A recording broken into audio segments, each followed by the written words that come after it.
What if the very essence of existence hinged on the whims of ancient spirits, whose tales have been buried under layers of ice and time?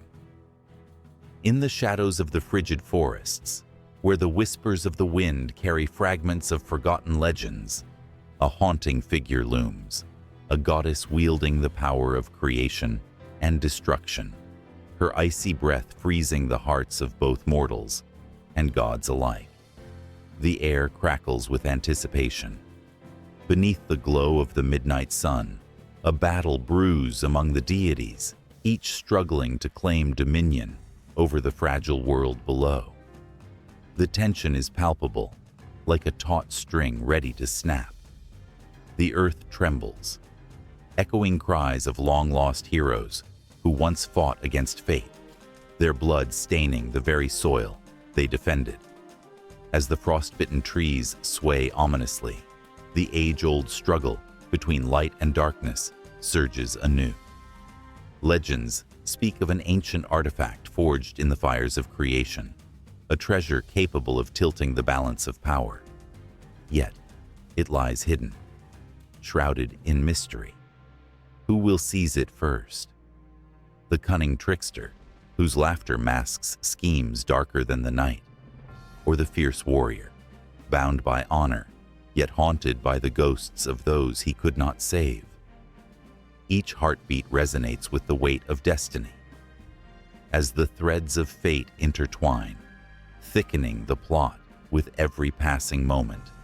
In the distance, thunder rolls, echoing the impending clash of titans. A storm brews, filling the air with electric tension. The very gods seem to hold their breath, aware that this moment could alter the course of history forever. The frozen lakes mirror the tumult of emotions swirling beneath their icy surfaces. Love, betrayal, ambition. Each one a reflection of the timeless struggles that define their existence. Yet, it is not just the gods who feel the weight of this impending conflict. Deep within the shadows, a child of prophecy stirs. Her dreams haunted by visions of the past and glimpses of a tumultuous future.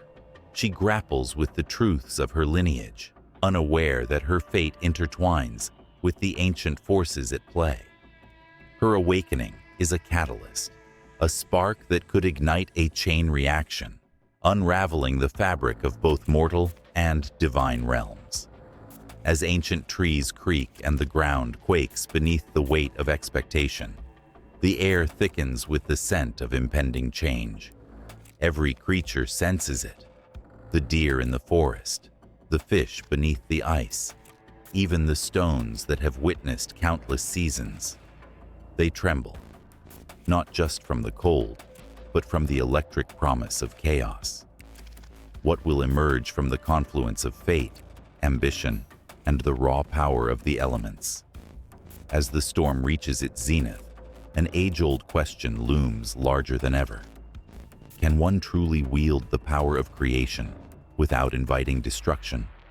In this fragile moment where myth and reality intertwine, the stage is set, and the players are poised. A reckoning is coming, and history itself holds its breath, eager to see which path will be forged in the crucible of ancient magic and human desire. Nestled between glimmering lakes and dense forests, where the whispers of the wind carry tales of old, lies Finland, a land steeped in mystery and magic. As twilight drapes its velvet cloak over the landscape, the ancient spirits stir, their stories waiting to be told.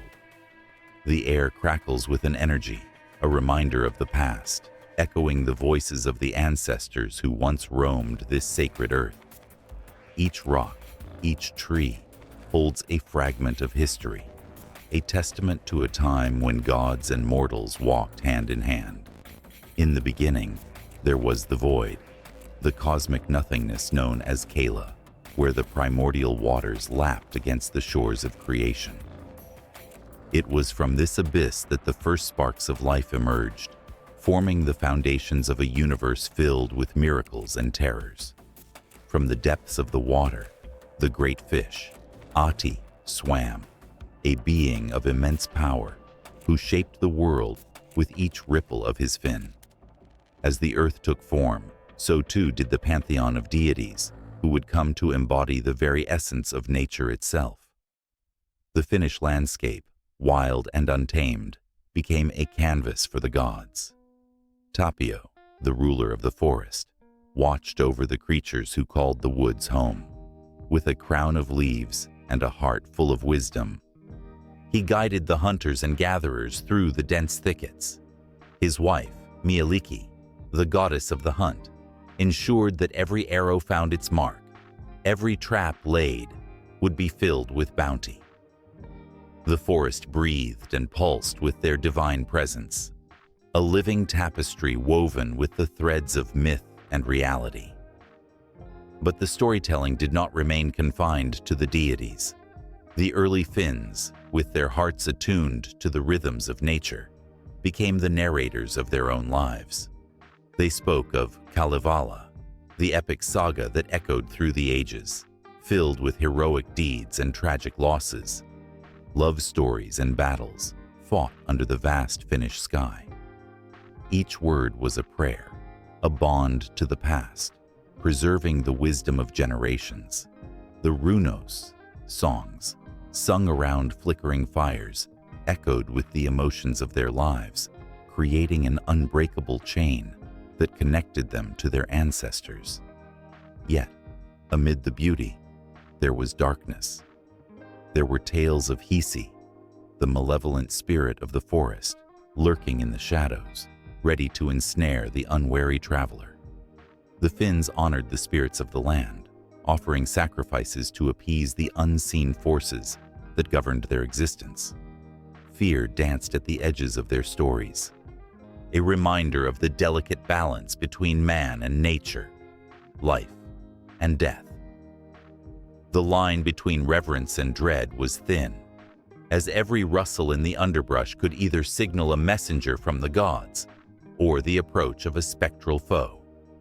The cosmic struggle between light and darkness was a recurring theme in these ancient tales. The sun, portrayed as the radiant goddess Paivatar, fought fiercely against the shadows cast by the moon's brother, Kutar. Their battles were not mere tales of celestial bodies. They mirrored the very human experiences of hope and despair.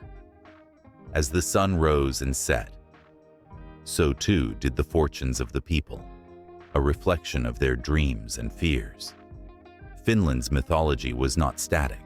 It evolved, adapting to the winds of change brought by neighboring cultures. The arrival of Christianity in the early centuries sowed seeds of conflict but also of fusion.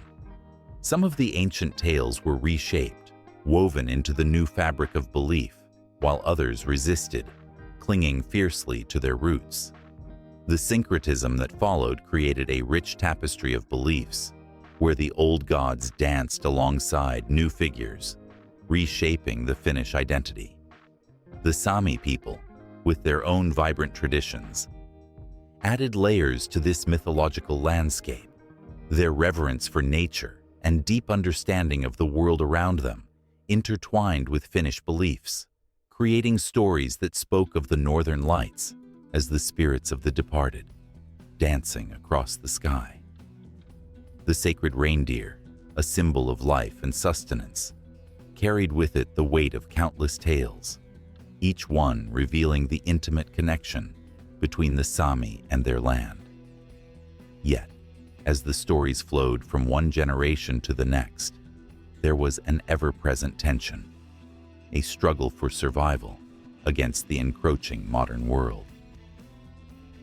Old traditions fought to remain alive in the face of change, clinging to the hearts of those who understood the importance of remembering.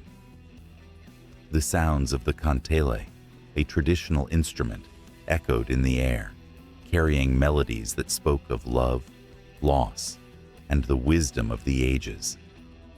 Each note was a reminder that, even in a world dominated by technology, the spirit of these ancient tales still lingered, waiting to be embraced. As the night deepened and the stars blinked down like watchful eyes, the stories of Finnish mythology twinkled in the minds of those gathered around the fire.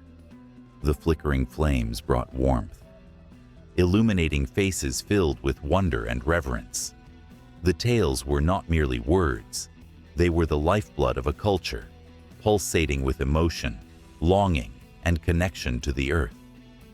Every story told around that fire was a thread in a larger tapestry, weaving the past, present, and future into a seamless whole. The myths continued to evolve, reflecting the changing hearts of a people who honored their history, yet dared to dream of new beginnings. In that sacred space, the echoes of ancient gods mingled with the laughter of children, and the memories of ancestors filled the air, creating a vibrant pulse that resonated with the longing for knowledge and belonging. And as the fire crackled and sparks rose into the night, the stories of Finnish mythology lingered, vibrating with a life of their own, waiting patiently for the next voice, the next heart to share them. Each tale was a reminder that, despite the passage of time, the essence of these myths would endure, forever entwined with the spirit of a people, their land, and the cosmos itself. And so, a new chapter awaited, beckoning from the shadows, the next unfolding of a narrative that refused to be silenced. A continuation of emotions ignited by the flickering flame of mythology. The wind howled through the ancient pines, carrying whispers of a time when the earth was alive with spirits, and the very air crackled with magic. In the northern reaches of Finland, where the landscape is etched with the stories of 1,000 generations, the Sami people thrived, their beliefs woven into the fabric of the land itself. It was in this rugged beauty that the threads of spirituality intertwined, creating a tapestry of faith that resonated through the ages. In the flickering light of a fire, a Sami shaman drummed softly, the rhythm echoing in the dark like a heartbeat. Each beat was an invocation, a call to the spirits that danced just beyond the veil of the visible world. The Sami believed that every river, rock, and creature held a spirit, a guardian waiting to guide those brave enough to listen. Their connection to nature was profound, a symbiotic relationship that shaped not only their lives, but also the beliefs of the Finnish people who lived nearby. Long ago, before the arrival of outside influences, the Sami roamed the vast tundra, their feet tracing paths over sacred ground. They celebrated the cycles of the seasons, marking the passing of time with rituals that honored the sun, the moon, and the stars. Their world was one of animism, where every element of nature pulsed with life and purpose. This vibrant belief system began to seep into the consciousness of the Finnish people, who found themselves captivated by the Sami's deep respect for the natural world. As the snow blanketed the land, a sense of stillness fell over the villages.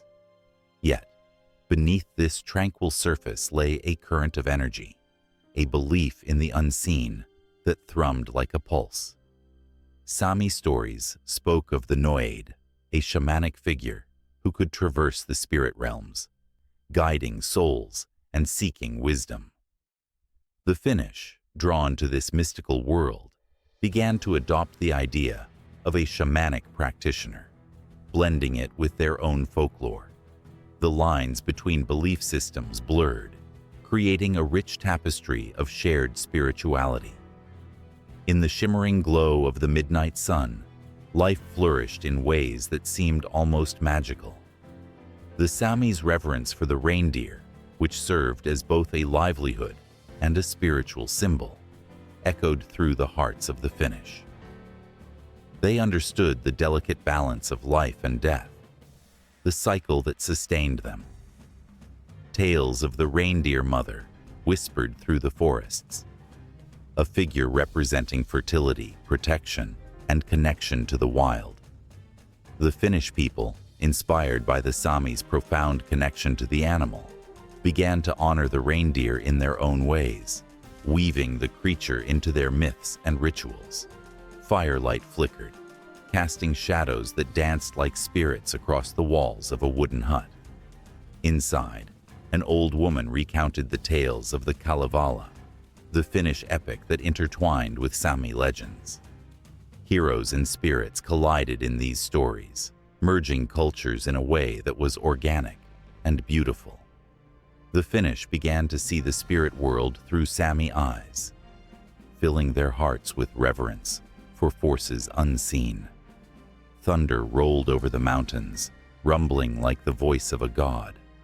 The Sami believed in powerful deities who governed the elements, a pantheon that the Finnish were drawn to embrace. They looked to the sky, feeling the weight of the storm, and in that moment understood the sacred nature of weather, of life itself. Rituals began to shift, absorbing the Sami's approach to divinity, calls for rain, prayers for the sun, actions punctuated by offerings and chants that resonated with a sense of urgency and hope. Days turned to weeks, and the seasons changed. But the connection between the Sami and the Finnish people only grew stronger. In the glow of the winter solstice, both peoples gathered to celebrate, their shared beliefs igniting a warmth that pushed back against the cold darkness. The Joulupuki, the Christmas goat, found roots in the Sami tradition of a spirit animal that watched over the realm, transforming Finnish customs into something more vibrant, more alive. But shadows loomed. As the outside world encroached, the Sami's way of life faced threats. Lands were claimed, traditions overshadowed, and the whispers of the spirits grew fainter. Yet, in the face of adversity, the essence of Sami beliefs began to flourish in unexpected ways. Finnish folklore started to intertwine with the struggle of the Sami, and their fight for identity became a rallying cry for all who believed in the old ways. In the hushed silence of a forest, a young girl knelt, her breath visible in the crisp air. She felt the presence of the spirits, the weight of her ancestors guiding her. She began to chant the old Sami prayers, her voice trembling with a mixture of fear and strength. In that moment, she became a bridge between worlds, a conduit for beliefs that transcended time and space. Her heart raced, for she knew that the spirits listened. They always had. The Sami influence on Finnish beliefs was not merely a shadow. It was a powerful current that surged through the landscape of spirituality. It was a dance of life and death, a celebration of nature that echoed across the ages. The stories, the rituals, and the reverence for the world around them were interwoven, creating a bond that would not easily break.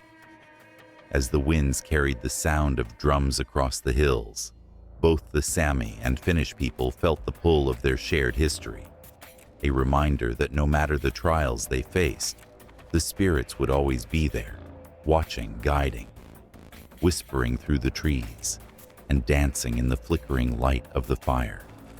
And so, as the night deepened, the connection endured, an eternal thread binding them to the land and each other.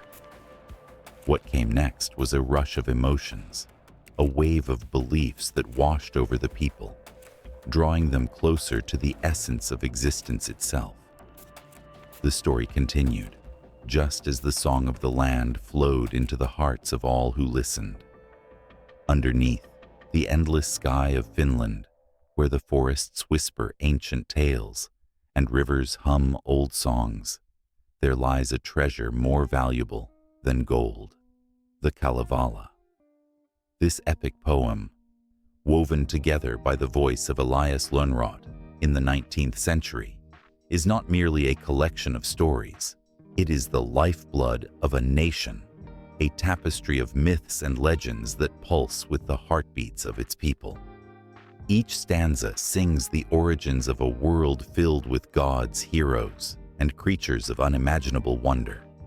the land itself comes alive, from the rolling hills of Karelia to the frozen lakes that cradle the stars.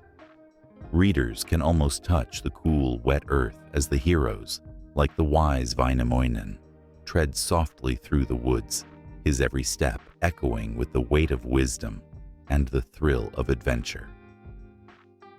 The air crackles with anticipation, as if the very forces of nature are holding their breath, waiting for the next tale to unfold.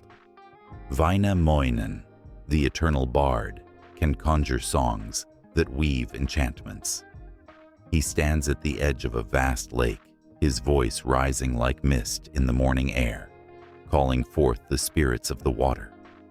With every note, he gathers the sun and the moon, the stars and the ancient trees, binding them into his verse. It is in this moment, where music and magic intertwine, that readers feel the pulse of creation itself. Emotions swirl in the air, laughter, sorrow, and longing, dancing together like flames in the wind. But amid this beauty lies danger, lurking like shadows between the trees. The story of Kullervo, a tragic figure marked by fate, grips the heart with a chilling intensity. His tale is drenched in sorrow, a reminder of the frailty of human spirit. Abandoned and betrayed, Kullervo's life spirals into chaos, leading him down a path paved with vengeance and despair. It is a darkness that seeps into the soul, evoking pity and fear as he wrestles with his own demons. The weight of his grief and anger hangs heavy, a palpable tension that pulls the reader deeper into the narrative. As the verses unfold, the struggles of love and loss take center stage.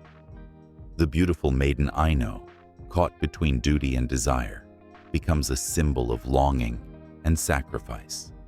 Her sweet laughter echoes through the forests, but it is overshadowed by the heart-wrenching choice she must make. Her story resonates with anyone who has ever faced a moment of truth, a point where the heart must decide between the familiar and the unknown.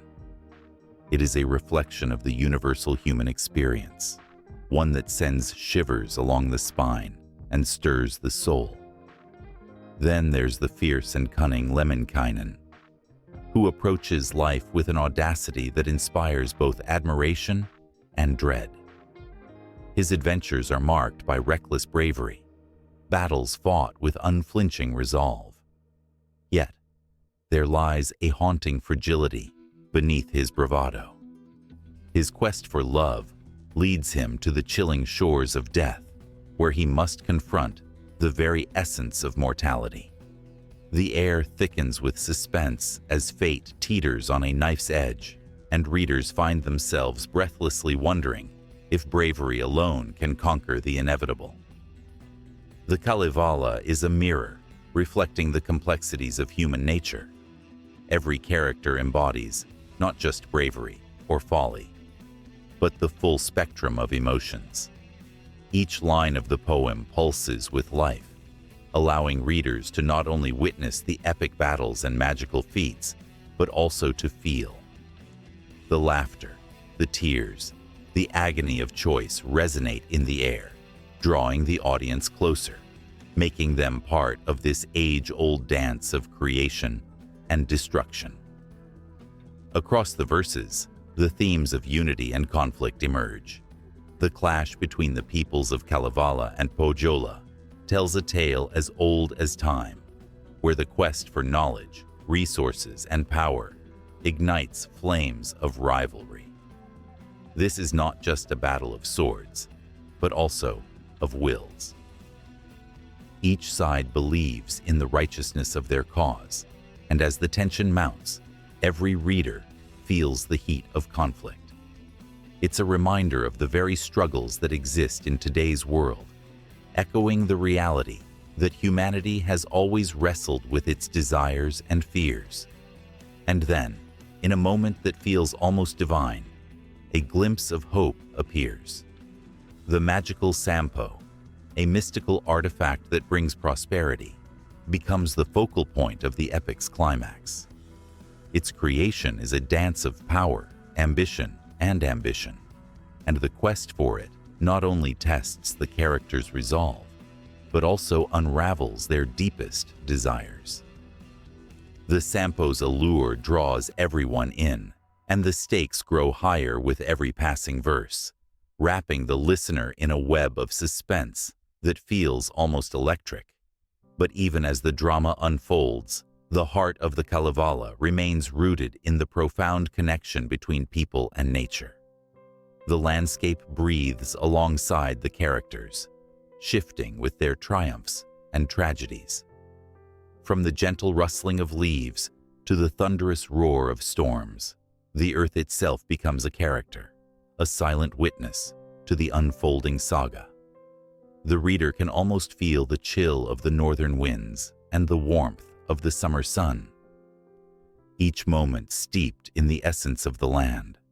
As the tales intertwine, the reader is not merely an observer, but a participant in the emotional ebb and flow of the narrative. Every character's choice reverberates through the lines, echoing the struggles, joys, and heartaches that bind humanity together. The rhythm of the poem shifts, pulling one toward moments of quiet contemplation, only to thrust them back into the throes of passion and conflict. It is a canvas painted with vivid imagery, emotions splashed across each scene like colors in an artist's palette. With the final verses lingering in the air, the reader is left teetering on the edge of anticipation, yearning for what comes next. The tales of the Kalevala, rich with history and emotion, weave a spell that is impossible to break. They beckon like a siren's call, hinting at the unending cycle of creation and destruction, love and loss, triumph and despair that await in the stories yet to be told.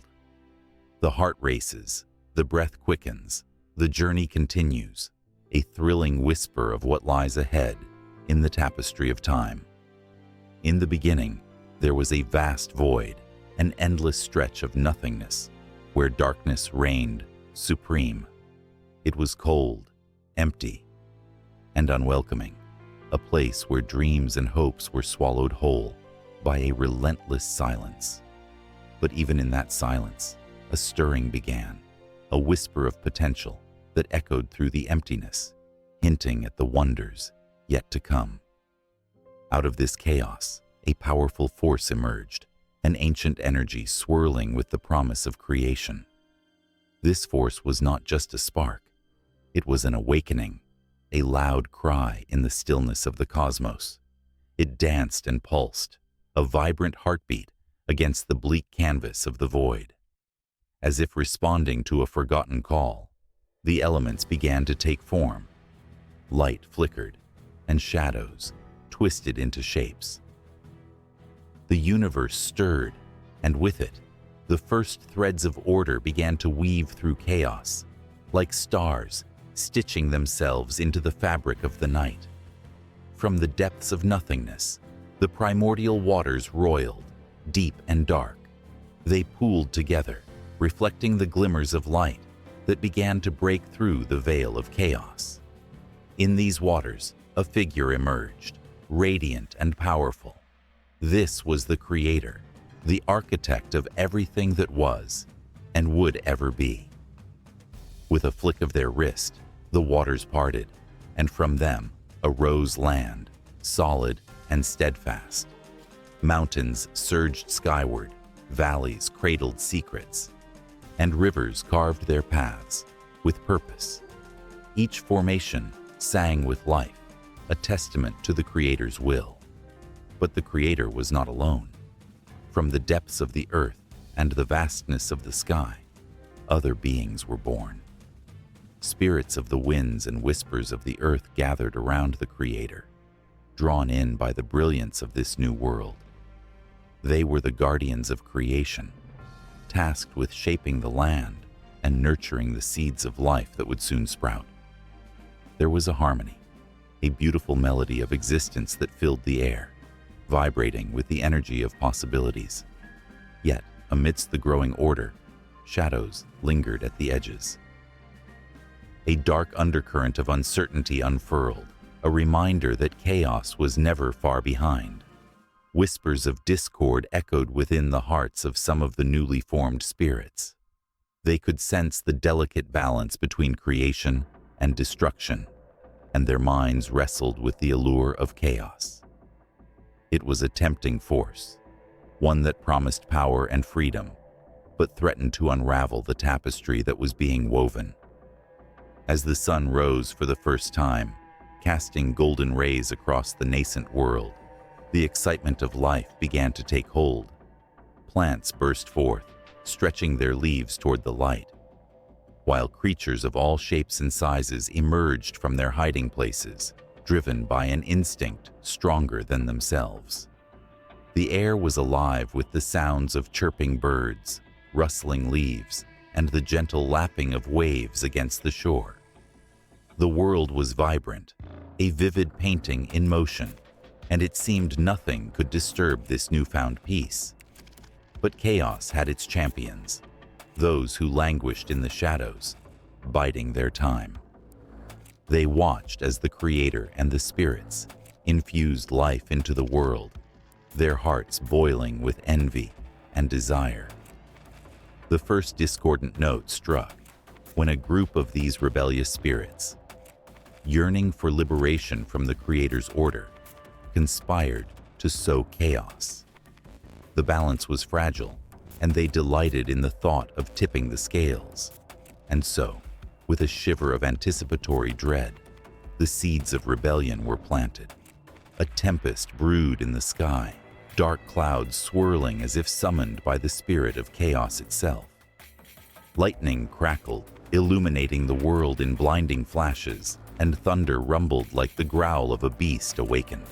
The creatures that had once thrived began to flee, hiding from the tumult that threatened their paradise. The once harmonious melodies of life turned into cries of fear and desperation.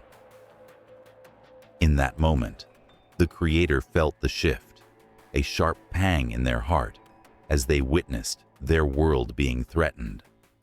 The creatures they had nurtured looked to the skies in terror, and the lights that had once danced joyfully now flickered with uncertainty. The Creator knew that to maintain order, they had to confront this darkness. With resolve coursing through their being, they stepped into the storm, a shimmering beacon of light against the swirling chaos. Enough! The Creator's voice rang out, clear and firm, cutting through the cacophony of thunder and rage. You shall not undo what has just begun. The words reverberated, a declaration that sent ripples of energy sweeping across the land. The rebellious spirits recoiled, their powers wavering as the Creator's brilliance illuminated the skies. It was a clash of wills, the forces of creation standing tall against the temptations of chaos. The winds howled as the Creator summoned the elements to their aid. Waves surged higher, trees bent but did not break, and the earth quaked in response to the Creator's call. The once fledgling spirits of the land, now emboldened by the Creator's strength, rallied to their side. They took to the skies and the earth, determined to protect the fragile beauty of life from the encroaching darkness. Together, they became a force that resonated with hope, a testament that order could triumph over chaos. Yet, as the battle roared overhead, it became clear that the conflict was not merely a struggle of power, but one of hearts and minds. The rebellious spirits began to understand the Creator's vision, a world where chaos had its place, but only as a counterpart to the beauty of order. They saw the light and felt the pull of purpose, and slowly the tumult began to quell. A fragile peace hovered, waiting to solidify. In this pivotal moment, the Creator extended a hand towards the lost spirits, inviting them not to submit, but to join in a new harmony. You are a part of this world, they said, their voice softer, resonating deeply within the hearts of those who listened. Together, we can find a balance. Chaos and order can coexist if we embrace each other's gifts. The skies began to clear, the raging storm settling into a gentle breeze. The rebellious spirits hesitated, their hearts torn between the seduction of chaos and the call of unity. They looked at the world around them, lush, vibrant, and alive. In that beautiful tapestry, they felt the warmth of a shared purpose, a chance to be part of something greater than themselves. One by one, they stepped forward, accepting the Creator's offer. And so, amidst the remnants of the storm, a new chapter began to unfold. The world, once born from chaos, now thrived under the watchful eyes of both Creator and spirits who understood the delicate dance between light and dark. The echoes of conflict faded, replaced by a harmonious symphony of existence where creativity and chaos intertwined like threads in a rich fabric. As day turned to night and the stars blinked into existence, the cosmos breathed, and with it, the promise of endless possibilities emerged. The Creator and their guardians stood united, ready to shape a future where chaos and order would forever be intertwined, each giving birth to the other in an eternal cycle of creation. The echoes of that ancient battle would linger, a reminder that true beauty often arises from the most tumultuous of beginnings. In the hushed whispers of the ancient Finnish forests, where the trees stand like sentinels, a profound relationship between humanity and nature unfolds. The air is thick with the scent of damp earth, and the rustling of leaves stirs the past, where spirits roam, and the land itself breathes life into stories. Nature is not merely a backdrop in Finnish mythology. It is the very essence of existence, woven intricately into the fabric of every tale and tradition. The Finnish people have long revered the natural world, viewing it as a living entity infused with divine power. Each feature of the landscape, the sprawling lakes, the jagged mountains, and the ever-changing sky, holds significance. Water, in particular, is sacred. The countless lakes, fed by melting snow and pouring rain, reflect not just the physical world, but also the emotional tides of the people. Legends speak of Väinämöinen, the goddess of water, who dances beneath the surface, her celestial presence governing the currents and the storms. She is the protector of fishermen and travelers, a benevolent force ensuring safe passage across the treacherous waters. As the sun dips below the horizon, casting a golden glow over the land, the stories of the past come alive. The Sami people, the indigenous inhabitants of Lapland, tell of the mighty bear, revered as a powerful spirit and a guardian of the forest. In their eyes, every animal, every tree, possesses a soul. A hunter, upon encountering a bear, does not see a mere creature, but a being filled with wisdom and strength, deserving of respect and gratitude. The hunter would often leave gifts, a token of appreciation, to honor the spirit of the bear, ensuring balance and harmony in the natural world. Night blankets the landscape, and with it comes the shimmering display of stars. The northern lights dance across the sky, a spectacle that ignites awe and wonder. To the ancient Finns, these lights were not just a natural phenomenon. They were the footsteps of the spirits of the ancestors. The flickering colors told stories of joy and sorrow, of love lost and battles fought. Families would gather around the fire, eyes fixed on the heavens, sharing tales that transcended time. The aurora borealis was a reminder of their connection to the cosmos, a thread binding them to their forebears. As the seasons shift, so too does the mythology surrounding nature. Winter, with its harsh embrace, is both feared and celebrated. The long, dark nights are filled with whispers of Tapio, the god of the forest, who watches over the animals and the flurries of snow. The people believe he has the power to control the weather and summon the snowstorms that blanket the earth.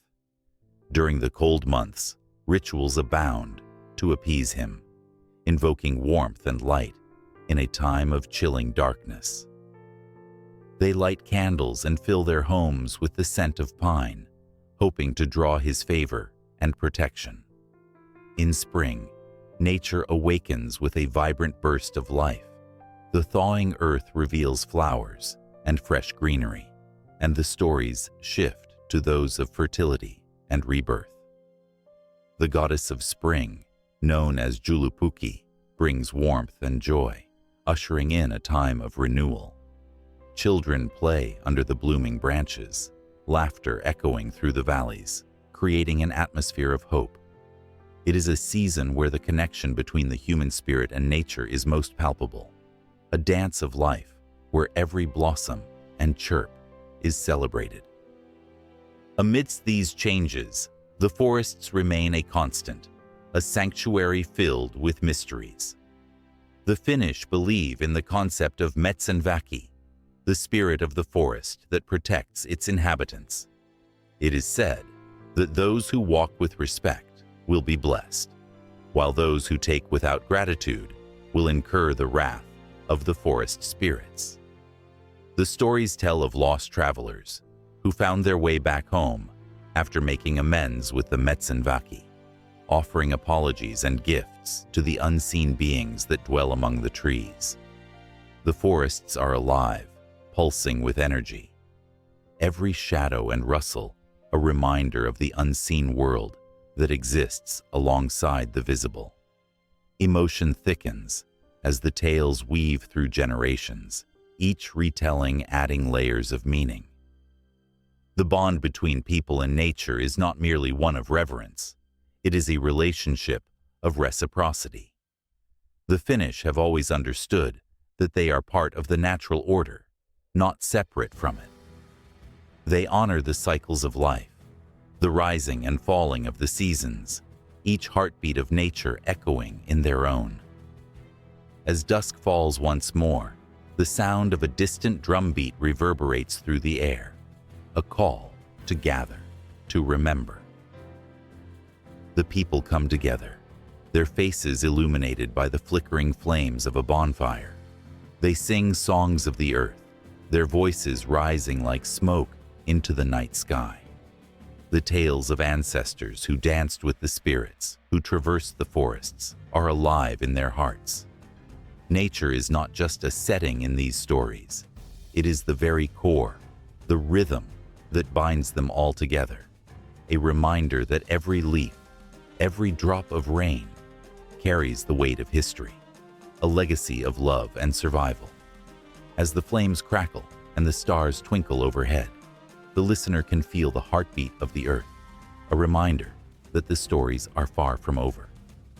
They are alive and breathing, waiting for the next chapter to unfold, where the threads of mythology and nature continue to intertwine.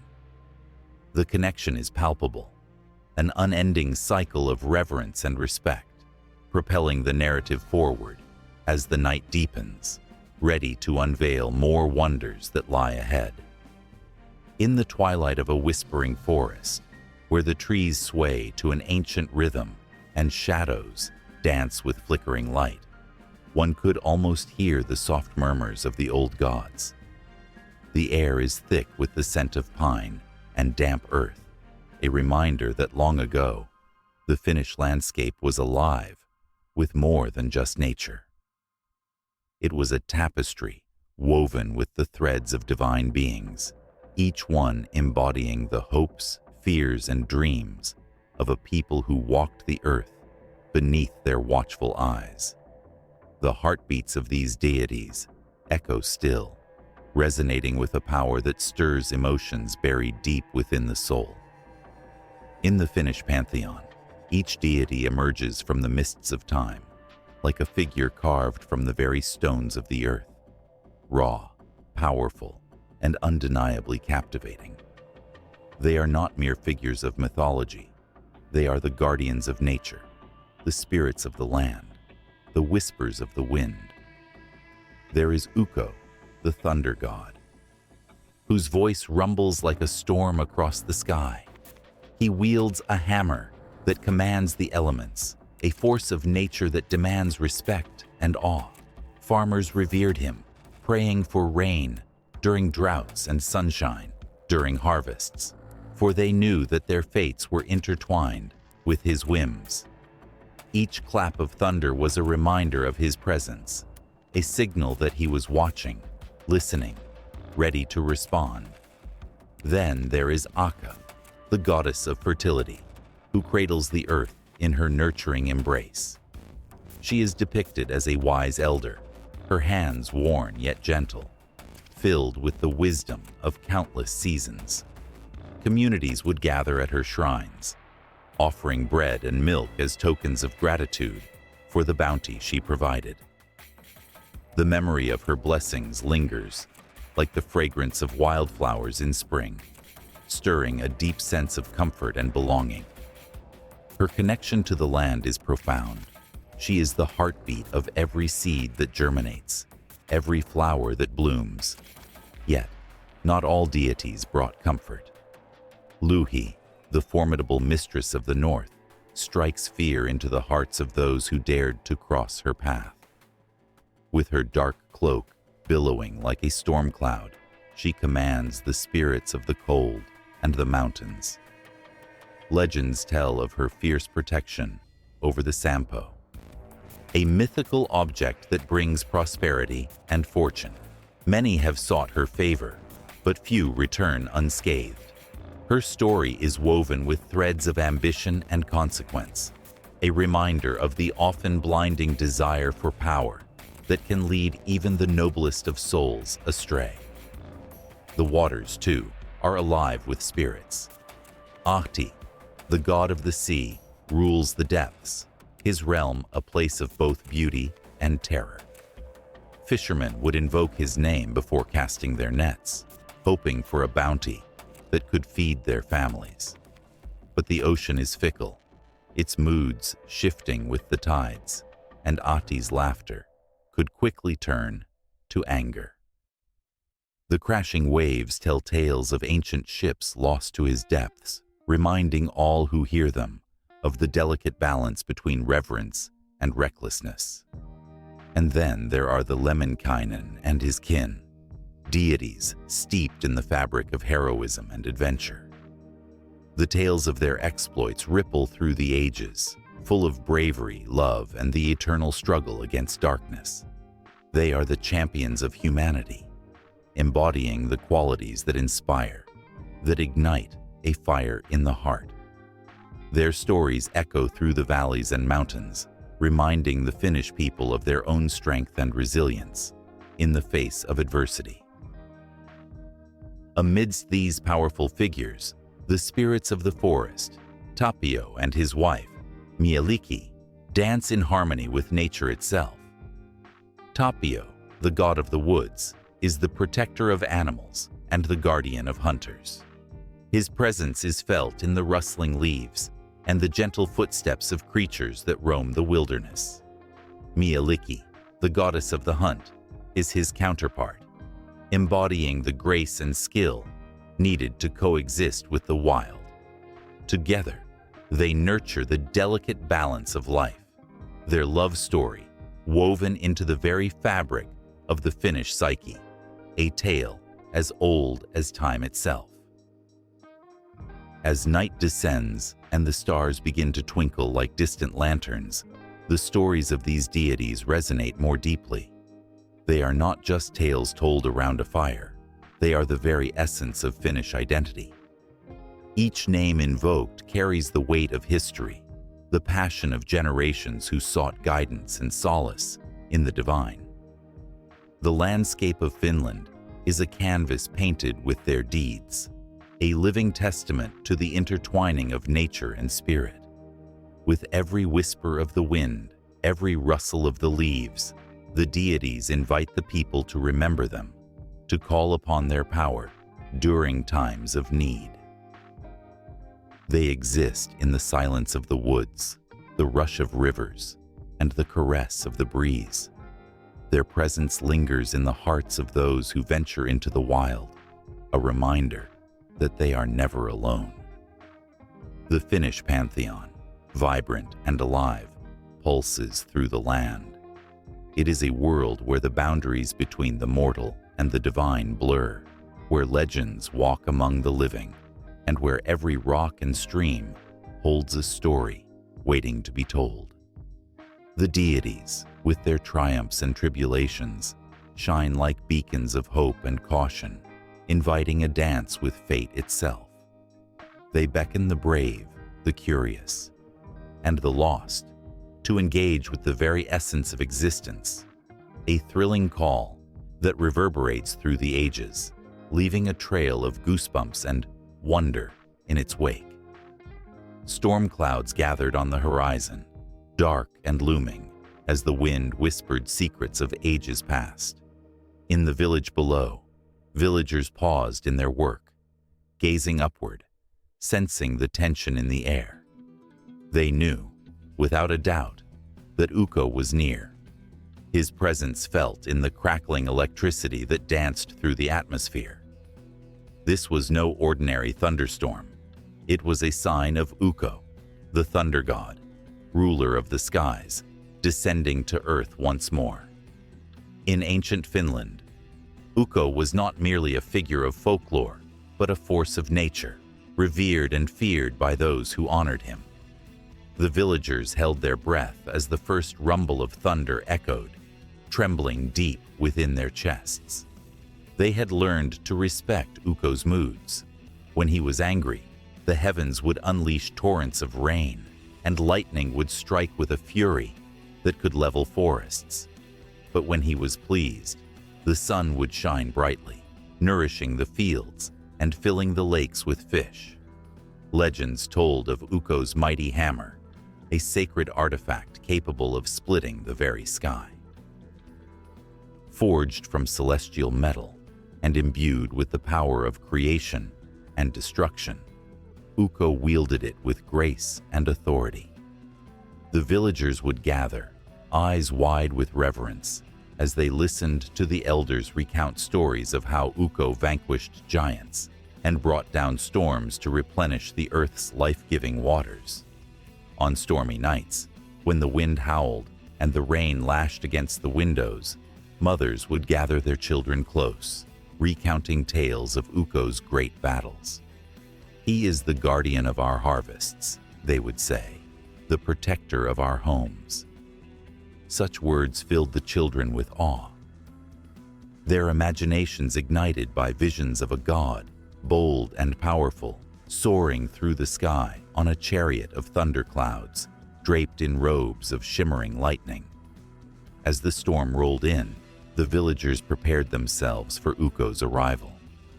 They would leave offerings by the old oak tree, a sacred place that trembled in anticipation. Fresh bread, honey, and bowls of milk were laid out, symbols of gratitude and respect. The aroma of the offerings wafted through the air, mingling with the scent of rain as it began to fall. Each drop held a promise, a connection to Ukko, an invocation of his grace. In the midst of this ritual, a young girl named Aino stood at the edge of the clearing, her heart pounding with excitement and fear. She had always felt a special connection to the thunder god, as if he whispered secrets to her in the rustle of the leaves and the crackle of the lightning. She closed her eyes and lifted her arms to the sky, feeling the rain kiss her skin. "Ukko, hear me," she called out, her voice carrying through the storm. The wind responded with a roar, and Aino felt a surge of energy coursing through her veins. In that instant, she knew Ukko was listening. The clouds swirled above her, pregnant with electricity, and the ground shook beneath her feet. The villagers gasped, eyes wide, as bright arcs of lightning split the sky, illuminating Aino's figure. a small but fierce beacon in the gathering storm. The thunder rolled again, louder this time, a voice of the heavens, speaking in a tongue that resonated with power. Aino felt her heart race. She was not afraid. Instead, she was filled with a sense of purpose. Was she not a child of this land, woven into its very fabric? As the winds howled around her, she felt a connection to the earth and the sky, as if she herself could harness the energy that flowed through the storm. In that moment, the villagers exchanged glances, a mixture of fear and reverence sparking in their eyes. They had heard tales of the chosen ones, those who could commune with the gods. What was this girl capable of? As the storm reached its peak, the swirling clouds surged overhead, and for a fleeting moment, Aino could have sworn she saw a figure, a tall and mighty form, radiant and fierce, standing among the thunderheads. Was it Ukko, reaching out to her? A deafening clap of thunder shook the ground, and in that instant, a bolt of lightning struck the old oak tree, splitting it in two. Gasps echoed through the village as the fragments of the mighty tree came crashing down, leaving behind a smoldering remnant. The villagers recoiled in shock, yet Aino stood her ground, eyes locked on the sky.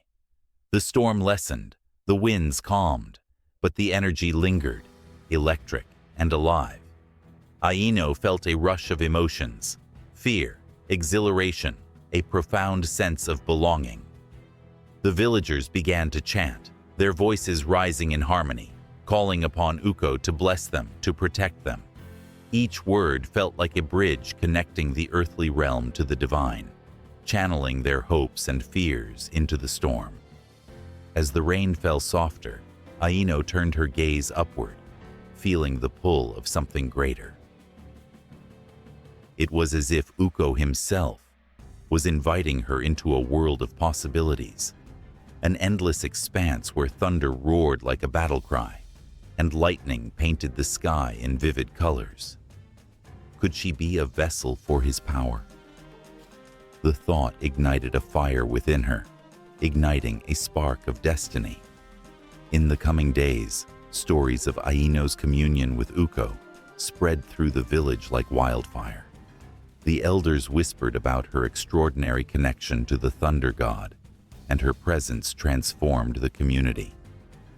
No longer just a passive worshiper, Aino became a symbol of hope, a living embodiment of Ukko's grace. The villagers turned to her for guidance, seeking blessings for their crops and protection from storms. Yet, with her newfound power came uncertainty. Aino was torn between her role as a mortal and the weight of the divine. She often found herself standing at the edge of the forest, staring into the sky, yearning for answers. What did Ukko truly want from her?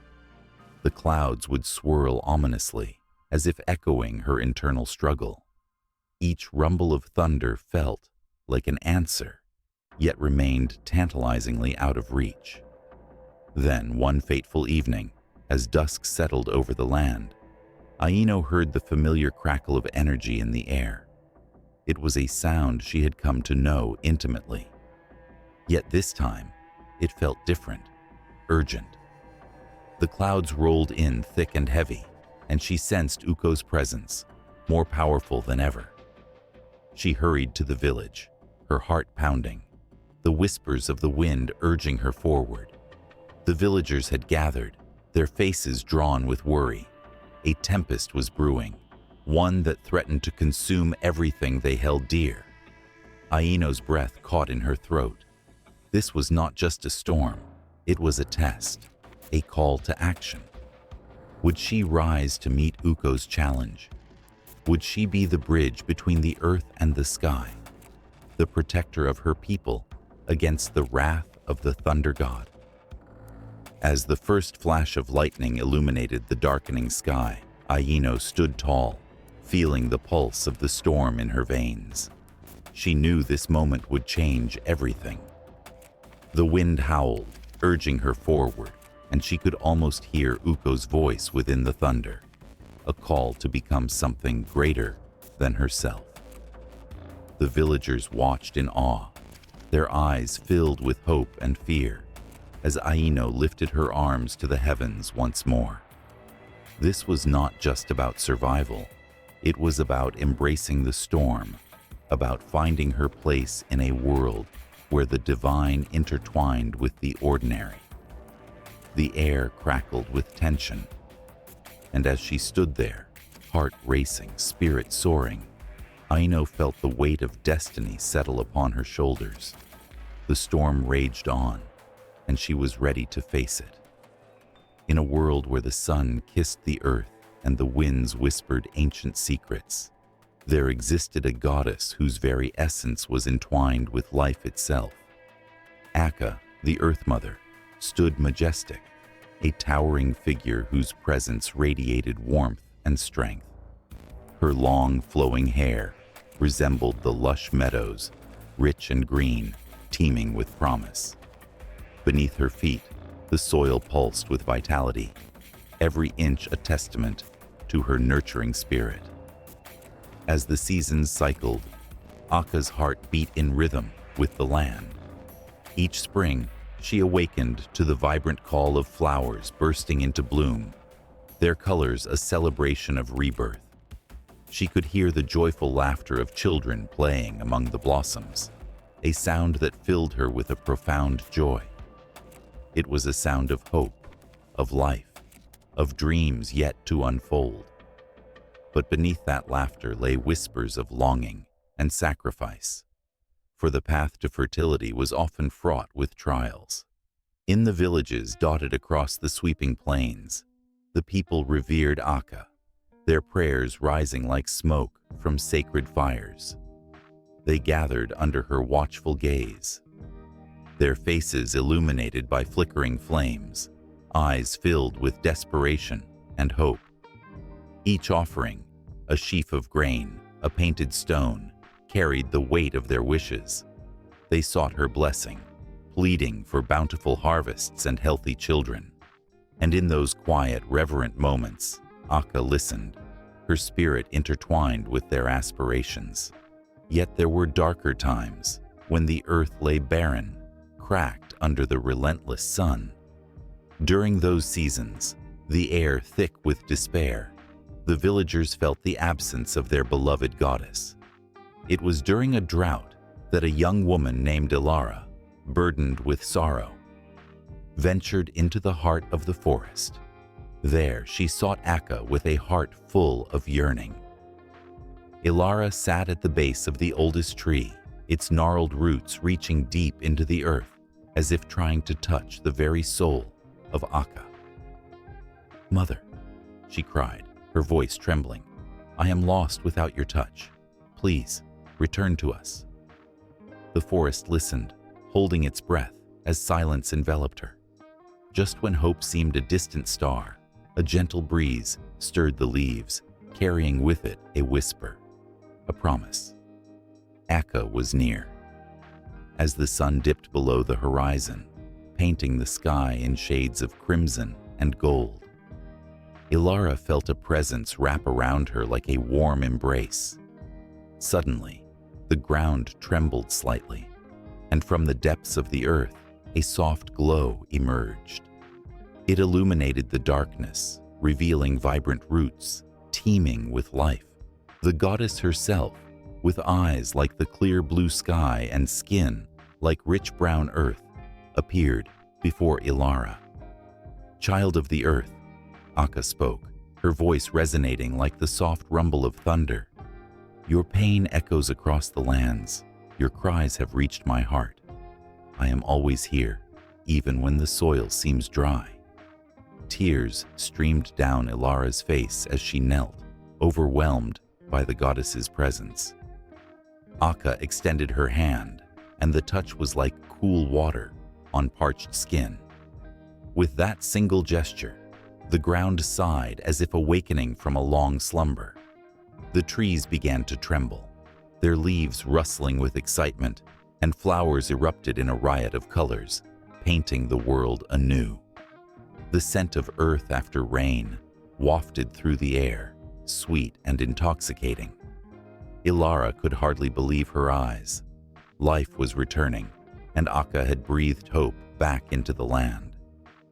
The villagers gathered once more, their hearts swelling with gratitude. In the days that followed, they witnessed the miraculous transformation. The fields blossomed with golden grain, and the rivers swelled with crystal-clear water. Akka's spirit had restored their faith, and with every baby born during that season, the laughter rose higher, echoing through the valleys like a joyous symphony. But Akka's connection to the land was not without shadows. As the people reveled in abundance, they also grew complacent. With each offering, their hearts began to sow seeds of greed, and they forgot the balance that Akka had taught them.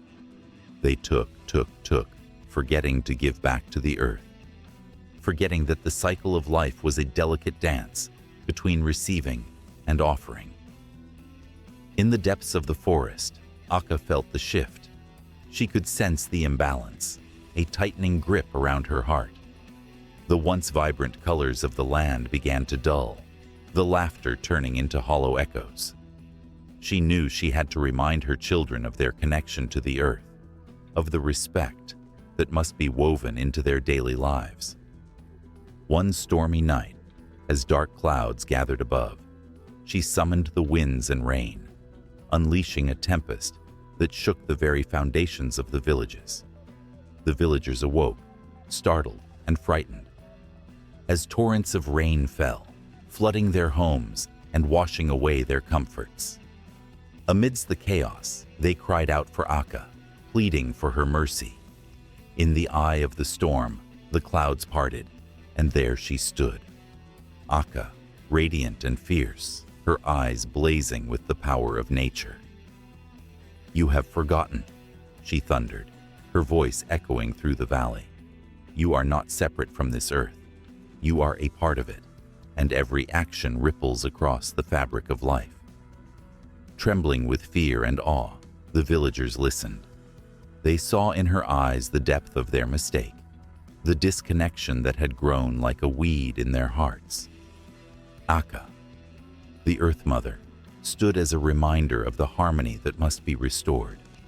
The storm raged on, but within that fury lay a chance for rebirth, a chance for the villagers to learn once more the sacred bond between themselves and their beloved goddess. And as the rain poured down, it washed away the grime of neglect, revealing the raw beauty of the earth beneath. The villagers began to understand that true fertility came not just from the land, but from the love and respect they poured into it, the respect that Akka so desperately sought to teach them. The winds howled, and in the tumult of nature's fury, a newfound understanding began to blossom. With Akka as their guiding light, the villagers braced themselves for the hard work that lay ahead, ready to nurture the earth as it nurtured them. For in every storm, there lies a promise of renewal, and Akka, the Earth Mother, was determined to guide them through. The whisper of the wind through the ancient trees carried a promise, an echo of stories long forgotten, yet forever alive, in the hearts of those who dared to wander the vast forests of Finland. Here, in the emerald embrace of towering pines and fragrant firs, lived Tapio, the revered god of the forest and wildlife. His presence was felt in every rustling leaf, every shifting shadow. He was not merely a deity, he was the very spirit of the wilderness, a guardian of all creatures that roamed beneath the canopy. Legends spoke of Tapio as a figure shrouded in mystery, often seen only in the fleeting moments when the sun's rays pierced the foliage, illuminating his form. A tall, majestic man, adorned with a cloak woven from the finest moss and leaves. His hair flowed like cascading streams, a vibrant green, and his eyes sparkled with the wisdom of ages, reflecting the life pulsating in the woods around him. It was said that those who caught a glimpse of him would feel a chill run down their spine, a goosebump-raising thrill of connection with the wildness that lay just beyond the reach of civilization. As day turned to dusk, the forest transformed into a canvas of shadows and whispers. The sounds of the creatures stirred, a symphony of life that resonated in the air. The soft padding of deer hooves on the loamy ground, the rustle of small creatures in the underbrush, and the haunting calls of owls created an atmosphere thick with anticipation.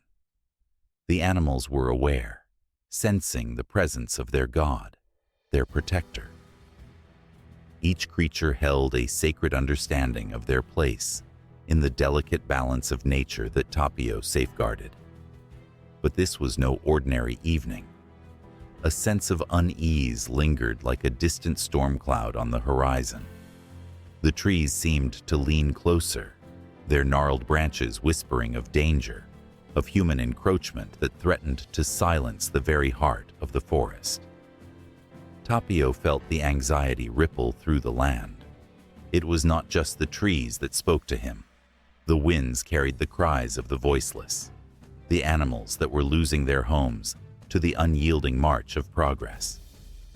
One fateful twilight, as hues of orange and purple danced in the sky, a hunter entered the sacred woods.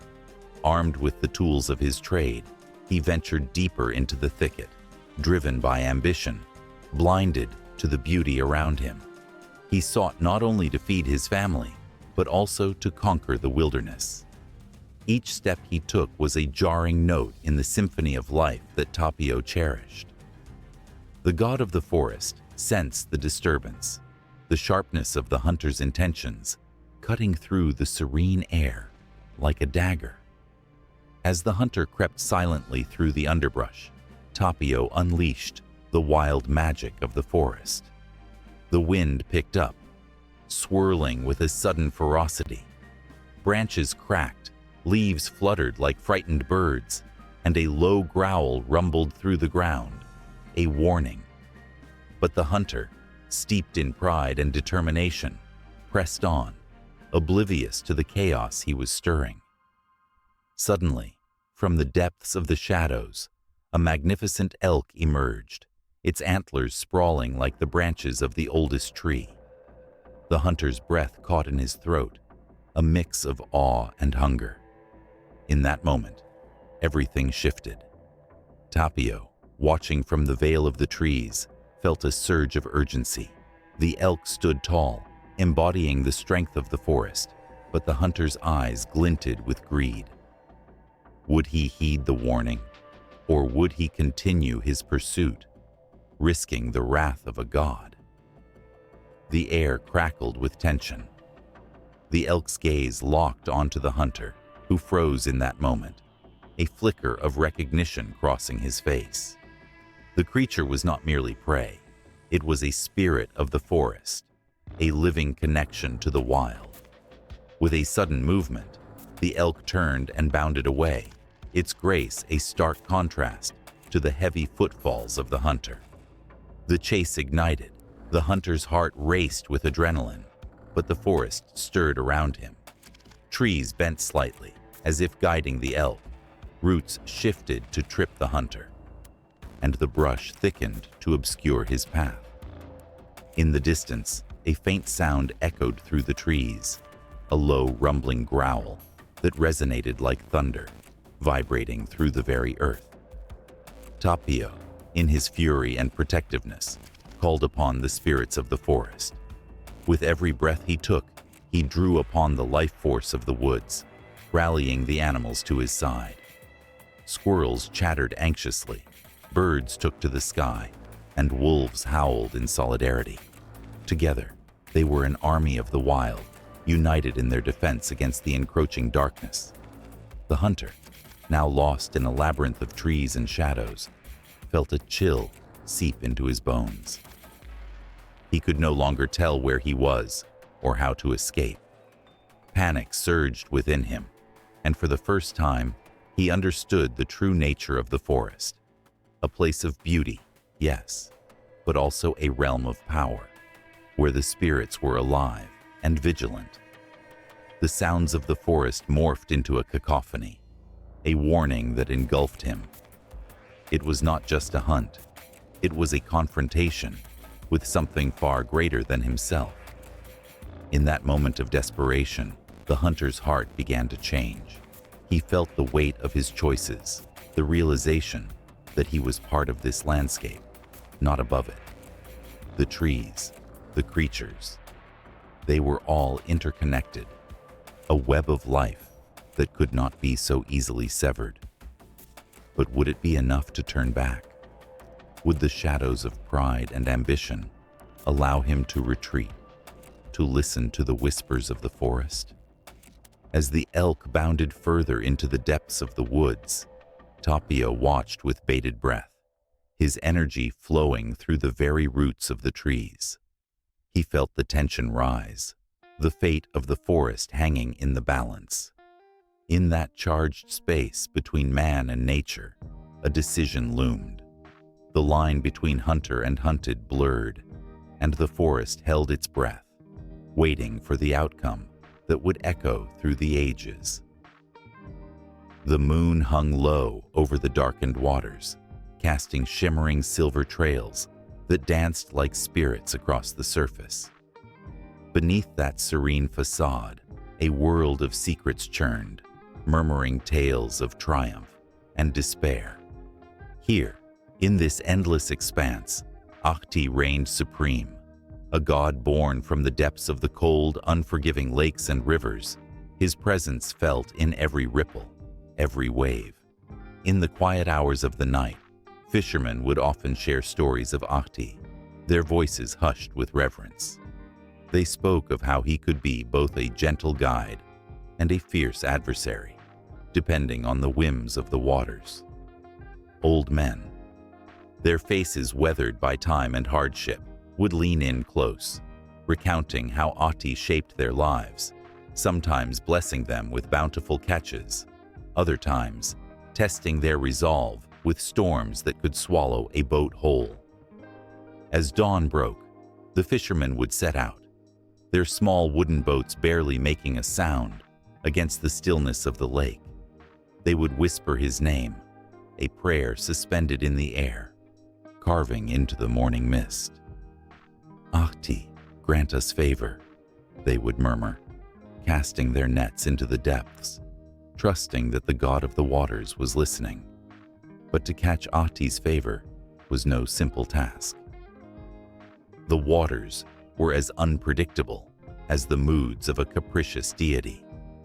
One stormy evening, when the skies darkened and the winds howled like a pack of wolves, a young fisherman named Lori found himself battling more than just the tempest. His boat groaned under the strain of the rolling waves, and the rain lashed against his skin as he struggled to keep it upright. He had been warned by the elders about the wrath of Ahti, but desperation drove him to the lake that night, hoping to fill his nets and feed his family. The thunder crashed above, an ominous reminder of the power that lay beneath the churning surface. Then, as if summoned by Lori's inner turmoil, a figure emerged from the depths. Ahti rose, water cascading from his ethereal form, his eyes glimmering like sapphires. The storm paused, the wind holding its breath. Lori's heart raced, a mix of fear and awe flooding through him. He had imagined Ahti to be a towering figure, a beast draped in seaweed and scales, but the god stood before him, regal and hauntingly beautiful, the very embodiment of the waters. "Why do you disturb my realm, mortal?" Ahti's voice resonated with the sound of rushing rivers and crashing waves. It was both a question and a warning. The air shimmered with tension, the surface of the lake reflecting the god's presence and the chaos of the storm above. Lori swallowed hard. His thoughts raced like the currents beneath him. Should he plead for mercy or bow before the god, offering his respect. "I seek only to provide for my family," Lori finally said, his voice barely rising above the howling wind. "I mean no disrespect." Ahti studied him, and in that moment, Lori felt the weight of centuries of history pressing down upon him. The stories of Ahti were woven into the very fabric of their lives. People had relied on him, feared him, and revered him since time immemorial. The lakes and rivers were lifelines, but they were also unpredictable. Every fisherman knew the balance between respect and ambition, but desperation often clouded judgment. Ahti's gaze softened slightly, and the storm began to quell, a gentle lull washing over the chaos. "The waters are not merely a source of sustenance," he intoned, his voice now calmer, echoing like the soft lapping of waves against the shore. "They hold memories of joy, of loss, of life and death." Lori felt a chill run down his spine. The truth of Ahti's words echoed in his heart. He thought of the countless fishermen who had come before him, the legends of those who had angered the god, and of those who had returned with empty nets, their families left to suffer. The weight of his responsibility felt heavier than ever. "I honor the waters," Lori replied, his voice steady, despite the fear gnawing at his insides. "I come seeking only my share. I wish to honor your gifts, not take them for granted." Ahti considered him for a moment longer, the surface of the lake shimmering with an otherworldly light. There was a long silence, filled with the untold stories of the water, whispers of lost sailors, laughter of children skipping stones, and the haunting cries of those who had drowned.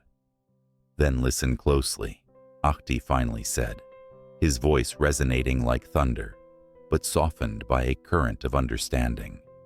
"The waters will give, but they will take as well. Respect them, and you will find your way."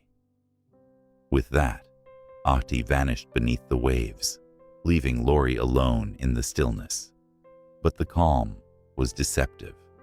The clouds still loomed heavy overhead, and the reflection of the god's presence flickered on the surface, a reminder that though the storm had passed, Ahti's influence remained, woven into the very fabric of existence. Days turned into weeks, and Lori returned to the lake, each time with a deeper sense of respect. The nets became filled not just with fish, but with the echoes of Ahti's lessons. He began to understand the rhythms of the waters, their moods and cycles, learning when to cast his nets and when to leave the lake undisturbed. The fishermen of the village noticed the change in Lori, marveling at the bountiful catches he brought home. They whispered amongst themselves, believing Ahti had taken a special interest in him, but the delicate balance they had come to establish felt precarious. One fateful night, as Lori docked his boat, a thick fog rolled in, swallowing the village in an eerie silence. A chill crept through the air, and the fishermen felt a familiar unease. The waters were restless. Lori's heart raced as he remembered Ahti's words. He glanced toward the lake, the surface now a mirror of darkness. Instinctively, he knew that something was about to shift. The fog thickened, hiding the familiar shores, and in that moment of uncertainty, Lori heard it. A low hum, a call from the waters that sent shivers down his spine. A warning or an invitation? Only the god could tell. With trepidation, Lori stepped back to the edge of the dock, bracing himself for the unknown. The silent pull of the lake was undeniable, and deep within, he understood that Ahti was seeking him once again. The night was still young, and the waters were alive with ancient whispers, waiting for the tale to unfold. The moon hung low, casting its silvery glow over the still waters of a secluded lake, where whispers of the past, danced like shadows against the surface. Legends spoke of Väinämöinen, the goddess of the lake and water spirits, a being whose heart pulsed with the rhythm of the waves and whose presence lingered in every ripple of the water. It was said that she could summon storms or calm the fiercest tempests with just a flick of her wrist, and that her beauty could ensnare the very soul of anyone who gazed upon her. As the night deepened, the air thickened with an electric charge of anticipation. Fishermen returning from their nightly catch often felt her gaze upon them, a subtle sensation that prickled at the back of their necks, urging them to tread carefully.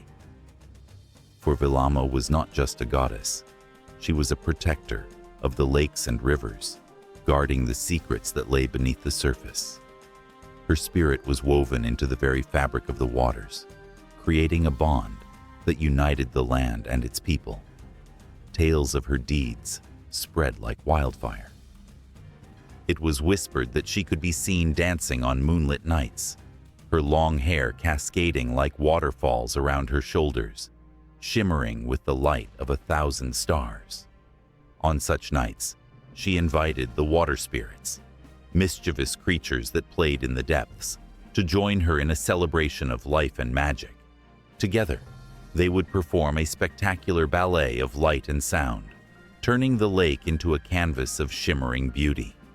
Fishermen would line the shores, entranced by the sight, their hearts swelling with a strange mix of joy and fear, for they knew the power of the goddess was as unpredictable as the waters she ruled. The stories varied from village to village. In some places, she was revered as a nurturing mother, guiding lost souls to safety. In others, she was a fierce warrior, ready to unleash her wrath upon those who disrespected her domain. Villagers would often leave offerings, crafted trinkets or freshly caught fish, on the shores to appease her spirit. Mothers would tell their children that if they listened closely, they could hear her singing beneath the waves, a haunting melody that echoed with the secrets of the ages. But there was a darkness that lurked beneath the surface, a hidden truth that few dared to acknowledge. On stormy nights when the winds howled and the waters roared, the village elders would gather, their faces etched with worry. They spoke of the time when Väinämöinen's heart had been broken, when a mortal man had betrayed her trust. The fury of a scorned goddess was a fearsome thing, and the legends warned that if her waters were disturbed, she would unleash a wrath that could swallow entire ships and drag sailors into the abyss. One fateful evening, the sky grew heavy with clouds, pregnant with the promise of a storm. The fishermen, wary of the brewing tempest, stayed close to shore. Yet, one reckless young man, fueled by arrogance, set sail on the angry waters, laughing at the warnings of the elders. The moment his boat touched the frigid waves, the winds howled and lightning split the sky. Väinämöinen, feeling the disturbance in her realm, stirred from her depths. Her eyes, deep as the lake itself, glimmered with a fierce light, a warning that echoed through the night. As the storm raged, the young man's laughter turned to panic. The water surged, clawing at his boat, pulling it down into a whirlpool of chaos. He could feel the weight of Väinämöinen's gaze, piercing and unyielding. The legends had not prepared him for this. In the eye of the storm, he caught a glimpse of her, a figure emerging from the depths, her features sharp and hauntingly beautiful. Water dripped from her long hair, her voice booming like thunder as she called out, not in anger, but in sorrow. "Why dost thou disrespect my waters?" Realization struck him like a lightning bolt. Väinämöinen was not merely a spirit to be toyed with. She was a guardian, a fierce protector of the life that thrived within her realm. Trembling, he fell to his knees, begging for forgiveness, his heart racing. The storm paused, held in the balance, as the goddess awaited his answer. As the wind quieted, the waters smoothed, reflecting the moon's light once more. Väinämöinen, with a grace that belied her power, reached towards him, not to claim him, but to offer him a choice. "Respect the waters, or be lost forever," she warned, her voice softening like the retreating tide. The young man, now humbled and filled with awe, nodded, knowing he had been given a second chance. From that day forth, tales of Väinämöinen spread even further, weaving deeper into the hearts of the villagers. They learned to honor her, to treat the lakes and rivers with reverence. Festivals were held in her honor, where offerings were cast into the waters, and stories of her wisdom echoed through the night. Children laughed and played on the shores, their voices mingling with the gentle lapping of the waves, a reminder of the goddess who watched over them. But still, there were whispers of those who sought to challenge her, to test the boundaries of her power. It was said that a dark sorcerer, hungry for dominion over land and water, had set his sights on the shimmering lake. He sought to harness Väinämöinen's magic, to bend her will to his own. The villagers shivered at the thought, knowing that to provoke the goddess could lead to devastating consequences. As the sorcerer prepared his dark rituals, the lake became restless. The waters churned, mirroring the turmoil brewing in the hearts of the people. The villagers gathered once more, their eyes reflecting the fear that had settled like a thick fog around them.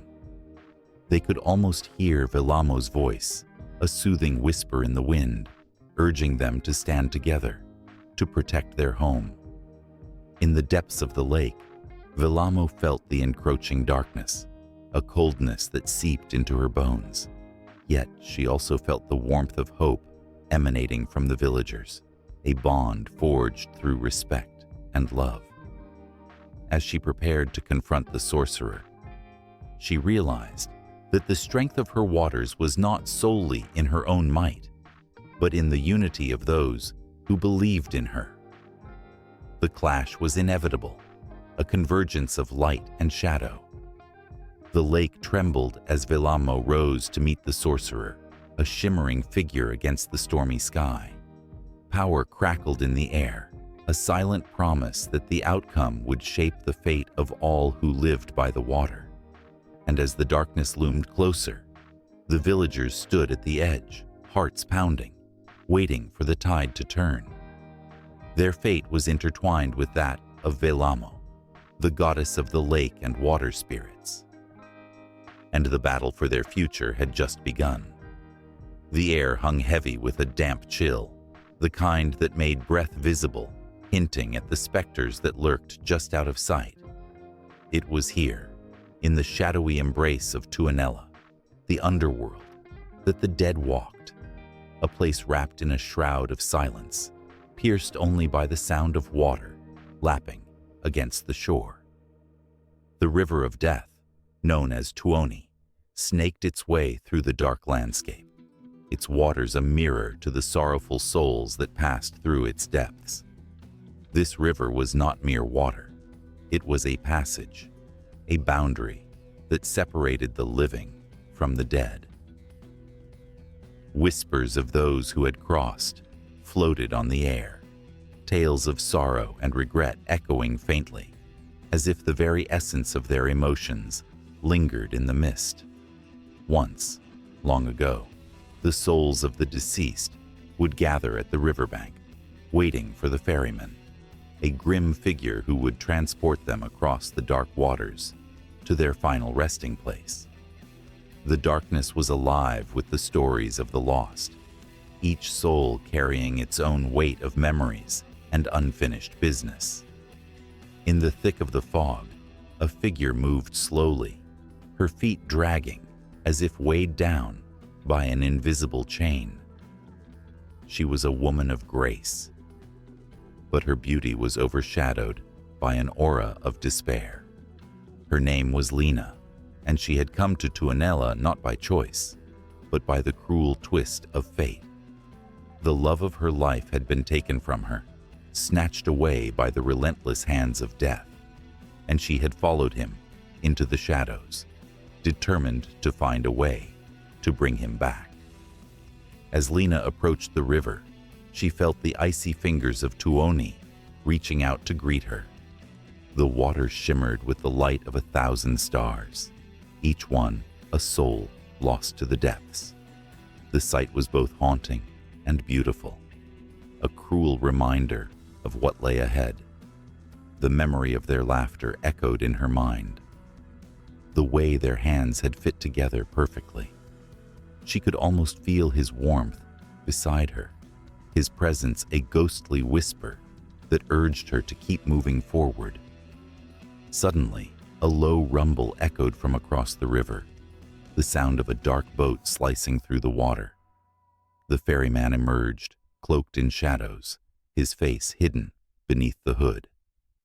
He was a figure of both dread and intrigue, a guardian of the passageway, a keeper of secrets. He looked at Lena with eyes that seemed to see straight through her soul, as if he could read the desperation etched in her heart. "What do you seek, child of the living?" His voice was gravelly, laced with the weight of countless years. "What brings you to this desolate shore?" "I seek my love," Lena replied, her voice trembling. "He was taken from me too soon. I cannot bear this emptiness. I must see him." A hollow laugh escaped the ferryman's lips, echoing through the night like a mournful dirge. "Foolish girl, the dead do not return. They are meant to rest, to forget the sorrows of the living. To cross this river is to accept that fate." The words pierced through her like shards of ice, yet her resolve hardened. She stepped closer to the water, the chill seeping into her bones, her heart racing. "I am willing to pay any price. I will do anything to hold him once more." The ferryman studied her, and in that moment, the weight of the world seemed to shift. The swirling mists thickened around them, shadows creeping closer, as if drawn to her determination. "Very well," he said, his voice steady. "But know this, the journey will not be easy. The shadows hold many truths, and not all are meant for the faint of heart. You may find yourself lost in the despair of the past, haunted by memories that cannot be changed." Lena's heart raced at the thought, but she felt the strength of her love fueling her resolve. "I am not afraid," she declared, her voice steady now. "I will face whatever it takes." With a nod, the ferryman gestured for her to board the boat. The vessel rocked gently as she stepped inside, the wood creaking underfoot. As they pushed away from the shore, Lena felt the cold water splash against her skin, a chilling reminder of the journey ahead. She looked back one final time at the land of the living, the world she knew, now a distant memory. As they glided across the surface, the shadows deepened around them. Faint cries echoed in the air, remnants of lost souls who had wandered too far, caught between their past and eternity. Each wail resonated within her, a chilling reminder of what she could become if she lost herself to the darkness. The ferryman navigated the waters with an eerie grace, his focus unwavering. "Remember, child, love is powerful, but it can be blinding. You must stay vigilant, for the shadows are watching, waiting for a moment of weakness." Lena nodded, her determination unwavering, despite the growing sense of dread that clung to her like a shroud. With each stroke of the oars, she felt the weight of countless stories pressing against her. The river was alive with ghosts, flickering memories of laughter and tears, love and loss. She could almost see their faces, the sorrow etched in their expressions, their stories begging to be heard. As they neared the other side, the atmosphere shifted, the air thickening with an energy that made her skin crawl. The shores of Tuonela loomed ahead, dark and foreboding, shrouded in an otherworldly mist. Unspeakable emotions churned within her, a mix of hope, fear, and an unshakable sense of urgency. "What awaits us on the other side?" Lena asked, her voice a mere whisper, swallowed by the oppressive silence. The ferryman turned his gaze toward her, his eyes glinting beneath the shadows. "The truth you seek, and the ghosts of your past. But beware. Not all truths lead to peace. Some may shatter your very soul." Lena felt the weight of his words settle upon her, a heavy reminder of the stakes involved. The river shivered with anticipation, as if the waters themselves were alive, eager to reveal their secrets.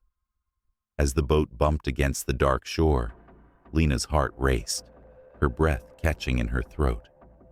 She was no longer just a woman seeking her love. She was a wanderer in the land of shadows, a seeker of truths that could either bind her forever or set her free. The journey had only just begun, and the river's whispers filled her with both dread and hope, intertwining like threads in a tapestry of fate.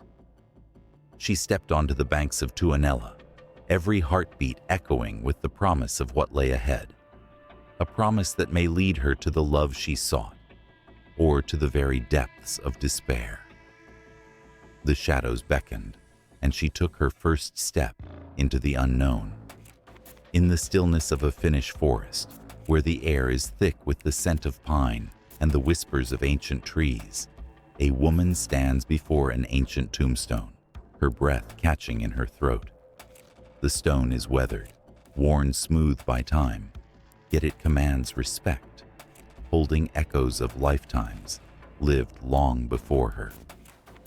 She runs her fingers over the inscriptions, tracing the names of her ancestors, and feels a pulse beneath her fingertips, a connection that binds her to the past, a thread that weaves through generations. The stories of those who came before are not mere tales. They are the lifeblood of Finnish culture, flowing through the veins of every person in the land. Each name holds a history, a legacy that shapes identity and informs beliefs. In Finnish tradition, ancestors are revered, not just as family members, but as powerful spirits that guide and protect. They are the grounding force in a world that often feels chaotic and uncertain. Before the Christian faith reshaped much of the Finnish landscape, the people turned to their ancestors for wisdom and support. They believed that the dead were never truly gone. Instead, they lingered in the shadows, watching over their descendants. The Finnish word for ancestor, esi-isä, translates to forefather, a title that embodies the weight of responsibility and reverence. In every home, rituals would be performed to honor these forefathers. Small altars adorned with offerings, food laid out, and prayers whispered in the flickering light of candle flames. The ancestors were not distant memories. They were living parts of the community's spirit. Festivals celebrated the harvest, marking the changing of seasons with a deep respect for the cycle of life and death. Finns believed that the spirits of their ancestors would return during these times, merging the realms of the living and the dead. It was during these gatherings that stories were told, lessons were shared, and the bonds of family strengthened. Each tale was a thread in the tapestry of existence, a reminder that life is fragile and fleeting, yet eternally connected. As twilight descends upon the landscape, the woman feels a chill sweep through the forest, an unmistakable sign that the presence of her ancestors is near. The trees seem to lean in closer, and the moonlight dances upon the leaves, illuminating the path she must take. In that moment, She recalls her grandmother's stories of their lineage, how her great-great-grandfather, a fierce warrior, had once fought to protect their village from invaders. She hears the echoes of his bravery, infused with the courage that now courses through her own veins. But not all stories are of valor and triumph. Some whisper of sorrow, the loss of loved ones, the struggles of hardship, and the weight of responsibility. Yet within these tales lies power. The Finnish believed that pain was not to be shunned, but embraced, for it forged stronger bonds between the living and the dead. The ancestors became a source of resilience, their trials transforming into strength for those who remember them. On the eve of the winter solstice, families gather around crackling fires, sharing stories that resonate with warmth and camaraderie. The flames flicker, casting shadows that dance like spirits upon the walls. It is a time to invoke the memories of those who have passed, to feel their presence weaving through the fabric of the night. The laughter and tears merge, creating a symphony of emotion that echoes through the ages. They pour libations for their ancestors, asking for blessings and guidance as the dark days of winter approach. In moments of desperation, when life feels insurmountable, the Finnish people turn to their ancestors for counsel. There is a deep belief that the spirits can provide clarity, revealing paths obscured by the fog of uncertainty. A woman once knelt beneath a towering birch tree, her heart heavy with grief after losing her child. In her despair, she clutched a small pendant, a family heirloom passed down through generations. She closed her eyes, seeking solace in the whispers of her ancestors. In that silent communion, she felt a warmth envelop her, a reminder that she was never truly alone. As the seasons change, so does the understanding of the role ancestors play in daily life. The Finnish celebrate the Day of the Dead, a time when the boundary between the living and the deceased blurs. Candles light the paths leading to cemeteries, a beacon for wandering souls. The night is alive with remembrance, laughter mingling with tears as families gather around the graves of their loved ones. They recount stories, share meals, and nurture the ties that bind them to their past. In these solemn yet joyous moments, the ancestors extend their hands, guiding their descendants through the darkness. The connection to ancestors is also deeply rooted in nature. In Finnish mythology, every hill and river whispers the names of those who have walked the earth before. The spirits inhabit the landscape, from the rolling hills to the shimmering lakes.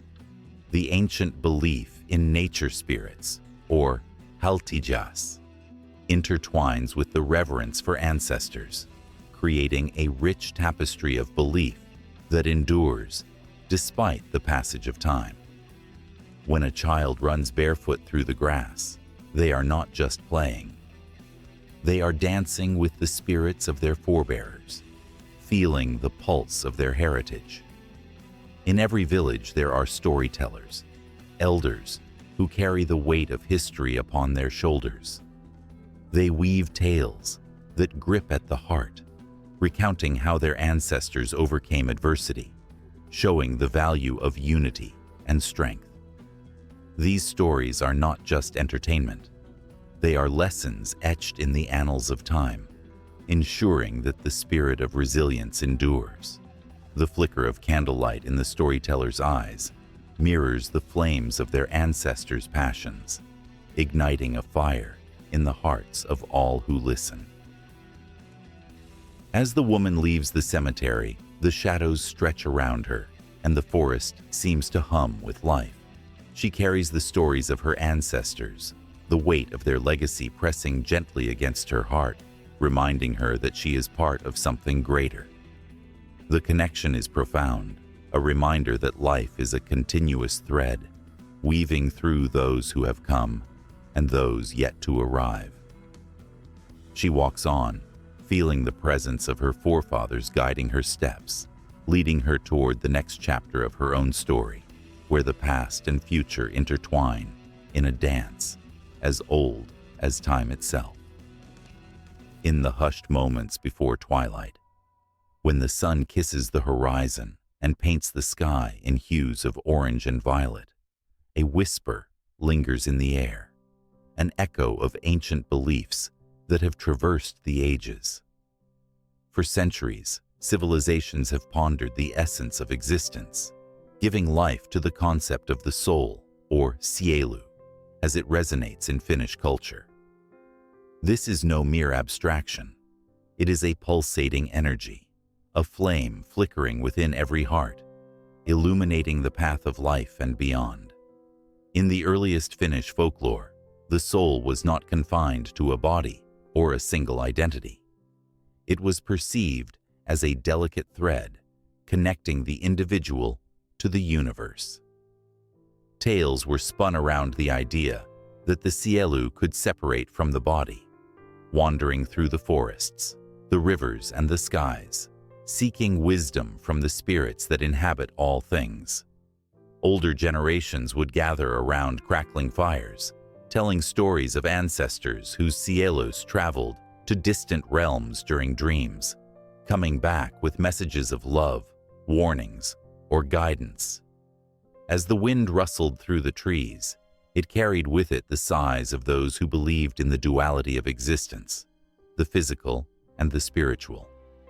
A young girl named Aino, standing at the edge of a vast lake, felt this pull. Water lapped at her feet, the chill creeping up her ankles. She closed her eyes and envisioned herself as part of the water, a sielu unbound, flowing seamlessly with the currents of the cosmos. The lake mirrored the depths of her spirit, reflecting both the light and shadows that danced within her. Alongside Aino's story, the ancient Finns believed in the importance of rituals to safeguard the soul. Special ceremonies marked the passage from one phase of life to another: birth, marriage, death. When a loved one departed, family members would place personal items beside the body, believing these objects would accompany the sielu on its journey. The air would thicken with grief, but also reverence. They honored the belief that the sielu would walk among them again, perhaps as a gentle breeze or a fleeting thought. The sielu was often depicted as a bird, soaring freely above the mundane world. This imagery captured the essence of longing, the quest for meaning that transcended earthly bounds. When the storms of life surged, when shadows loomed over hearts, it was this very symbol that comforted the lost. Aino, as she grew, found solace in carving tiny birds from wood, each stroke of her blade imbued with the silent prayers of her soul.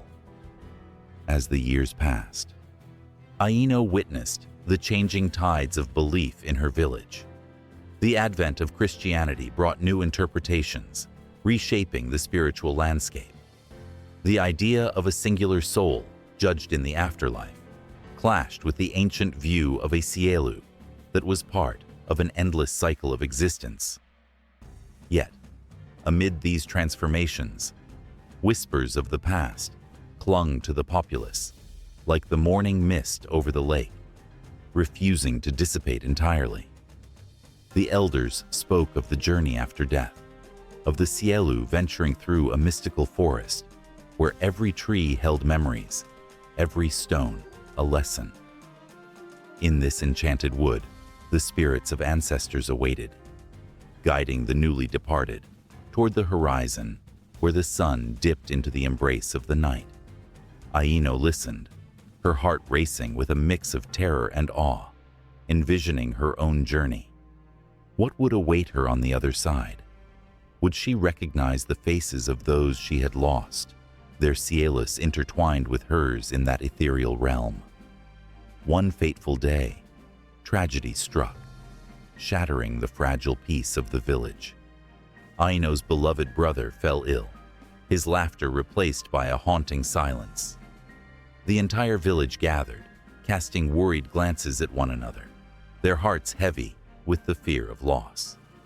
As he slipped away, Aino held his hand, feeling the warmth fade like a dying ember. In that moment, her soul fractured, yet it also expanded, reaching out beyond the physical realm, yearning to connect with his Sielu. In the days that followed, an unsettling stillness enveloped her. The lake, once a mirror of her spirit, now reflected her sorrow. She wandered the woods, searching for signs, for whispers of her brother's presence. It was here, among the ancient trees, that she began to feel the pulse of life around her.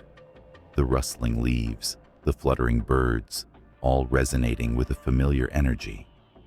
It was a reminder that while the body may perish, the essence of the Sielu endures, woven into the fabric of nature and the lives of those still breathing. As Aino delved deeper into her grief, she stumbled upon an age-old stone altar hidden beneath the gnarled roots of an ancient oak. Intrigued, she approached the altar, its surface worn by time, etched with symbols of the past. She could almost hear the voices of her ancestors urging her to remember, to honor the journey of the Sielu. With trembling hands, she lit a small fire, offering her prayers to the spirits that lingered in the air. She closed her eyes and envisioned her brother, soaring like the bird, free from pain, enveloped in light. The fire crackled, and a sudden gust of wind swept through the clearing, sending a shiver down her spine. Aino's heart raced, and she felt a presence beside her, a warmth that wrapped around her like a gentle embrace. In that moment, she realized she was not alone. Her brother's Sielu was there, whispering back to her through the rustling leaves, through the flickering flames, a promise that love transcends all boundaries, time, and space. The concept of Sielu transcended mere words. It was a living, breathing entity that nurtured the spirit and reminded humanity of its interconnectedness. Through stories and rituals, through the laughter of children and the tears of those who mourned, the journey of the soul persisted, weaving the past and present into a tapestry of hope and remembrance. As night fell, Aino stood before the lake once more, feeling the thrill of the unknown. Her Sielu, forever intertwined with those who had come before and those yet to come, setting forth to face whatever lay beyond the horizon. The wind rustled through the towering pines, whispering secrets only the trees could understand. Shadows danced on the forest floor as the sun dipped below the horizon, casting an enchanting hue over the landscape. Here, amidst the thick trunks and vibrant underbrush, the spirits stirred. They were more than mere legends.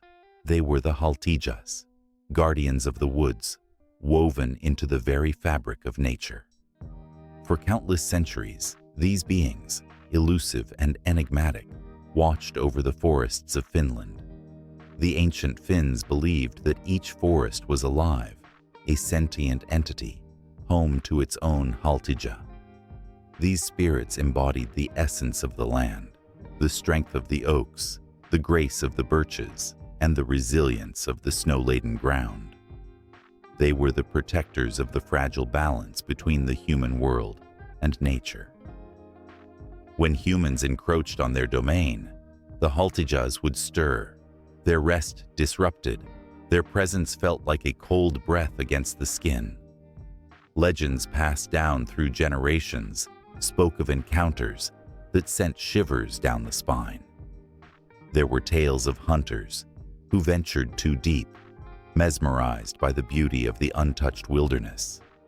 They would return with stories of shimmering figures at twilight, luminous beings weaving through the trees, their laughter mingling with the rustle of leaves, echoing in the stillness. Yet, The joy of those encounters could quickly turn to dread if respect was not shown. A careless step onto sacred ground could awaken a guardian's wrath, leading to lost paths and chilling cries that resonated within the forest. As night enveloped the woods, the air thickened with anticipation. The Haltiyas were not alone. Other spirits, guardians of the flora and fauna, emerged under the pale moonlight.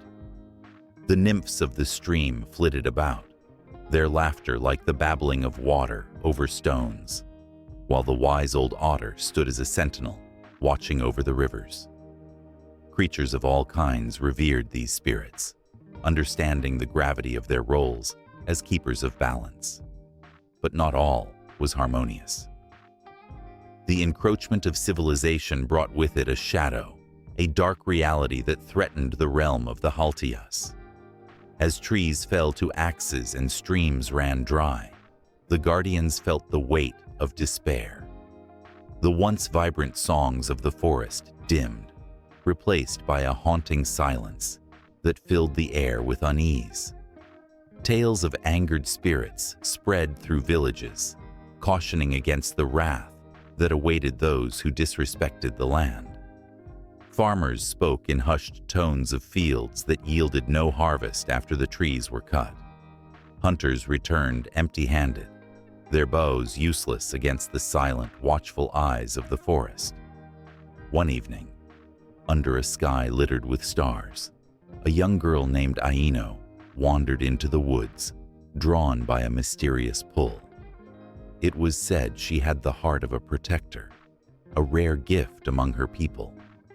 The forest embraced her, the cool air wrapping around her like a soft blanket. As she ventured further, she felt the presence of the Haltijas, their gentle energy filling her with warmth. Her spirit soared, but as she walked deeper, the trees grew denser and the atmosphere shifted. The laughter of the nymphs faded, replaced by an urgent whisper that urged her to turn back. Yet Aino pressed on, her curiosity igniting a fire within her.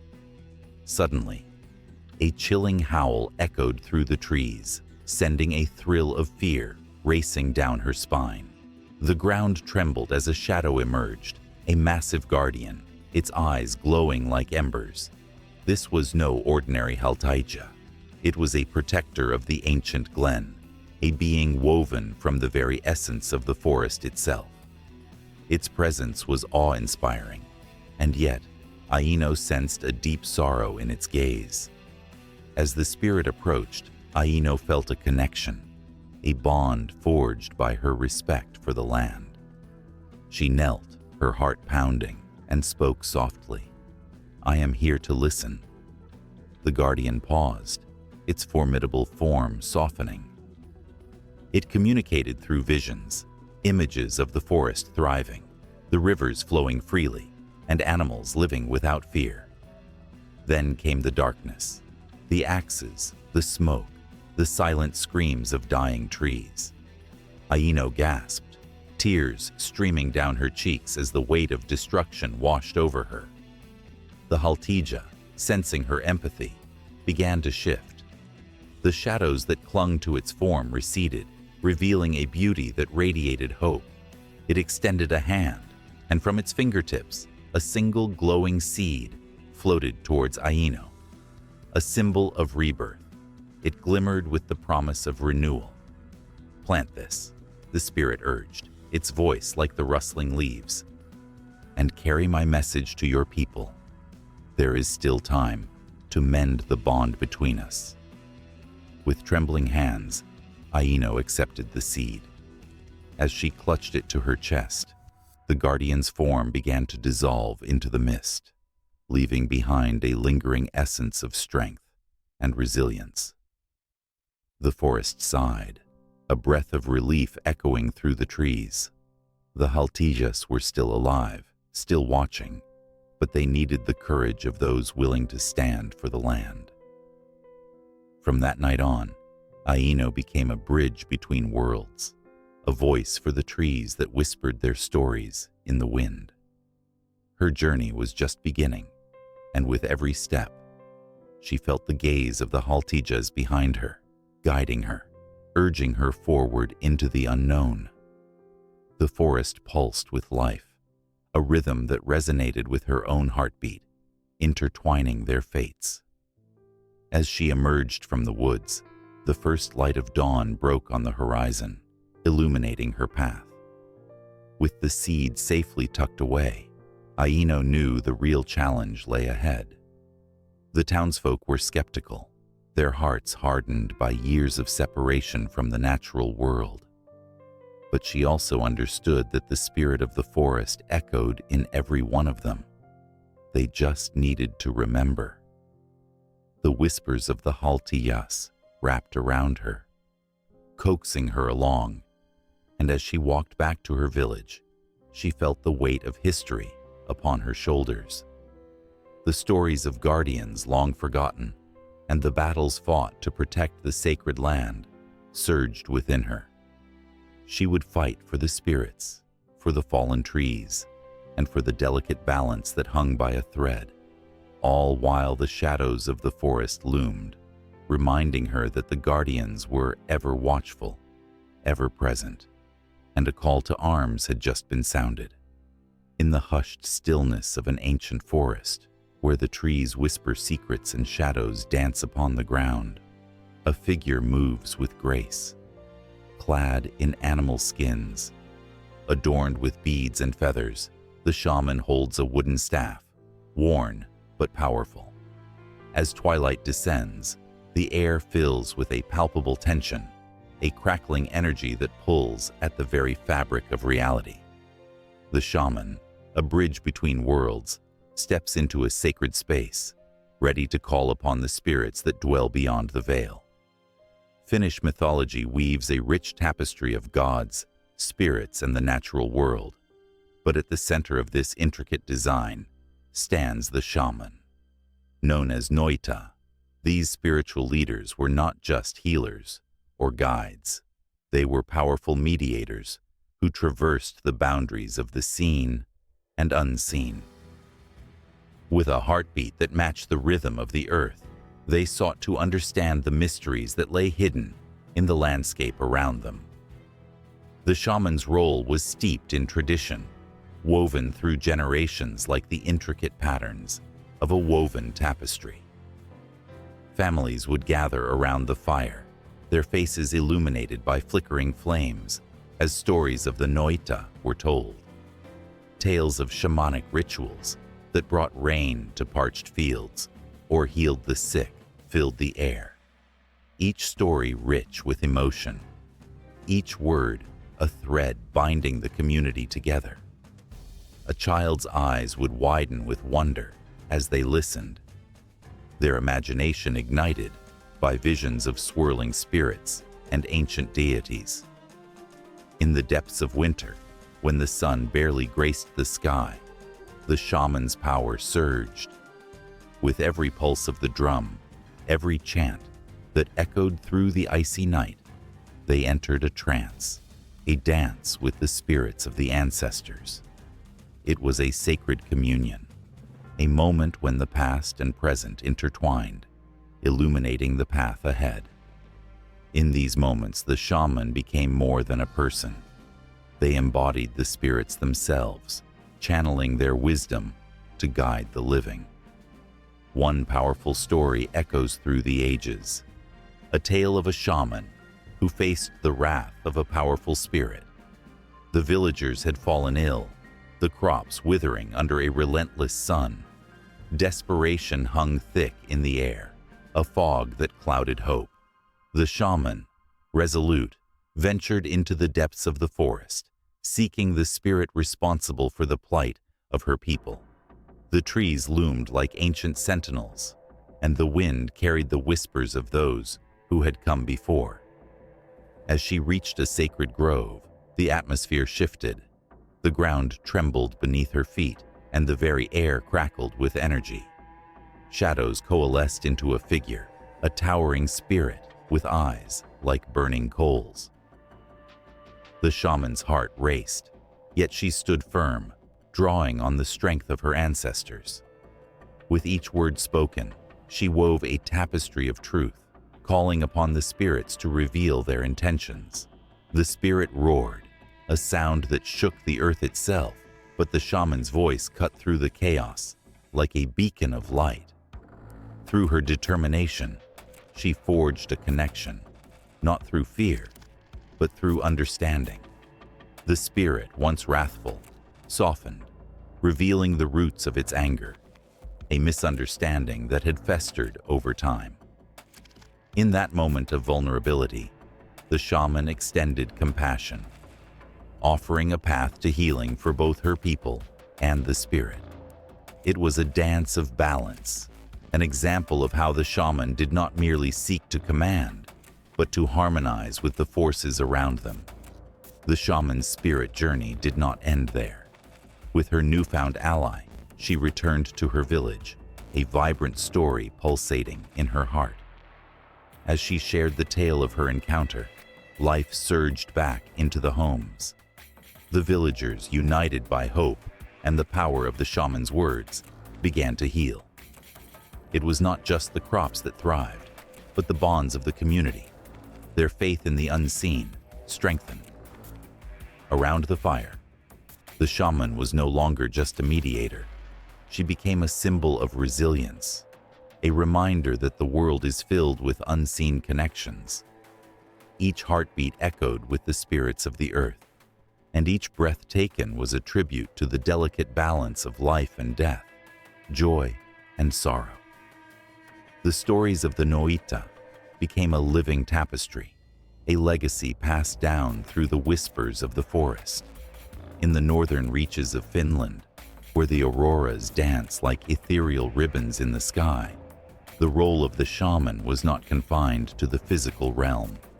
They were the guardians of wisdom, keepers of sacred knowledge that transcended time. The shamans spoke with the animals, the stones, and the very essence of the land. They understood that every element had a spirit, every river a story. The bond they shared with nature was profound, a connection that filled their hearts with awe and respect.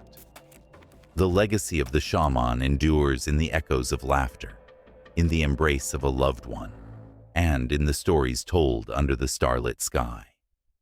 Even today, remnants of their ancient practices can be felt in modern Finnish culture.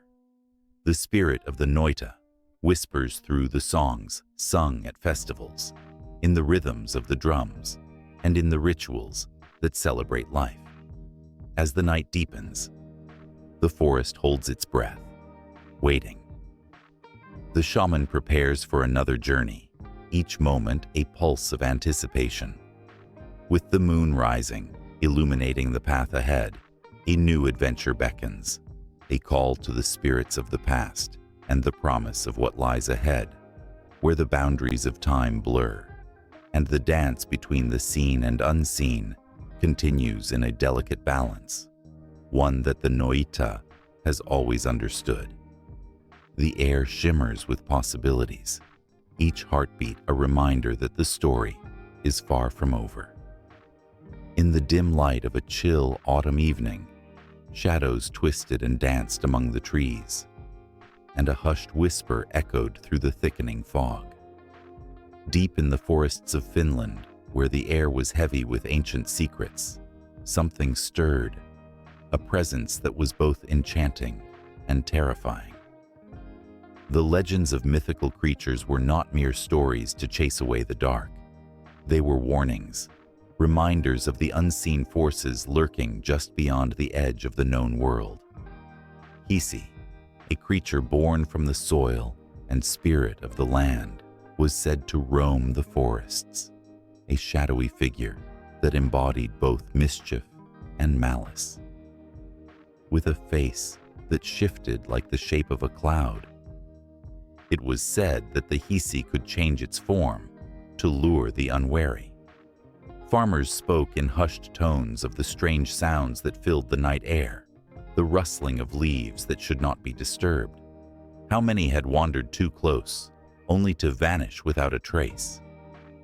The wind carried their stories through the trees, tales of lost livestock and disrupted harvests. The Hisi, they believed, was always near, waiting just beyond the flickering light of the campfire. Then there was Neki, the water dweller with an alluring song that lured the unwary to the depths of lakes and rivers. According to the old tales, this creature, with its shimmering hair and graceful form, would beckon to children, coaxing them to come play. But play turned to peril, for those who ventured too close would find themselves dragged under, swallowed by the cold embrace of the water. The Neki was both beautiful and deadly, a reminder of nature's power, an echo of the laughter that could so easily become a scream. The villagers would often warn their children, "Stay away from the water's edge when the sun sets. The Neki is waiting for you." The stories of these creatures passed from generation to generation, woven into the fabric of life in Finland. The tales were told around flickering fires, voices low and trembling with fear, as listeners leaned in, wide-eyed, hearts racing. Each creature carried a message wrapped in the guise of horror, a reminder to respect the forces of nature and the mysteries that lay beyond the light. In the shadows, a group of children sat huddled together, their imaginations igniting with each chilling tale. They exchanged nervous glances, a mix of trepidation and thrill coursing through them. "Do you think they're real?" one whispered, voice trembling. "Maybe they're just stories," another replied, though doubt etched lines across his brow. But deep down, they all felt the truth of it. The fear of the unknown tugged at them, gripping their hearts in a vice of anticipation. One child, bold and curious, decided to test the stories. "Let's go to the water," she declared, her voice steady despite the quivering excitement. The others hesitated, but her bravado sparked a fire in them. They rose, a motley crew of daring adventurers, and made their way to the lake, the moon casting silver light over the water's surface, shimmering like a blanket of stars. As they approached, the air thickened, and an eerie silence enveloped them. The lake, usually so inviting, now seemed foreboding, the ripples whispering secrets of those who had come before. The children peered into the depths, their reflections wavering like ghosts. "What if the Neki is watching us right now?" One shivered, glancing over his shoulder, but the bravest of them stepped closer to the water's edge. "Hey, Neki," she called, her voice echoing into the depths. "We're not afraid of you." Her challenge hung in the air, thick with tension, and for a brief moment, the world seemed to hold its breath. Then came a sound, soft, melodic, like a gentle breeze brushing through the trees. It was a song, sweet yet haunting, that wrapped around them, drawing them closer to the water. The children exchanged nervous glances, their hearts pounding in unison. "Is it real?" one gasped, eyes wide with a mix of fear and excitement. They were entranced, caught in the melody, the pull of the water almost irresistible. But as the song rose and fell, so did an undercurrent of something darker, a sense of foreboding that whispered of danger. Suddenly, a splash broke the surface, sending ripples across the tranquil lake. The children jumped back, gasping as a figure emerged, hair glistening like moonlight on water. It was the Neki, eyes glimmering with mischief and allure. The creature's smile widened, promising adventure but carrying with it the weight of warning, a reminder that such beauty often masked peril. "Come play," the Neki sang, voice like silk weaving through the night, wrapping around their hearts and igniting their curiosity. But something in the depths of her gaze held a chill, a flicker of darkness that sent shivers down their spines. "Run!" one of the boys shouted, instinctively grasping his friend's arms, pulling them back from the edge. The spell shattered. The enchanting song twisted into a harsh laugh that echoed across the water, a sound that sent them fleeing into the night. Hearts racing, fear gripping their throats. They ran, clumsy and breathless, shadows weaving through the trees, desperate to escape the chilling call of the water. As they stumbled away, the echoes of the Necki's laughter faded into the dark, leaving behind a silence thick with the weight of their close encounter. They had brushed against the veil of the unknown, felt the pulse of the mythical world just out of reach. The stories they had heard were not just tales. They were warnings, steeped in history and the very essence of the land. In the safety of their homes, the children huddled together once more, hearts still racing as they whispered their secrets under the cover of darkness. The tales of Hisi and Nekki intertwined in their minds, forming a tapestry of fear and fascination that would linger long after the night had passed. They had tasted the thrill of the unknown, a blend of terror and wonder that would haunt their dreams and shape their lives forever. The darkness beyond their doors remained alive, teeming with creatures waiting to be summoned, stories yearning to be told, and a world just beyond their imagination, waiting for the next brave soul to seek it out. The cold wind howled through the trees, carrying whispers from ancient times where gods roamed the earth and spirits danced in the twilight. In Finland, the air was thick with the weight of stories, tales of mythical creatures like Väinämöinen, the wise old sage, and Aino, the tragic maiden, whose fates intertwined with the very fabric of the land. Yet, in this haunting beauty, a new presence was emerging, one that would cast shadows over the old gods and weave itself into the rich tapestry of Finnish mythology.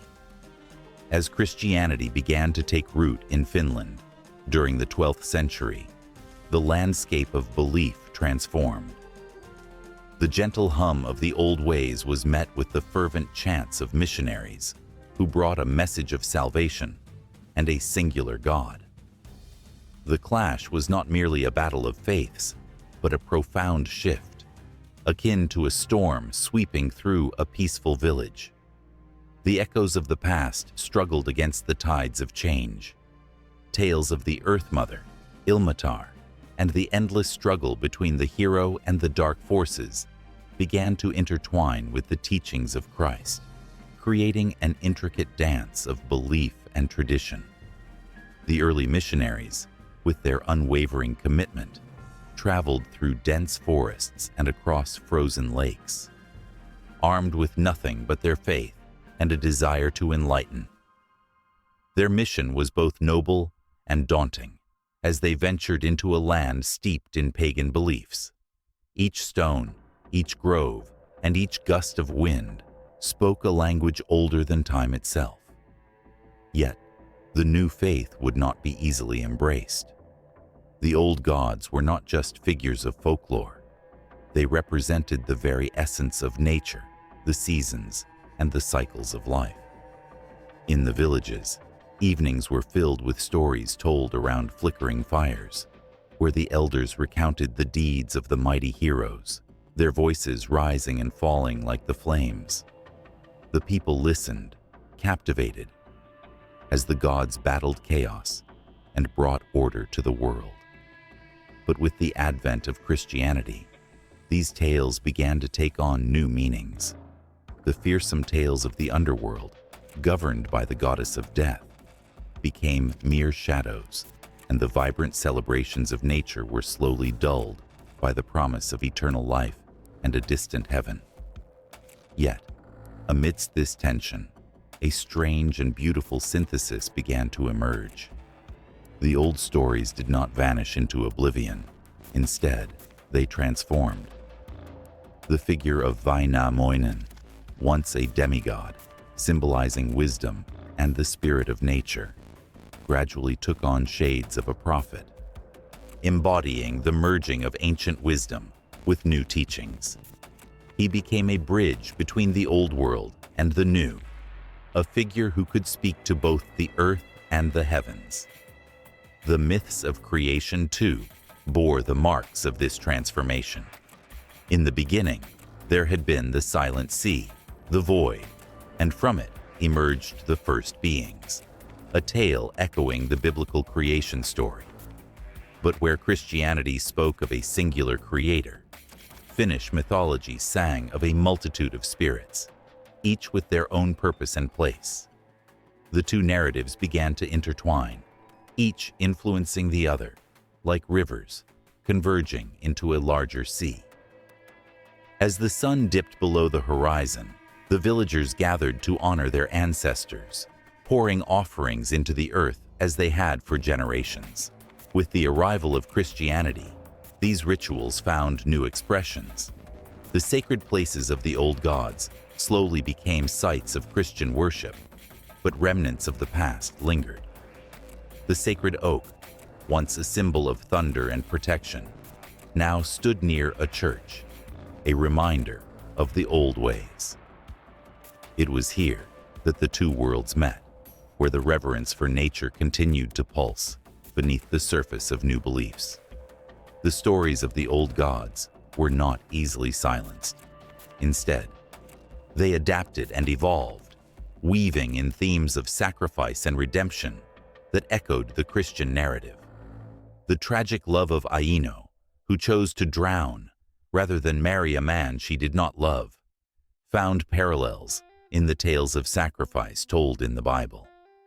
The villagers, torn between their heritage and the new faith, began to see their stories through a different lens. Faith was not a direct path, but a labyrinth of choices, struggles, and revelations. The ancient shamans, once the spiritual leaders who connected the people to the spirits of the land, found themselves challenged by the powerful clergy. Yet, instead of vanishing, they evolved.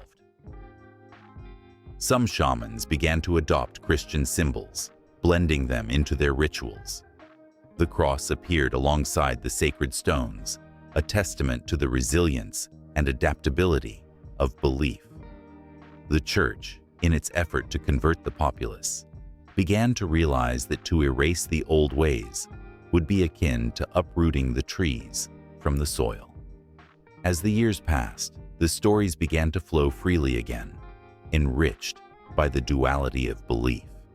The tales of the heroes, now imbued with moral lessons more akin to parables, took on new life. Stories of bravery were now paired with teachings of forgiveness, creating an intricate tapestry where the past and present danced together. Children would sit at their parents' feet, eyes wide with wonder, hearing about how Väinämöinen once saved the world from chaos, and how the love of Christ offered hope to the downtrodden. The sound of laughter mingled with the solemnity of prayer, reflecting the duality of existence itself. Each story was a thread, binding the community together, rich with the flavors of both the old gods and the new promise of salvation. In this vibrant clash of cultures, the Finnish spirit endured. The landscape remained dotted with sacred sites, where the earth breathed life into the ancient rituals, even as the spires of new churches rose toward the sky. Hope lingered in the air, as did a sense of loss, as the echoes of the past whispered reminders of what had been. The glow of fires illuminated faces filled with curiosity, wonder, and a hint of nostalgia, for they were the keepers of both legacies. Thus, the saga of Finnish mythology continued to pulse with life, threading through the hearts and minds of its people. The old gods may have been quieted, but their essence lived on in the stories, a reminder of the earth's power and the enduring spirit of a culture that would not be easily forgotten. As the seasons changed and the years rolled on, the stories would find new expressions, forever shaped by the hands of time, faith, and the unbreakable bond between the past and the present. The air crackled with anticipation as the first hints of spring kissed the earth awake. Children danced in fields bursting with wildflowers, their laughter ringing out like the joyous clanging of bells. The world was alive again, a canvas splashed with colors that had been muted during the harsh winter months. The people, clad in vibrant garments, celebrated the thawing of ice and snow, a festival that had been passed down through generations. This was not just a gathering, it was a rite of passage, a moment when the old whispered secrets to the new, and the cycle of life began anew. In ancient times, the arrival of spring was met with fervor. Festivals marked the changing seasons, each one steeped in rich tradition and emotion. The spring equinox, for example, was celebrated with feasts that honored fertility and rebirth. Families would gather, sharing dishes of fresh greens and sweet fruits, a testament to the bounty the earth promised. As dusk fell, bonfires were lit, their flames licking the sky and casting shadows that danced across the faces of the revelers. The warmth of the fire mingled with the warmth in their hearts, igniting an eternal hope for what lay ahead. As the seasons turned, summer brought a different kind of celebration. The summer solstice, longest day of the year, transformed communities into vibrant hubs of energy. People adorned themselves in crowns of flowers, their spirits intertwined with the sun's glorious embrace. In fields, they would gather for communal dances, their feet pounding the earth, a rhythm that echoed the heartbeat of the land. The air was thick with the scent of barbecued meats, and the laughter of families echoed under the sun-drenched sky. Children chased fireflies as twilight fell, their joy a vivid reminder of innocence and the fleeting nature of time. In contrast, autumn arrived with a bittersweet beauty. The festival of harvest was a poignant celebration, an acknowledgement of both gratitude and loss. As leaves turned fiery shades of red and gold, communities came together to share the fruits of their labor. Tables were laden with a cornucopia of food, pumpkins, apples, and grains, each item a symbol of hard work and dedication. As night cloaked the day, lanterns were lit, illuminating the faces of those who had come to remember loved ones who had passed. Stories were shared, rich with history and memory, echoing through the chilly air. Tears mingled with laughter, creating a tapestry of emotions that tied the past to the present. Winter, however, was an entirely different saga. The winter solstice brought long nights and deep contemplation. As darkness enveloped the land, families gathered around glowing hearths, their faces warmed by the flickering firelight.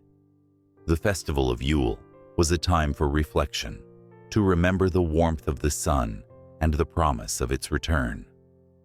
Evergreen branches adorned homes, symbols of eternity and resilience amid the bleakness. People would sing ancient carols, their voices rising and falling, a melody of hope that wrapped around them like a comforting blanket. The air was thick with the aroma of spiced cider, and children hung stockings, eyes gleaming with expectation. Throughout the years, these festivals held a mirror up to society, reflecting its joys and sorrows. In ancient Rome, Saturnalia became a time of revelry, where social hierarchies blurred, if only for a moment. Masters served their slaves, and laughter echoed through the streets as gifts were exchanged. The air was thick with merriment, a brief glimpse of unity, where the bounds of class melted away like snow under the sun. In many cultures, spiritual significance adorned these celebrations. The Day of the Dead in Mexico served as a vibrant reminder of the cycle of life and death. Families built altars adorned with marigolds, sugar skulls, and favorite foods of their departed loved ones. Laughter mingled with tears, and the line between the living and the dead faded. It was a celebration of remembrance, where the spirits returned to join the festivities. As the wheel of the year turned, these festivals became more than mere events. They transformed into lifelines, connecting people with their ancestry and their land. The emotional weight of these gatherings was palpable.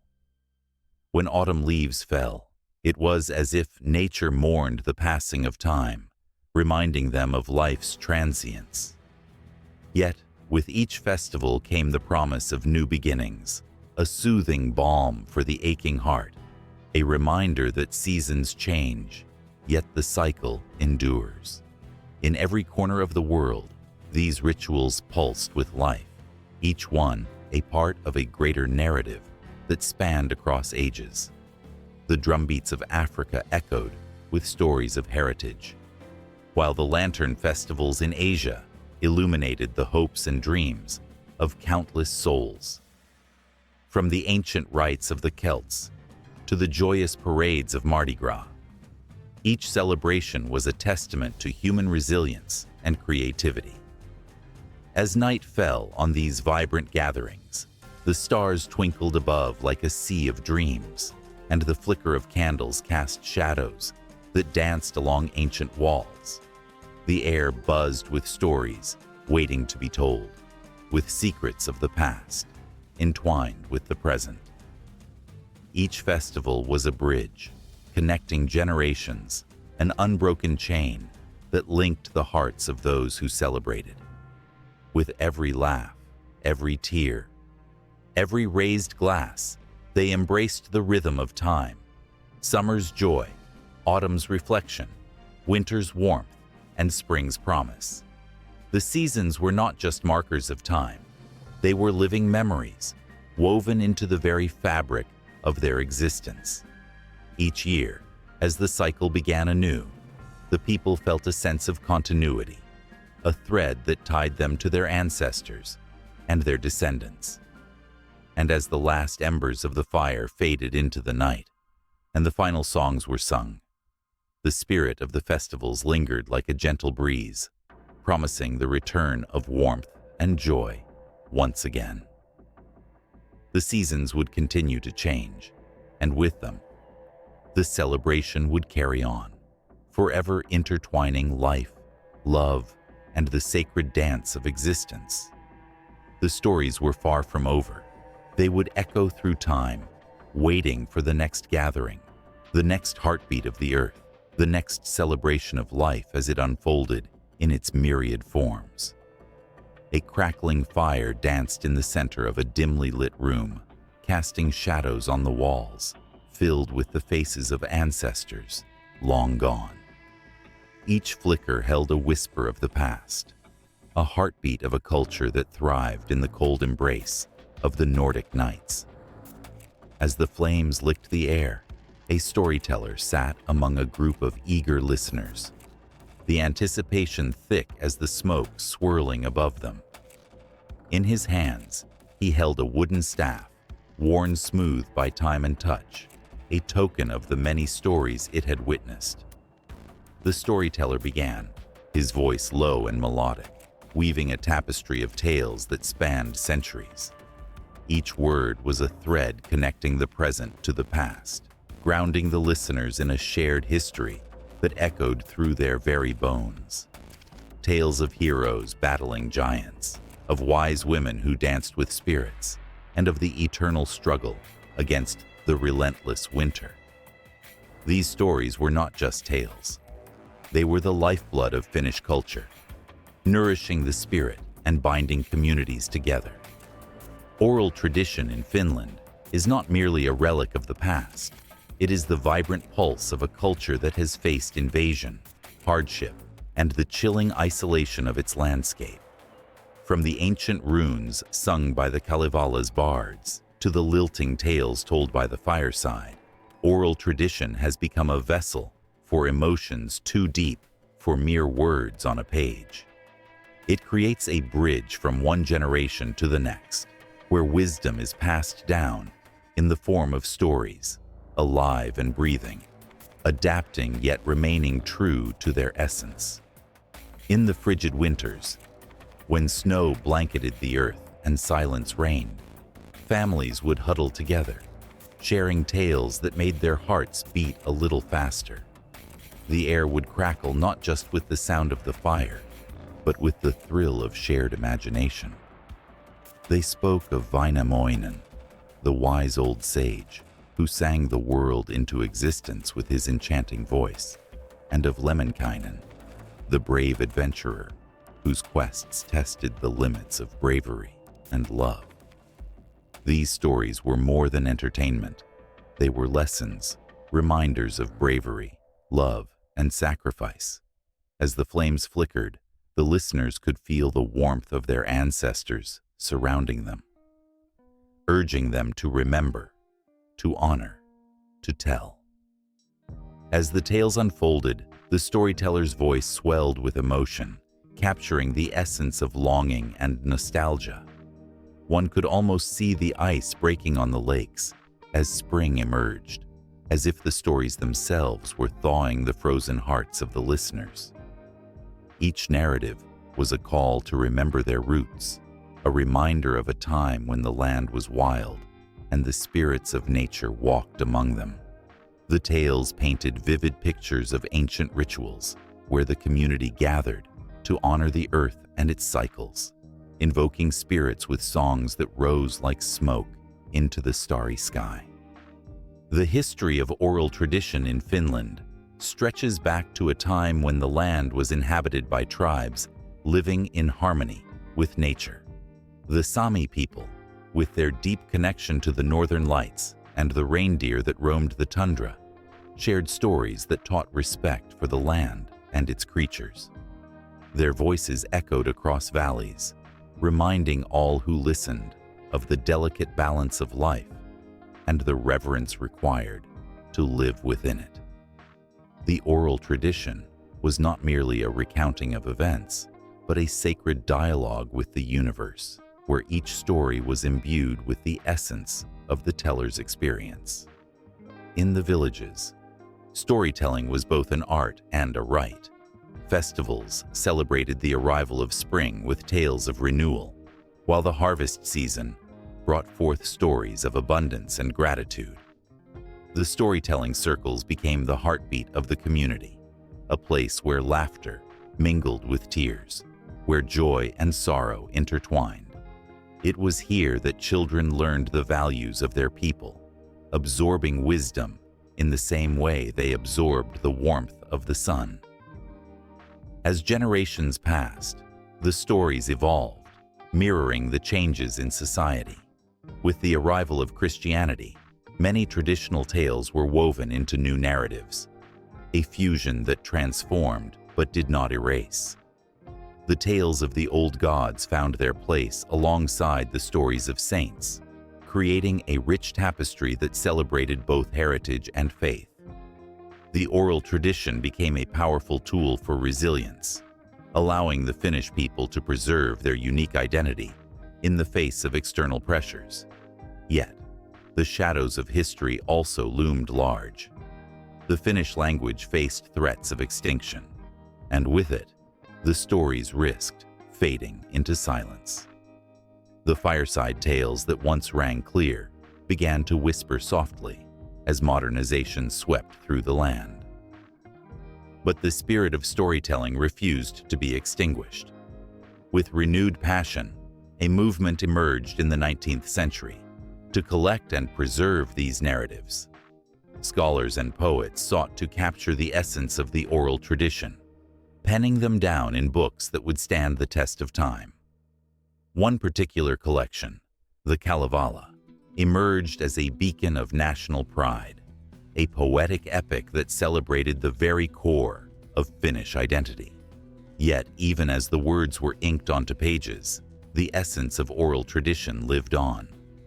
The storytellers, with their rich voices and expressive gestures, continued to gather, reminding the community that stories belonged to the people, not just to paper. The beauty of oral tradition lies in its ability to adapt, to breathe life into the past while remaining relevant in the present.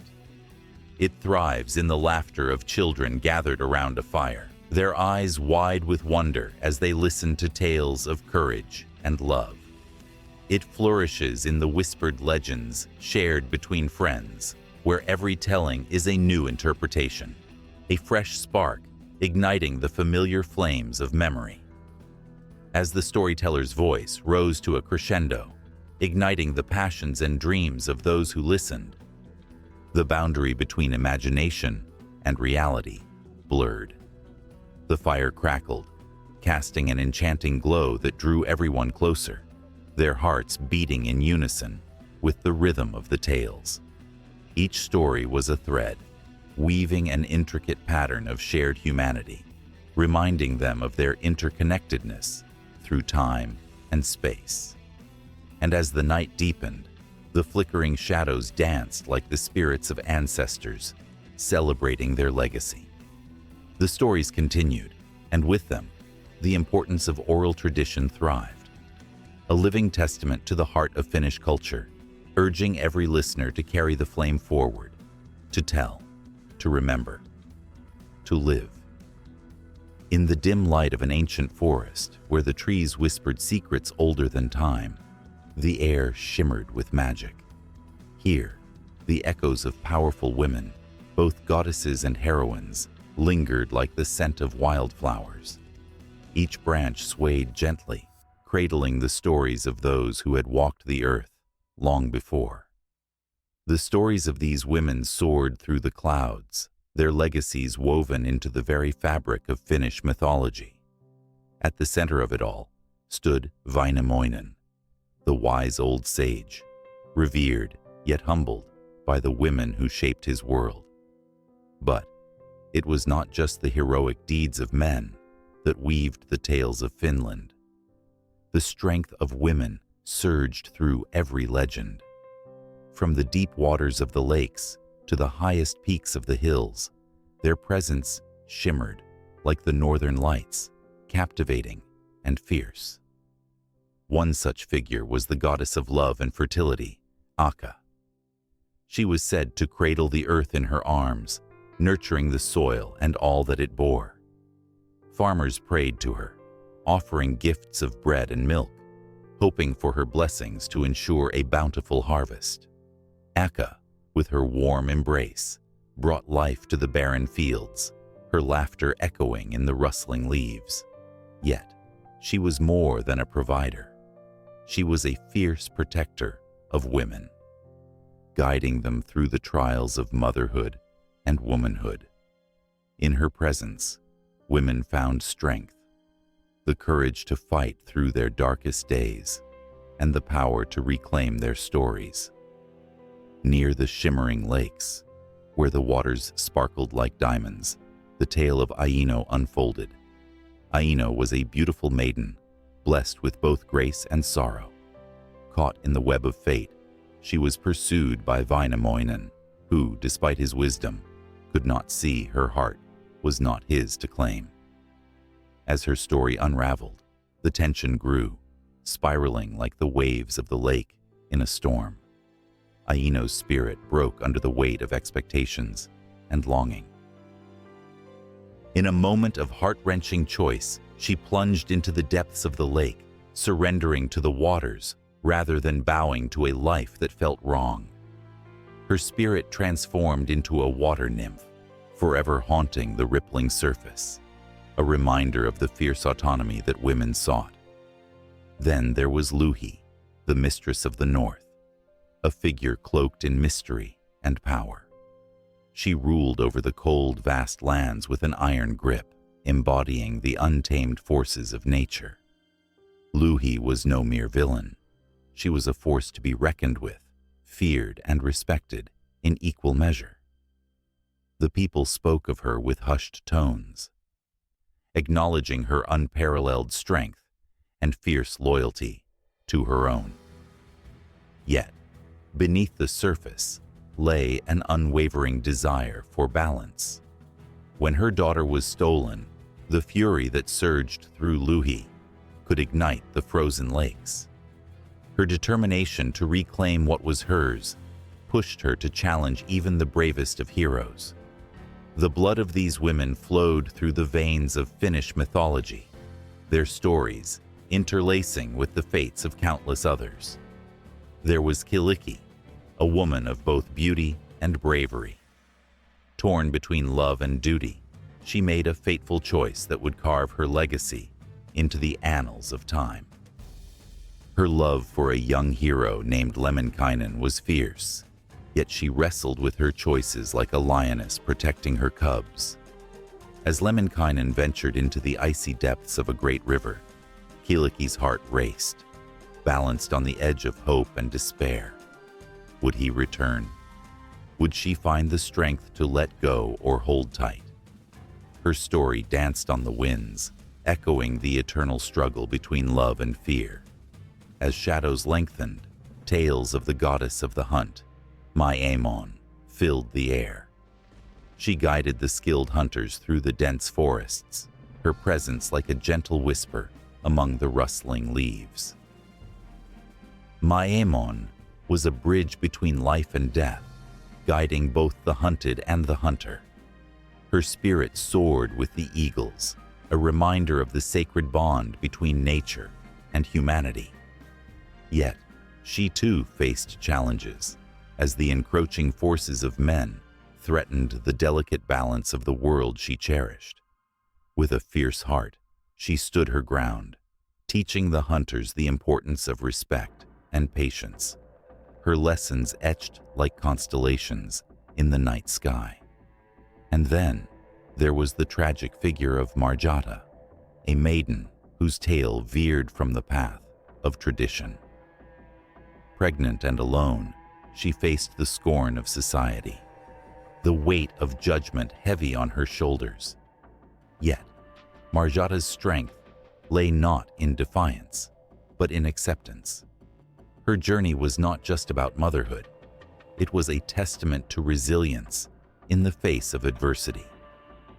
As she walked through the village, the eyes of the people bore into her, but she held her head high, knowing she carried within her the future of a new beginning.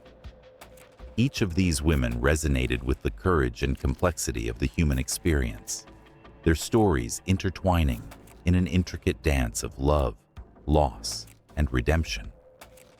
The echoes of their laughter and cries hung in the air like the scent of blooming lilacs, inviting those who listened to feel the pulse of their struggles and triumphs. In the cold embrace of Finnish winters and the warmth of summer nights, their legacies lived on, interwoven with the landscape itself. As the sun dipped below the horizon, casting hues of orange and purple across the sky, the tales of these women lingered in the twilight, a bittersweet reminder of their strength and sacrifice.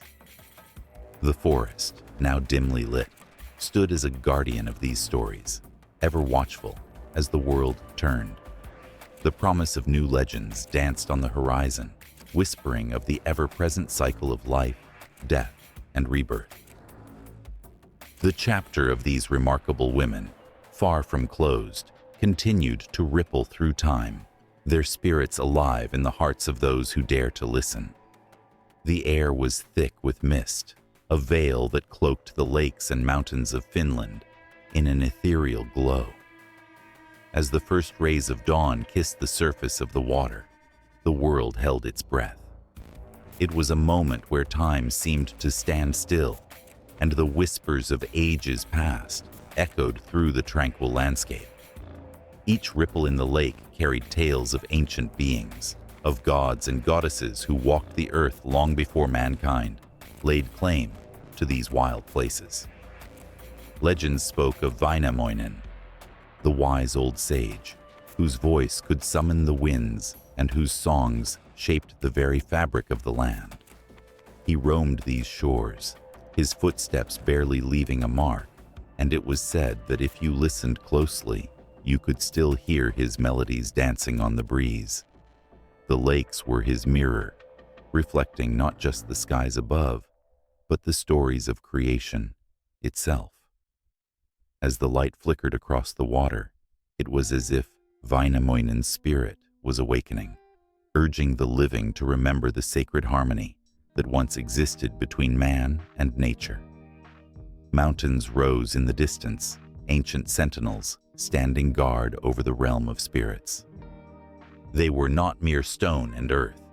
They were the bones of giants, their towering peaks reaching for the heavens.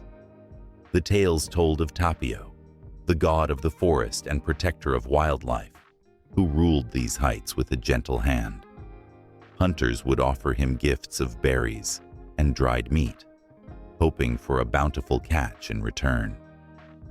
In the depths of winter, when the snow blanketed everything in silence, it was said that the mountains held the warmth of Tapio's spirit, sheltering those who sought refuge from the harshness of the season. The forests surrounding the lakes were alive with whispers. The Finnish believed that every tree had a soul, and the lakes held the tears of spirits long forgotten. Each drop of water carried the weight of 1,000 emotions: joy, sorrow, and the longing of those who had passed on. The lakes were not just bodies of water. They were portals to the past, a bridge between realms. When the sun dipped low and painted the sky in hues of crimson and gold, the water shimmered like liquid fire, revealing glimpses of the other world, the land of the dead where heroes lingered, where stories never faded. Yet, shadows lurked at the edges of this beauty. The stories of the Ahti, the god of the underworld waters, spoke of his ability to lure the unwary into the depths, where they would be lost forever, their screams swallowed by the dark embrace of the lake. Fishermen told tales of the eerie calm that would descend before a storm, a sign that Ahti had chosen that moment to awaken. On stormy nights, the waves would crash with a ferocious roar, as if the lake itself was in a battle against unseen forces, a battle that echoed the turmoil of the human heart. In the soft embrace of twilight, the landscape transformed. A chorus of colors washed over the mountains, igniting the world in hues that stirred the soul. It was during these moments that the stories of the past felt most alive, as if the mountains themselves were listening, eager to share their secrets. Each peak held a story, each valley a song, and the lakes were a reflection of the heart's deepest desires. The Finnish people understood this bond. They knew that their lives were intertwined with the very essence of the earth beneath their feet. As the stars began to twinkle overhead, the night creatures stirred. The haunting call of the owl echoed through the trees, weaving a tapestry of sound that filled the cool night air. It was a sound that sent shivers down the spine. It carried with it the weight of countless tales, stories of love and loss, hope and despair. The ancestors had walked these paths, and every rustle in the underbrush reminded the living that they were not alone. The spirits of those who had come before lingered, offering guidance and comfort in the darkest of times.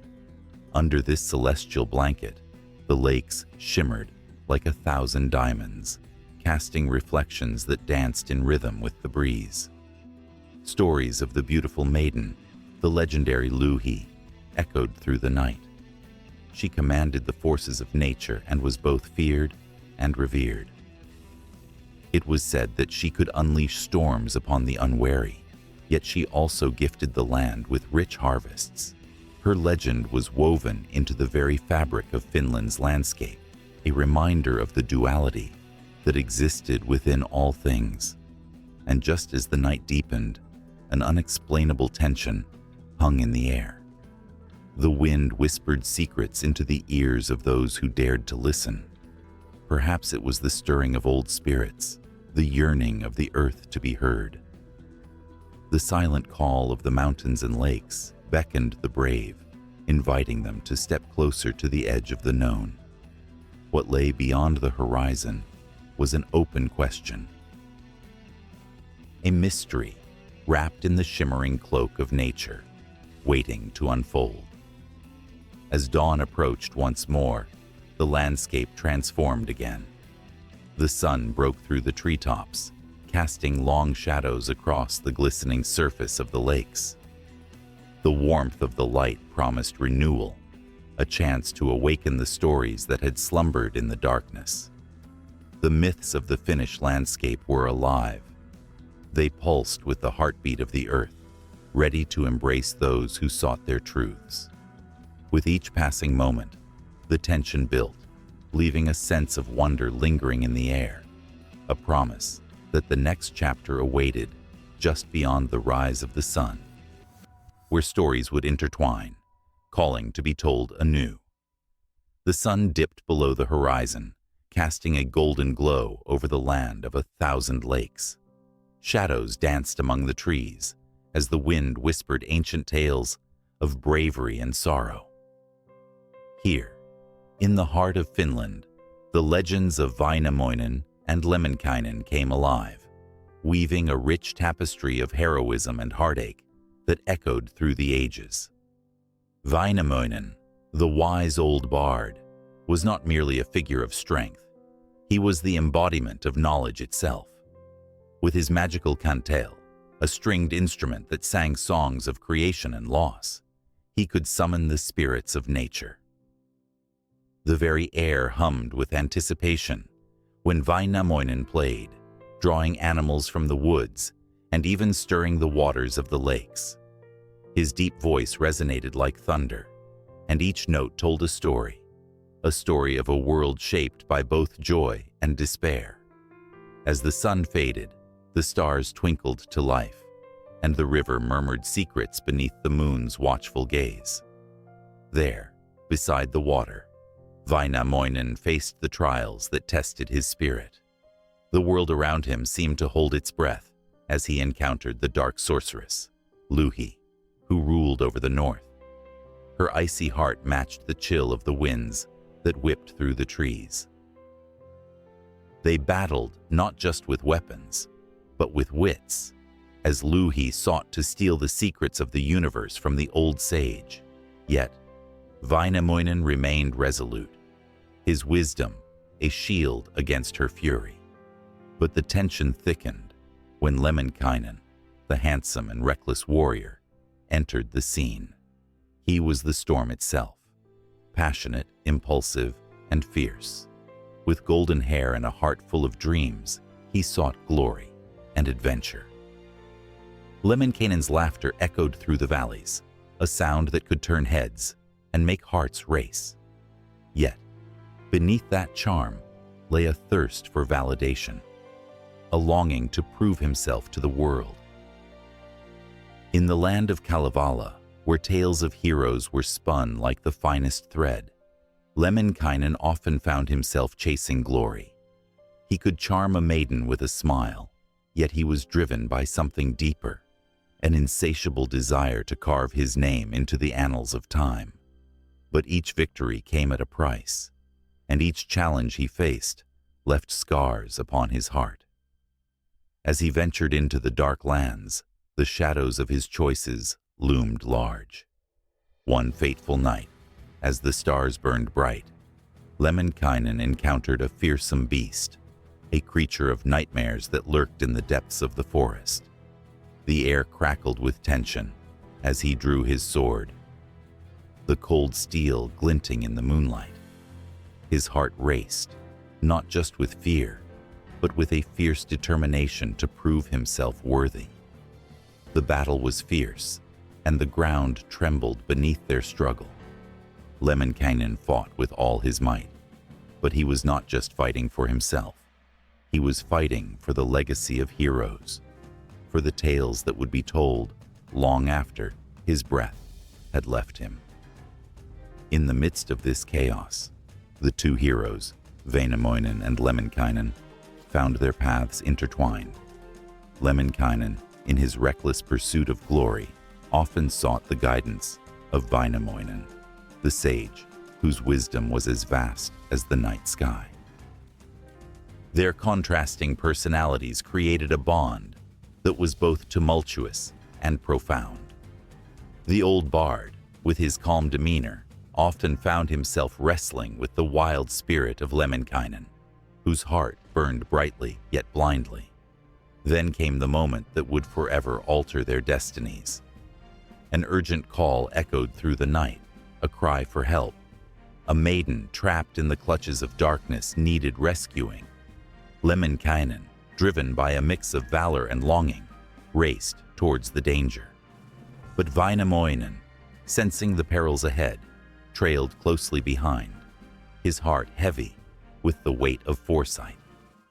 The forest became their battleground, filled with the sound of rustling leaves and the distant howls of unseen creatures. As they approached the dark lair, tension filled the air like a taut string. Lemminkainen charged ahead, his sword gleaming, while Väinämöinen invoked ancient spells, preparing to protect his reckless friend. The clash between light and shadow unfolded, and the very fabric of the world seemed to shudder with the intensity of their struggle.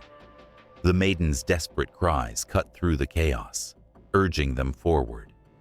But in the midst of their fight, the unfathomable forces of fate loomed large. Lemminkainen, in a moment of bravery, pushed forward. But the sorceress Louhi had cast a powerful enchantment, pulling him into an abyss of despair. His heart raced, but he was not lost yet. With a shout, he called upon Väinämöinen, whose wisdom would guide him through the storm.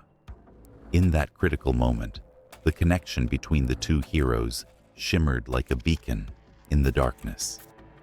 Väinämöinen, drawing upon the strength of the ages, sang a song that resonated through the very earth beneath them. The melody wove a tapestry of courage, binding them together. Lemminkainen fought against the pull of despair, his spirit ignited by the words of his friend. Their bond became a testament to the power of camaraderie, fueling each other's resolve even when all seemed lost. The battle raged on, and the stakes grew higher. With every clash of steel and echo of ancient magic, the land itself seemed to pulse with life. Heroes were born not from victories alone, but from the struggles that shaped their souls. The forest, a witness to their fight, held its breath in anticipation, for the tales of Väinämöinen and Lemminkainen were woven into the very essence of Finland itself.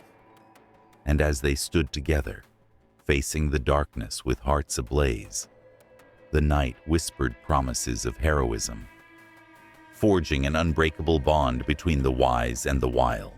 The legends would continue to echo in the valleys, their stories entwined, setting the stage for adventures yet to come. The journey of Väinämöinen and Lemminkainen flowed on, promising more battles, more trials, and more heart-stirring moments that would resonate through the ages, as the land watched and waited for the next chapter to unfold. In the shadow of the darkening forest, where the trees whispered secrets to the wind, a figure stood alone, his heart burdened by a fate written in the stars.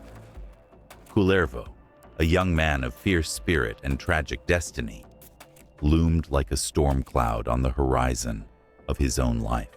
The air was thick with tension, as if the very earth was holding its breath, anticipating the turmoil that would soon unfurl. Born to a noble family, Kullervo was a child of tragedy from the very beginning. His father, Kalervon, was slain by a rival clan, leaving his mother, a woman of gentle spirit, to raise her children amidst sorrow.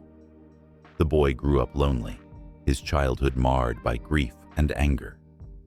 As he roamed the vast landscapes of his homeland, he felt the weight of misfortune pressing down upon him, a constant reminder that joy was a fleeting dream. Kullervo's life took a darker turn when he was captured by the enemies of his family. A slave in a foreign land, he endured cruelty that would shatter a lesser spirit. Yet, like a flame refusing to be snuffed out, Kullervo's anger burned bright within him. He plotted his revenge, his heart swelling with a desire for retribution. The very thought of his family's honor being tarnished filled him with a fire that could not be quenched.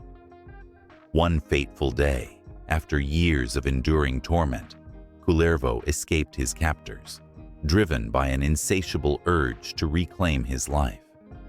The journey home was fraught with danger, but the thought of his family fueled his resolve. He crossed rivers and climbed mountains, each step carrying him closer to the remnants of the life he had lost. But fate is often cruel, and the hands of destiny twisted in ways he could never have anticipated. Upon his return, Kullervo's heart soared with hope, yet the shadows of his past clung to him like a shroud. He discovered that his childhood home had been ravaged by the very enemies he sought to destroy. The specter of loss haunted him anew, and the sorrow deepened in his chest. But amid the pain, a flicker of light emerged. He encountered his sister, the only surviving member of his family. Their reunion was a bittersweet moment, tinged with the knowledge that their lives had been irrevocably altered. As they embraced, Kullervo felt a surge of emotions he had long buried. His sister, named Untamo, was not just a reminder of what he had lost. She was a beacon of hope. Together, they spoke of dreams and desires, weaving plans for a future that seemed impossible. But fate, with its cruel sense of irony, had darker designs in store for them. The love between Kullervo and Untamo grew, blossoming in the shadow of their shared tragedy. They sought solace in each other's arms, a sanctuary amidst the chaos of their lives. Yet, as the fire of their love blazed, so too did the specter of doom loom ever closer.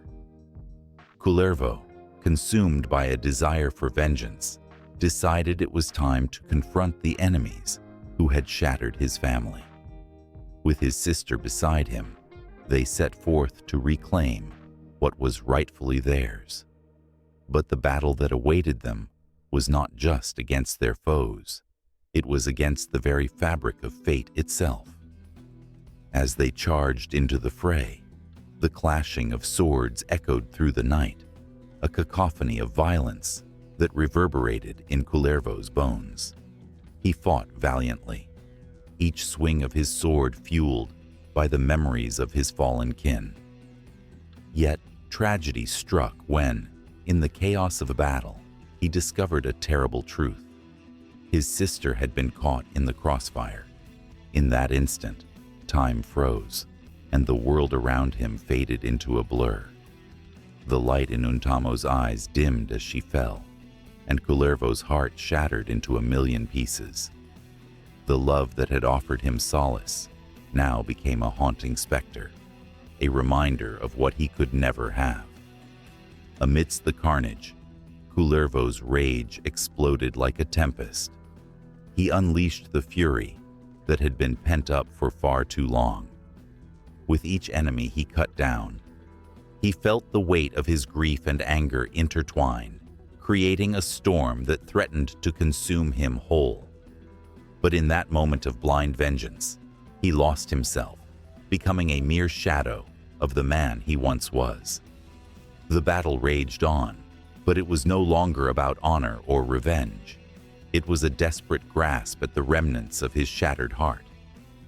As the last of his enemies fell before him, Kullervo stood alone amidst the wreckage of what had once been his life.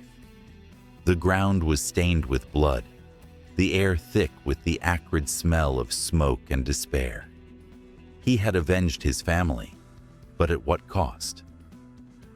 The realization hit him like a blow to the gut.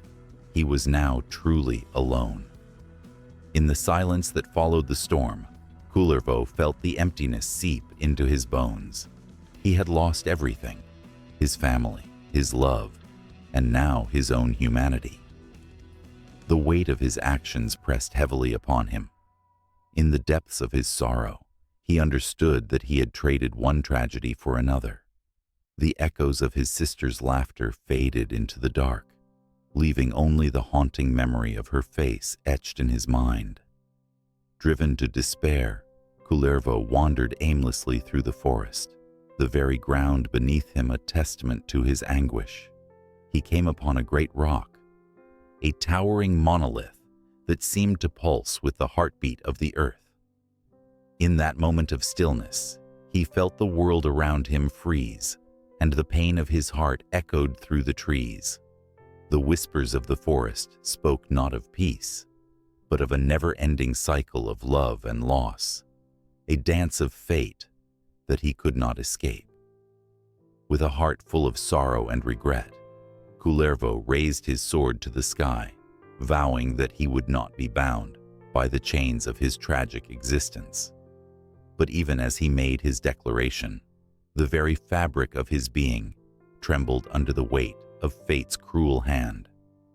And so, the story of Kullervo continued, forever entwined with love and tragedy, an unfinished tale echoing through the ages, beckoning the next chapter to unfold in the shadows of the forest, where whispers of lost souls lingered, waiting for their time to rise again. In a quiet Finnish forest, where the trees whisper ancient secrets, a shimmering dusk settles over the landscape. The air thickens with stories, and if one listens closely, the echoes of myth linger like a fragrant breeze. Here, the borders between reality and the supernatural blur, giving life to tales that have shaped the very soul of Finland. It is said that the heart of the land beats in rhythm with the melodies sung by the muse of folklore, and this connection has birthed art and literature that resonate with every breath of the nation. Finnish mythology is a rich tapestry woven with threads of gods, spirits, and heroes, each story more enchanting than the last. The Kalevala, a 19th century epic poem compiled by Elias Lönnrot from oral traditions, serves as a cornerstone, breathing life into the characters that transcend time. Väinämöinen, the wise old sage, sings songs that summon the dawn, while the fierce Lemminkainen embodies the eternal struggle between chaos and order. Each character sparks a flicker of inspiration, igniting the imaginations of poets and painters alike. Artists have stood before their canvases, the weight of these myths hovering in the air like a warm mist. A brushstroke can turn into a river, flowing with the essence of Aino, who transforms from a tragic maiden into the embodiment of longing and loss. The resonance of her story sends shivers down spines. Her fate is a mirror to the fragility of love, and her myth has inspired countless artists to express the depths of human emotion. The colors bleed into one another, as if the very essence of the forest breathes life into the paint. As the flames crackle in the hearth, the shadows dance, invoking images of the Great Bear, the guardian of the woods, who roams the pages of literature and the strokes of countless canvases. The bear, a creature of both power and vulnerability, reflects the struggles of humanity. Artists have found solace in its wild spirit, conveying the raw emotions that lie beneath the surface. In the brush of a painter's hand, the bear becomes more than just a creature. It transforms into a symbol of strength, a reminder of the indomitable spirit that thrives in the heart of every Finn. The sound of a quill scratching against parchment brings forth another masterpiece. Poets capturing the essence of the moonlit nights that ignite the lore of the water spirits. The enchanting nymphs of the lakes, known as the Väinämöinen, weave tales of seduction and peril. Their shimmering forms inspire poets to write verses that flow like the gentle ripples of a serene lake, evoking a sense of longing and mystery. The words leap off the page, wrapping around the reader like an embrace, while their beauty dances in the imagination. In literature, the influence of Finnish mythology courses through the veins of modern writers as well. The echoes of the past resonate in contemporary narratives, where the struggles of ancient heroes find their reflections in the lives of modern characters. There is a pull, an irresistible allure, in the way tales of courage and sacrifice are recounted. One can almost hear the thundering footsteps of Kullervo, the tragic anti-hero, whose life is marked by vengeance and loss. His story resonates deeply, reminding readers of the darkness that can lurk within the human soul. This emotional turbulence draws readers into a whirlwind of feelings, leaving them breathless. Even the visual arts have not escaped the enchanting grip of these ancient myths. Artists have found inspiration in the tales of the Sampo, a mythical object that brings prosperity and fortune. The Sampo's allure lies not only in its power, but also in the quest for it. The struggle to obtain this magical artifact resonates with the human desire for hope and fulfillment. Paintings depicting the epic battles waged for the Sampo capture the essence of ambition and the lengths to which one will go to achieve greatness, creating a visual narrative that haunts the viewer long after they've turned away. The world of Finnish mythology is not merely a backdrop for art and literature. It is a living, breathing entity that pulses with emotion. The landscape itself becomes a character. The vast, stormy skies and tranquil lakes reflect the tumultuous nature of the stories. Artists paint with the colors of their homeland, infusing their works with the essence of the myths that whisper through the wind. The strokes of a brush turn into the winds of fate, swirling around the figures of gods and heroes, bringing them to life in a vivid dance of creation. From the stage to the page, the influence of Finnish mythology remains a powerful force that continues to inspire and ignite the imagination. The works of modern artists and authors echo the age-old tales, weaving a thread that connects the past with the present.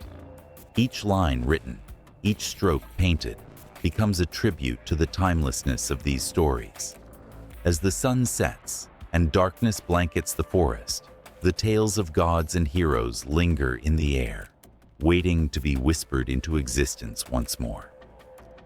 The magic of myth holds an undeniable grip on the Finnish spirit, intertwining with the very essence of the land.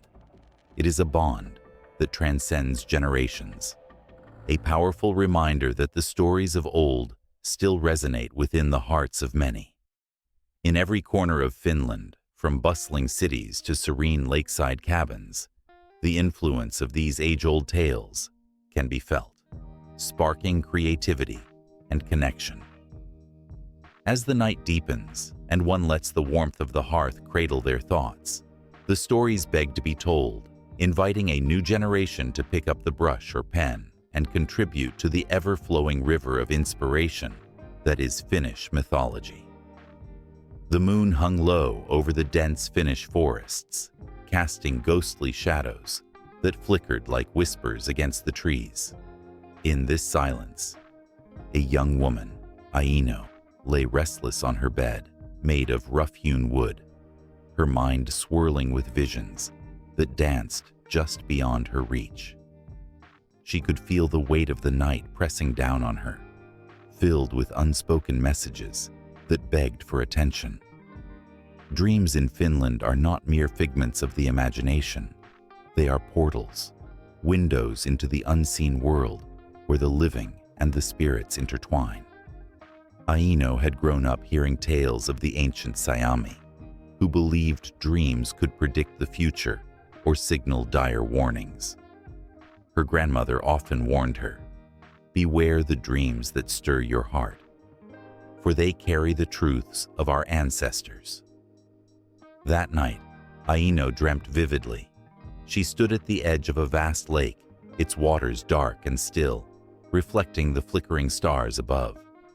A figure emerged from the depths, cloaked in mist and mystery. It was a spirit, shimmering with an ethereal light, beckoning her closer. Aino's heart raced with a mix of fear and wonder. She was being called to something greater, something important. As the spirit whispered her name, she awoke with a chilling gasp, the lake still echoing in her mind. In the morning light, Aino shared her dream with her friend Lisa, who listened intently, her eyes wide with fascination. "You must not ignore this," she urged, recalling the stories of how omens had guided her ancestors through perilous times. "Dreams carry weight, Aino. They can reveal what is hidden." The sun filtered through the leaves, casting patterned shadows on the forest floor as they walked. They passed an ancient stone, weathered and worn, covered in moss. Legends spoke of such stones being the resting places of guardians, whispering secrets to those attuned to the world beyond. Aino touched the stone lightly, a thrill coursing through her as she felt the pulse of history beneath her fingertips. As the days passed, Aino's dreams grew more intense. Night after night, the spirit returned, urging her to heed its warnings. It spoke of a coming storm, not of thunder and rain, but of turmoil that would shake her village to its core. She confided in her family, who listened with furrowed brows. Her mother, often practical to the point of skepticism, frowned. "Dreams are but dreams, Aino," she said softly, yet Aino could see the glimmer of doubt in her eyes. In the village, life went on, but a tension hung in the air. Whispers of conflict brewed between clans, and the elders convened, seeking omens in the smoke of their fires. They examined the flight of birds, the patterns of the clouds, and consulted the ancient runes carved into wood, a practice that had been passed down through generations. Aino, feeling the weight of her dreams, ventured to speak at the gathering, her voice trembling yet resolute. "Listen, the spirit from my dreams warns of danger. We must prepare." Silence fell over the room, heavy and thick. The elders exchanged glances, some with skepticism, others with intrigue. A shaman, wise yet aged, raised his hand. "Dreams can be the voice of the spirits," he said, his tone grave. "Perhaps we should heed this warning." That night, Aino's dream shifted. Instead of the serene lake, she found herself in a stormy forest, branches snapping like bones, and the wind howling with fury. The spirit appeared once more, now more urgent, its voice rising above the chaos. "Change is coming, Aino. You must guide your people." She awoke in a cold sweat, her heart pounding in her chest, and knew that she could not remain silent any longer. Under the pale dawn light, the village gathered. Aino stood before them, her voice trembling but strong. "The spirit has brought me a message. We must unite or face the wrath of the coming storm." The murmurs of doubt began to fade as the elders recognized the urgency in her plea. The tales of old echoed through the air, reminding them of times when dreams had guided their ancestors through darkness. As the days turned to weeks, preparations began. The village united, weaving a tapestry of hope and resilience. Aino's connection to her dreams deepened, and every night she sought guidance from the spirit, feeling ever more empowered. The tension that once filled the air began to shift into a collective determination, as if the very earth beneath their feet was preparing for the unseen battle ahead. But dreams can be both a blessing and a curse.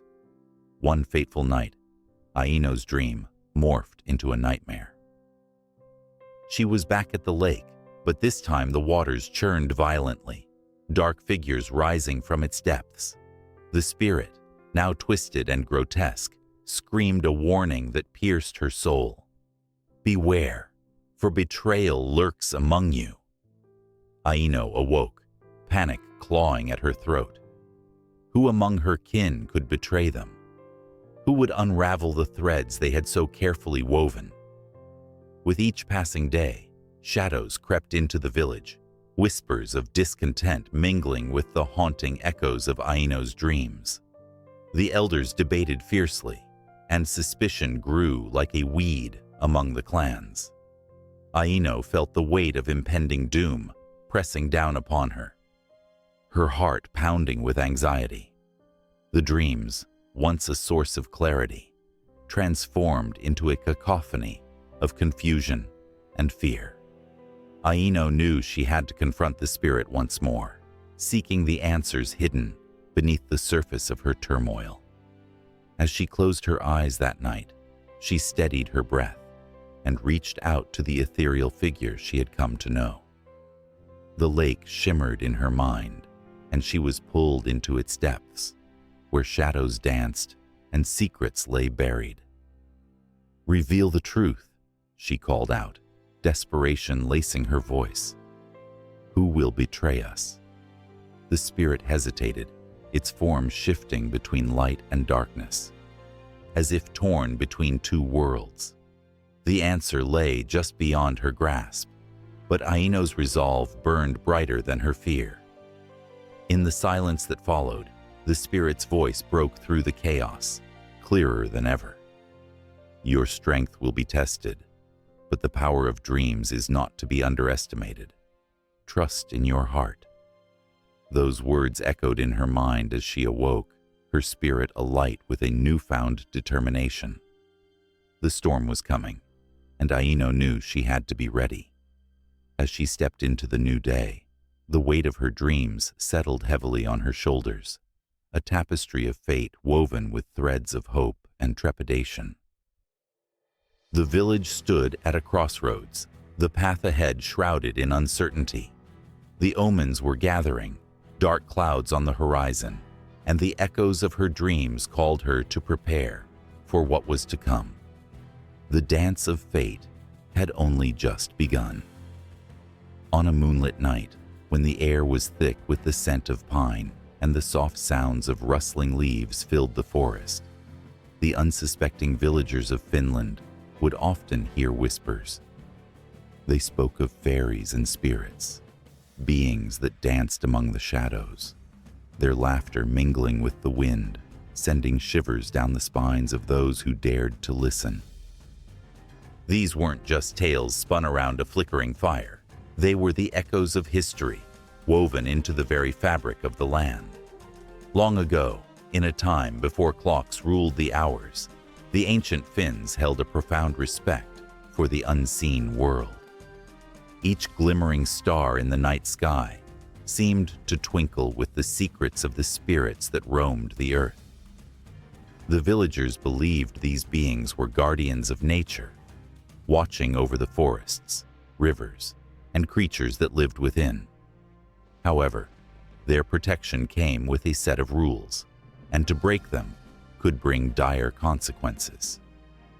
In the depths of the enchanted woodlands, the lake known as Saimaa shimmered under the silvery light. It was here that tales of the water spirits, or Vesi Oiset, were born. Legends told of a beautiful maiden who lived beneath the water's surface, her hair a cascade of flowing currents, her voice a haunting melody that could lure even the most steadfast sailor. Many an unwary fisherman had vanished, drawn by her song into the depths, never to return. Those who dared to speak of her were warned, never to interrupt her, never to gaze too long, for her beauty masked a fierce temper and an unforgiving nature. The villagers recounted the story of Aino, a young girl who fell in love with the spirit. Captivated by her ethereal beauty, she longed to join her beneath the waves. In her desperation, she defied the warnings of her family and friends, seeking the spirit's song by the edge of the lake. On the night of the Midsummer Festival, with the sky ablaze in hues of pink and gold, Aino stepped into the cool waters, surrendering herself to the siren's call. As the last ripple faded, the villagers shuddered, feeling the cold grip of sorrow tighten around their hearts. Aino was gone, and in her place lingered a sense of loss that would haunt the village for generations. Yet not all spirits were to be feared. The Haltija, gentle household spirits, were said to protect homes and families. They were tiny, kind figures, often depicted as old men or women, who tended to the hearth and ensured that the household flourished.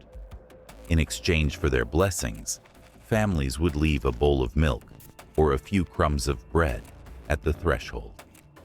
These offerings were tokens of respect, a way to keep the Haltija's favor.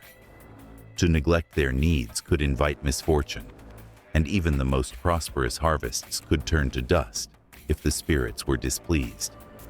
But the balance between the seen and the unseen was delicate, and the tales were not without their darker twists. In the icy grip of winter, when the world lay still and silent, the Hisi would roam. These mischievous but malevolent spirits could cause chaos wherever they tread. They were known to lead travelers astray, leaving them lost in the snow, their laughter echoing in the biting winds. Stories of the Hisi became warnings to children, keeping them close to home during the long, dark nights. "Don't stray too far," mothers would whisper, "or the Hisi will take you." Amidst the cold, a fire would crackle in the longhouse, its warmth wrapping around the villagers like a comforting embrace. They gathered to share stories of their encounters with the spirits, each tale punctuated by gasps and hushed tones. The air was thick with a blend of fear and fascination, their hearts racing as they recounted the moments of eerie encounters. Glimpses of shadows darting through the trees, the sudden chill that swept through the room when a spirit was near. As the night wore on and the embers glimmered low, an old woman spoke of the Tontu, the friendly gnome-like creatures who dwelled in the woods, known for their red caps and long beards. They were said to be guardians of the forest, mischievous yet generous. On certain nights, they would leave gifts for those who showed kindness to nature. A patch of wild mushrooms here, a rare flower there, small tokens of gratitude for those who respected the land. But woe betide those who took from the forest without giving back. The Tontu's wrath could turn even the most fertile field barren. The stories wound like the paths of the forest, each tale leading to another, a seamless tapestry of history and emotion. Tension rose when a tale of a cursed village emerged, a place where the fog hung heavy and thick. The villagers had angered the spirits by cutting down sacred trees, and as punishment, the spirits turned the villagers into stone, their frozen expressions echoing their horror. Travelers who stumbled upon this place felt the weight of despair, the air thick with the ghosts of sorrow, as if the very ground wept for the lost souls. In the distance, beyond the shivering trees, a full moon rose higher, casting eerie shadows that danced along the forest floor. The villagers, entranced by the stories, felt a pull towards the woods, a magnetic force that whispered of adventure and danger. Caution faded beneath the call of the unknown, and they exchanged glances filled with a mix of excitement and trepidation. With each tale, the line between reality and fantasy blurred, and the villagers found themselves on the edge of belief, teetering between the tangible world of their everyday lives and the magical realm of their ancestors. What awaited them in the shadows? What spirits lurked just beyond their sight, eager to share their stories or perhaps to reclaim what had been lost? The night was alive with possibility, the air crackling with anticipation, urging them forward into the unknown. Under a moonlit sky, where the shadows of ancient trees danced like ghosts, stood Yggdrasil, the great cosmic tree. Its massive trunk, gnarled and wise, stretched toward the heavens, while its roots delved deep into the earth, intertwining with the very fabric of existence. Here, at the crossroads of worlds, gods and mortals whispered their secrets, each branch a story, each leaf a memory. The air hummed with the energy of creation, a reminder that life and death were but threads in an endless tapestry. Legend spoke of Yggdrasil as the axis mundi, the center of all that was known and unknown. As the Norse believed, this colossal ash tree held all 9 realms within its embrace, from the icy expanses of Niflheim to the fiery depths of Muspelheim. It was a living symbol of connection, a link between realms, where the divine and mortal coexisted in a delicate balance. But whispers carried on the wind hinted at another tree, a parallel that thrived in the northern forests of Finland, a tree that resonated with the same cosmic heartbeat. In Finnish mythology, the mighty Tammikko, the oak tree, stood tall with its own stories woven into the whispers of the wind. Revered by many, this tree was not merely wood and leaves. It was a guardian, a keeper of knowledge, much like Yggdrasil. The Finnish believed that the Tammikko was a bridge between the earth and the heavens, a sacred realm where spirits gathered, much like the gods in their celestial domain, above Yggdrasil. On a crisp autumn evening, a child's laughter echoed through the woods, drawing attention to a gathering of villagers beneath the great Tammikko. They brought offerings, wreaths of wildflowers and freshly baked bread, laying them at the tree's base in a ritual that felt as old as time itself. The air was thick with expectation, as if the very universe held its breath, waiting for magic to unfold. Children listened, wide-eyed, as elders recounted tales of bravery and wisdom, of heroes born from the roots of the Tammikko, just as the gods from the branches of Yggdrasil. As the fire crackled and sparks flew towards the starlit sky, stories unfolded. Tales of Sampo, the mythical object of prosperity, entwined with echoes from Yggdrasil's branches, weaving a connection between the two cultures. Each shared legend bore similarities, an intertwining of fate, of the intertwining of worlds. The villagers felt that their lives were woven into a grander narrative, a narrative that stretched from the ash of Norway to the oak of Finland, each root digging deeper into the cosmic soil. But as the night deepened, so did the tension. The stories took a darker turn, revealing the fierce battles between gods and giants, between chaos and order. Just as Yggdrasil faced the looming threat of Ragnarok, the Finnish myths spoke of a time when the Tammikko too would face its reckoning. Forces of nature would converge, and only the bravest would prevail, ensuring life would continue to thrive. The flames flickered ominously, casting shadows that twisted and turned, as if echoing the turmoil of these ancient tales. Amidst the tales, the presence of the eagle, perched high above on Yggdrasil, emerged in the Finnish lore as well. The great eagle that watched over the world, symbolizing strength and foresight.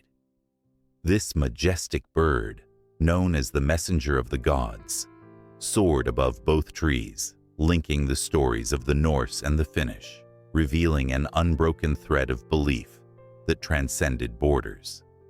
As the villagers spoke of flight and freedom, their words resonated with the winds, carrying their hopes and fears into the night. Yet, beneath the surface of this rich tapestry of mythology, a darker truth lurked. The sacred trees had seen the rise and fall of civilizations, their roots tangled in the blood of battles fought and lost. Yggdrasil bore witness to the struggles of the gods, while Tamiko stood strong against the storms of time, both trees embodying resilience in the face of adversity. The stories whispered of sacrifices made for the sake of balance, reminding all who gathered that with great power comes great responsibility. As dawn approached, the first light of day painted the sky in hues of orange and pink, a reminder of the cyclical nature of life. The villagers, though weary, felt renewed, as the stories had ignited a fire within them, an understanding that they were part of something larger, a continuum that stretched beyond their mortal lives.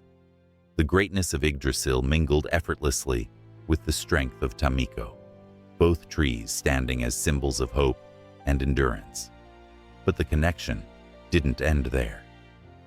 In the quiet of the forest, among the rustling leaves, the roots of Yggdrasil and Tamiko intertwined beneath the surface, drawing from the same well of existence.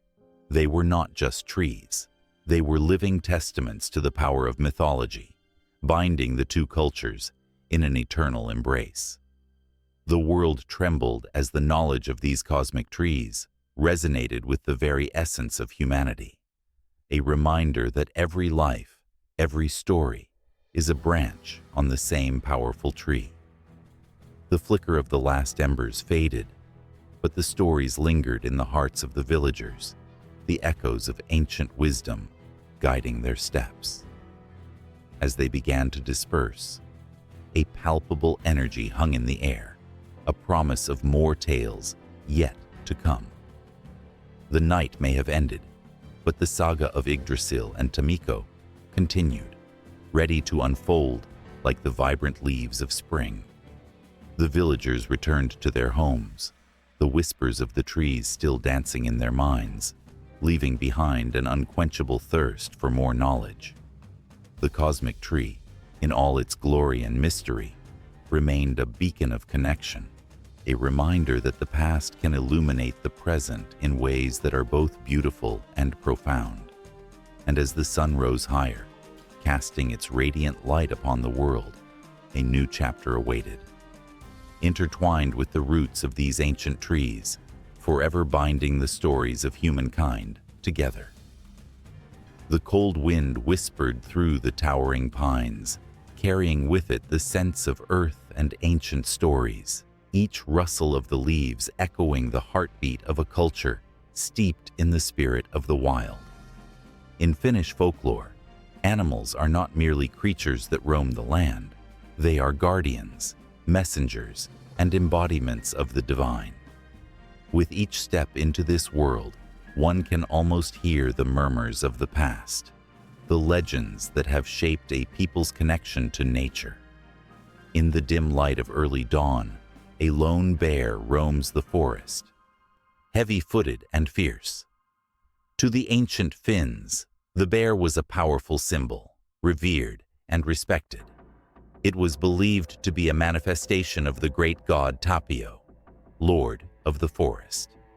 When a bear was sighted, it was not just an encounter with a wild animal. It was a moment of profound significance, a brush with the sacred. Hunters approached the bear with both reverence and trepidation, chanting songs that honored its spirit, asking for forgiveness and favor. The bear was a teacher, a mama bear that nurtured the soul of the land, its strength embodying the very essence of survival. As the sun rose higher, casting a golden glow over the treetops, the stories took flight. The swift, cunning fox became a prominent figure in tales told by the fireside. It was not simply a trickster, but a symbol of wisdom and adaptability. The fox danced between worlds, representing the cleverness needed to navigate the challenges of life. In folklore, it often outsmarted other creatures, teaching lessons about the importance of wit and resilience. Children grew up listening to these tales, their imaginations ignited with visions of sly foxes outmaneuvering far mightier foes. The lakes and rivers, too, carried their own legends. The nimble otter, a creature that played among the shores, was seen as a bringer of joy and laughter. Otters were believed to connect the human world with the spirit realm, frolicking energetically between the two. By observing their playful antics, the Finnish people learned lessons about the importance of joy, play, and community. They shared these stories as families gathered around fires, the warmth of their bonds echoing the warmth of the otter's spirit. Then there was the majestic elk, a creature of both grace and power. In Finnish mythology, the elk was revered as a sacred animal, embodying the strength of the forests. Its antlers, vast and sprawling, represented the connection between the earth and sky, a bridge between the physical and spiritual realms. When spotted in the wild, the elk was a sign of good fortune, a blessing from the earth itself. For the ancient Finns, the presence of an elk invoked respect and awe, prompting rituals that honored its spirit and the gifts it brought to their lives. As twilight descended, a haunting call echoed through the woods, the cry of the owl. This bird of the night held a dual nature in Finnish mythology, representing both wisdom and death. The owl served as a guide for souls who had departed, seen as a wise guardian that ferried them to the afterlife. Its presence was both comforting and chilling, a reminder of the fragility of existence.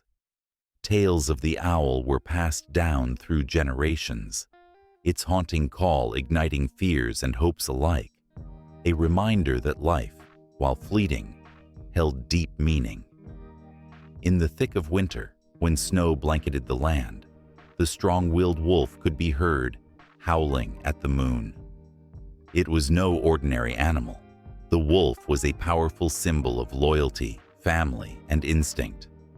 The Finnish people revered the wolf, not just for its ferocity, but for its intricate social structures and deep bonds within its pack.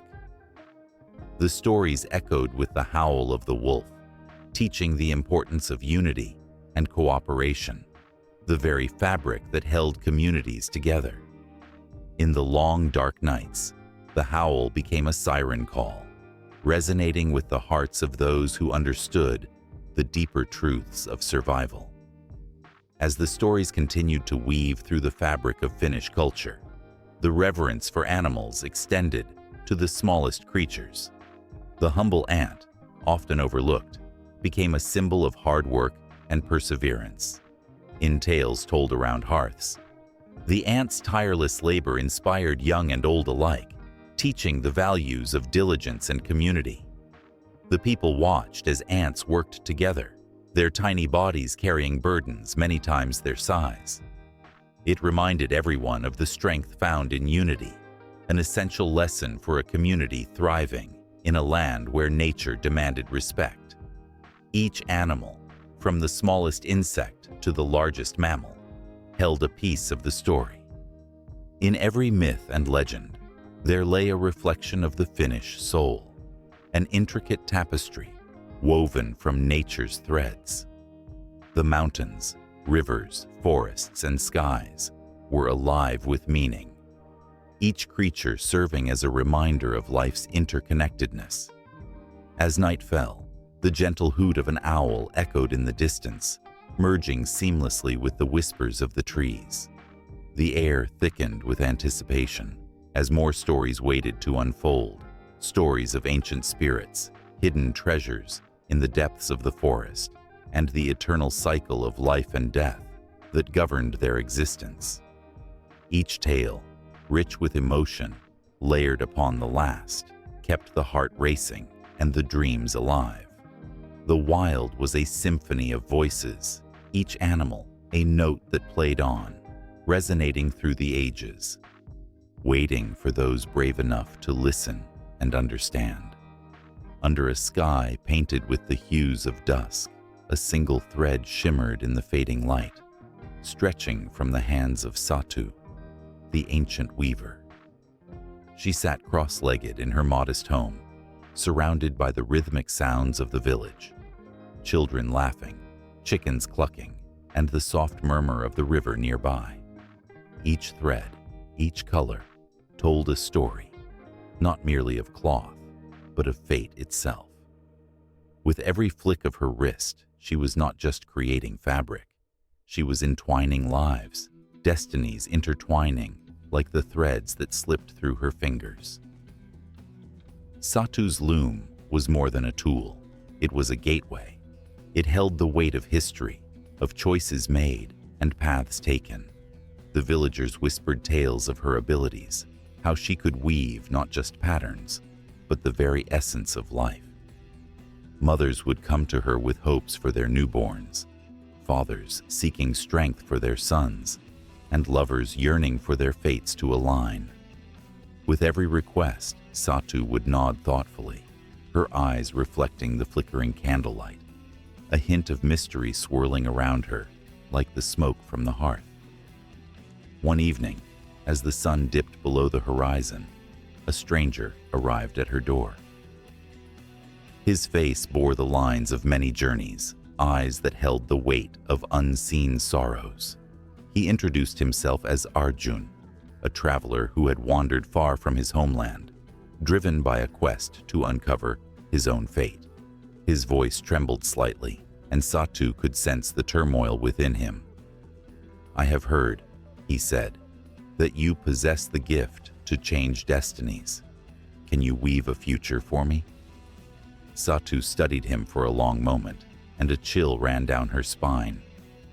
She could see the threads of his life already laid bare before her, moments of joy intertwined with shadows of regret, choices both wise and foolish. "Fate is not simply a tapestry waiting to be crafted," she replied slowly, "but a complex weave of choices, consequences, and chance. Are you prepared to face what your fate may hold?" Arjun nodded, though doubt flickered in his eyes. The air thickened with tension, as if the very fabric of reality held its breath. Satu reached for her loom, the wooden frame creaking softly under her touch. A gentle hum filled the room, a melody that seemed to resonate with the very core of existence. She began to weave, her fingers dancing over the threads, each movement deliberate and intentional. Colors spun together, vibrant reds and muted blues, representing the passion and pain of a life lived in search of meaning. As the loom clicked and clacked, the room filled with visions. Satu could see the landscapes of Arjun's past, the bustling markets of his youth, the quiet moments with loved ones, the heart-wrenching losses that had shaped him. Each scene unfolded like a story on her canvas, and with each twist of the yarn, she revealed possibilities. Would he find love? Would he return to his homeland? Or would he wander forever, a lost soul caught in the web of time? Arjun's breath quickened as he watched the weaving come to life. What if I don't like what I see? What if the threads unravel? His voice was thick with emotion, hope mingling with fear. Satu paused, her hands hovering above the loom. Fate is not set in stone, Arjun. It is a living entity, always shifting. What I weave is merely a reflection of choices yet to be made. The flickering candlelight cast shadows on the walls, mirroring the uncertainty in their hearts. Satu felt a pulse of energy, a moment when everything teetered on the brink. She could feel the weight of Arjun's desires pressing against the fabric she was creating. With one final decisive gesture, she knotted the last thread, sealing the patterns that spoke of potential and peril. As the loom quieted, silence enveloped them both. Arjun stepped closer, eyes wide with wonder and dread. What now? His voice was barely a whisper, each word heavy with unasked questions. Satu gestured toward the tapestry, the colors swirling like a storm contained within a frame. "Now you must choose," she replied. "Your future is woven, but the path you walk remains yours. The night deepened, the stars twinkling like tiny beacons of hope. Outside, the village hummed with life, unaware of the cosmic dance unfolding within Satu's home. Arjun felt the threads of fate wrap around him, tugging at his heart. He could feel the weight of 1,000 possibilities resting on his shoulders, each choice a fork in the road leading to the unknown. Suddenly, a loud crash shattered the quiet, the door flinging open as a figure burst into the room. It was a young woman, breathless and wild-eyed, her clothes torn and dirtied. "Help me!" she cried, collapsing at Satu's feet. "They are coming for me!" Fear seeped into the air, thick and palpable. Satu's heart raced as she instinctively reached for her loom, her mind racing. The threads of fate were shifting again, unraveling and reweaving at breakneck speed. Arjun's gaze darted between the woman and the tapestry, the realization dawning that his own fate was no longer just his. The woman was a stranger, yet somehow familiar, as if she belonged in the very fabric of his destiny. "What is happening?" he asked, panic rising. Satu's brow furrowed, the lines of fate twisting before her. "She carries a story, one that weaves into yours." The intruder's eyes were wide, filled with fear and desperation. "I am too late," she gasped, clutching her side. "They will find me and destroy everything." Satu understood then. The threads of life were not just individual, but interconnected. Each person, a vital strand in the larger tapestry. The loom hummed again, responding to the urgency, the need to stitch together this new reality. The atmosphere crackled with tension, a whirlwind of emotions swirling between them. Arjun stepped forward, instinctively feeling the pull of fate. "What do we do?" he asked, urgency sharpening his voice. Satu's fingers hovered over the loom, ready to weave once more. "We create a new path," she declared, determination igniting in her chest. "Together, we will shape our destinies." In that moment, the unknown stretched out before them, a vast expanse of potential ready to be explored. The threads began to intertwine, and as they wove, the air shimmered with possibilities, the very fabric of their lives beginning to take new shape.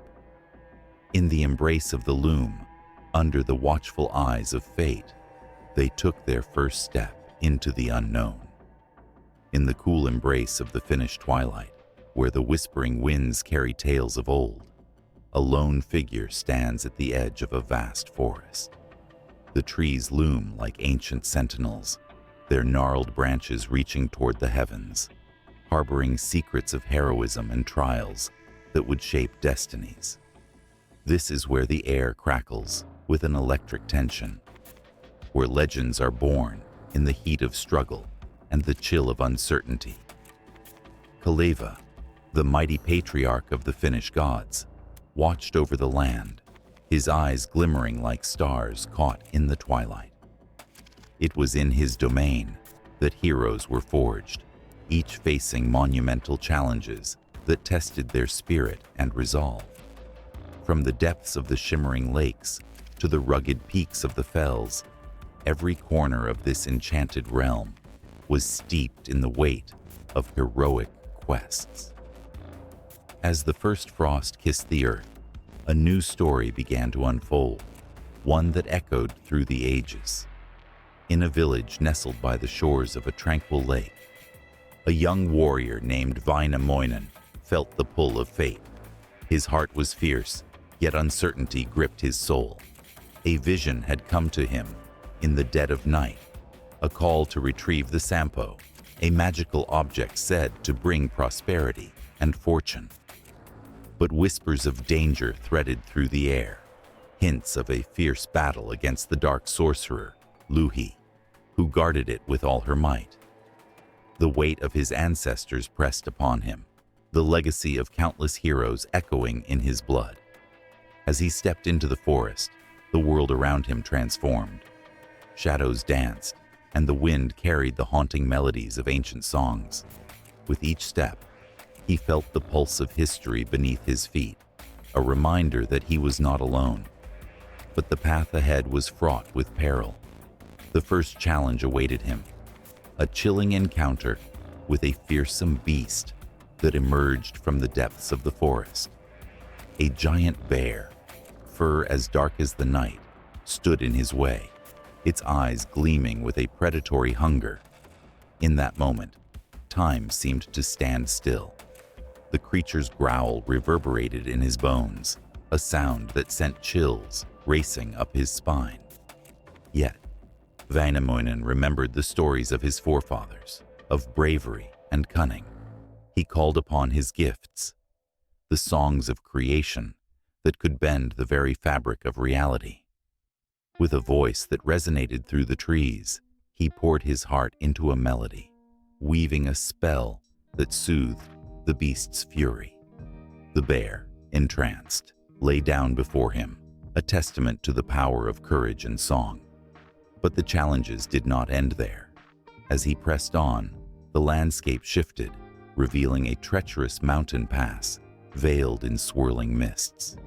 Stories had told of a fierce spirit that haunted the heights, claiming the souls of those who dared to tread its path.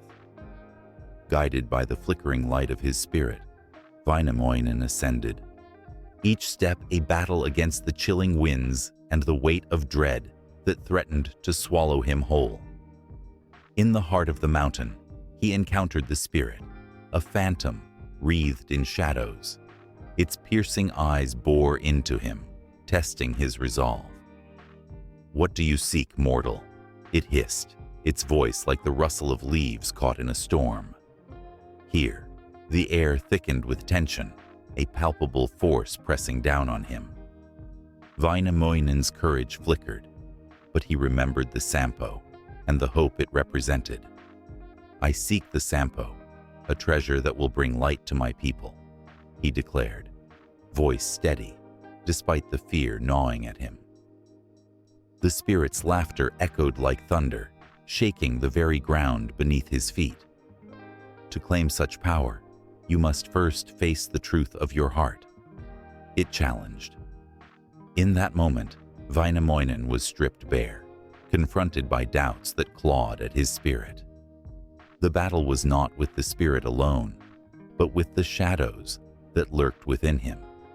Yet, he found his strength in vulnerability.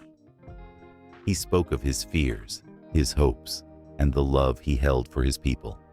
It was a revelation, a moment of connection that turned the spirit's ire into understanding. The mist parted, revealing the path forward, granting him passage with newfound clarity. As he continued, the journey led him to the shores of a great lake, its waters shimmering under the pale moonlight. Here, he faced the fateful encounter with Louhi, the sorceress of the north. Her laughter was a chilling melody, weaving through the air as she summoned storms and darkness to obstruct his way. "You think you can take the Sampo so easily?" she taunted, her power palpable, a tempest of fury and magic. Yet, Väinämöinen was not alone. The wisdom of the forest whispered to him, and he called upon the spirits of nature, invoking their strength. In a flash of light, the earth trembled as trees uprooted and winds howled. The battle that ensued was fierce, a dance of light and shadow that illuminated the night sky. With every note he sang, he summoned the forces of creation, battling not just Louhi's darkness, but the fears that had tried to hold him back. The climax approached. With one final surge of energy, Väinämöinen unleashed a powerful song, one that resonated with the heartbeat of the world itself. The storm waned, and in that moment, the Sampo shone brilliantly, breaking free from its confines. As it soared into the air, the land rejoiced, colors bursting forth like a sunrise after the darkest night. But the journey didn't end there. The Sampo, now in his grasp, began to pulse with a life of its own, calling forth new challenges, new quests that would demand even greater strength and wisdom. The echoes of battles fought, the trials endured, and the sacrifices made would ripple through time, forever intertwining the fates of heroes and mortals alike. Each challenge left a mark, a scar, a reminder that the heart of heroism lay not just in victory, but in the journey, in every choice made along the way. The saga of Väinämöinen was far from over. As the winds carried his tale across the land, it beckoned to all those who dared to dream, to rise, and to face their own heroic quests. For in every heart, a hero lurked, waiting for the call of destiny. February arrived with a chill that whispered through the trees, a time when the sun barely peeked above the horizon, and every breath formed a cloud in the biting air. In this frozen landscape, the ancient Finnish people found magic in the stillness, believing that within each month lay a spirit, a story waiting to be told. February, known as Helmikuu, or Pearl Month, was a time when the earth slept, cloaked in a blanket of white, but underneath, life stirred, whispering promises of renewal. Legends spoke of the goddess of love who watched over the land, her icy fingers caressing the sleeping ground. Under her watchful gaze, the snowflakes danced like tiny spirits, each one holding the memory of warmth, each one a promise of spring.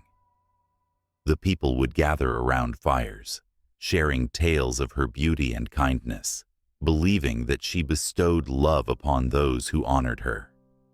It was a month marked not just by cold, but by the warmth of affection that blossomed even in the frost. As March rolled in, the winds changed. Malisku, or Mud Month, ushered in a tumultuous transformation. The snow began to melt, and the ground, once hard and frozen, awoke with a gurgle and a sigh, as water pooled and mingled with the earth.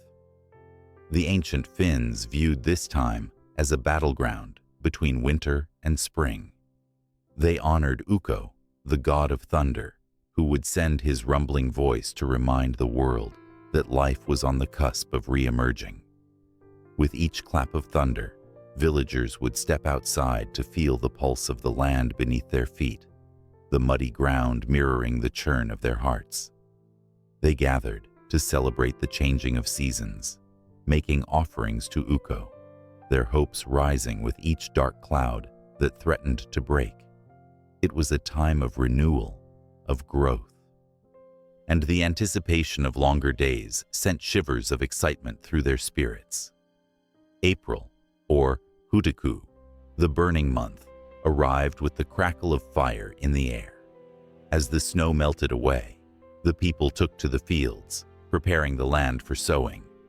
This was the month of fertility, and the goddess Manvaimo, the spirit of the earth, was honored with fervor.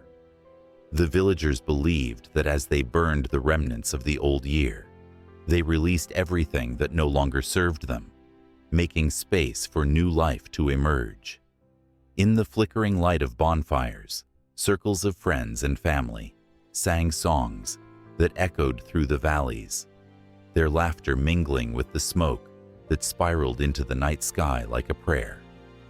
Children danced, their feet finding rhythm in the warmth of the flames, while the elders recounted stories of Manvaimo's benevolence, her strength nurturing the seeds buried deep in the soil. The air thrummed with possibility, each heartbeat a promise that spring was on its way. May blossomed into view. Tukoku, the sowing month, where the earth awakened in vibrant colors. Fields transformed into seas of green as the villagers planted their crops, honoring the cycle of life that had been revered for generations. The goddess of the harvest, Akka, was celebrated at every turn. Her spirit filled the air, mingling with the scents of fresh earth and blooming flowers. Every morning, families gathered to watch the sunrise, believing it signaled Akka's blessing upon their work. Children ran through the fields, their laughter a melody that called forth the sun, while the elders shared wisdom about the ancient ways of planting, each seed a prayer for abundance. They poured their hearts into the soil, the rhythm of their labor echoing the heartbeat of the earth itself. June arrived with a burst of light, Kesaku, or summer month. The sun hung high, casting golden rays over the land. And with it came the celebration of the summer solstice, a time of joy and festivity. The ancient Finns honored the spirits of nature, lighting bonfires that reached toward the heavens, their flames dancing in celebration of life's abundance. In this month of warmth and vitality, the people rejoiced under the midnight sun, their days stretching long into the twilight. Stories were woven through the air like silk, tales of the sun god, Pivatar, who blessed the land with golden light and warmth. They sang songs of love and laughter, their spirits entwined with the magic of the season. Every gathering felt like a communion with the divine, a reminder that they were part of something far greater than themselves. As July, Heinäkö, or hay month, came upon them, the fields became a tapestry of life. The villagers worked tirelessly, gathering the bounty of the earth, with their hearts full of gratitude. The goddess of fate, Hela, was especially revered during this time, as she wove the fates of all living beings, ensuring balance throughout the land. Families came together to reap what they had sown, each blade of grass and ear of grain, a testament to their hard work. They celebrated the harvest with feasts that burst with color and flavor, laughter ringing through the air like a sweet melody. Under the starlit sky, stories of Hela's weaving filled the night, reminding them of the threads that connected them to one another, to their ancestors, and to the earth itself. August, Eloku, or ripening month, arrived with the promise of plenty. The harvest was abundant, and the air was thick with the scent of ripening fruit. Journeying through the fields, the villagers would gather to give thanks to the gods, their hearts swelling with gratitude for the earth's generosity. This was a time of reflection, a moment to appreciate the fruits of their labor and the bonds they shared. In the twilight of summer, the tales of the ancestors echoed in the hearts of the people. They spoke of the ancient spirits that wandered the land, of the connections that bound them to each other and the earth. As the days began to shorten, they felt the bittersweet pang of change in the air, a reminder that every good thing must come to an end. September, Saisku, or autumn month, swept in with cooler winds, the leaves turning shades of gold and crimson. This was a time of preparation as the ancient Finns readied themselves for the darker days ahead. The goddess of the underworld, Tuoni, was honored, her presence a reminder that life and death were intertwined, part of the same sacred dance. Families gathered to tell stories of those who had passed, lighting candles in their honor, believing that the flickering flames kept their memories alive. The air buzzed with a mix of joy and sorrow, a celebration of life's beauty alongside its impermanence. As the harvest came to an end, they shared what they had gathered, their hearts heavy yet hopeful for the future. October, Lokaku, or Mud Month, descended with its shadows, a time when the earth prepared for its long sleep.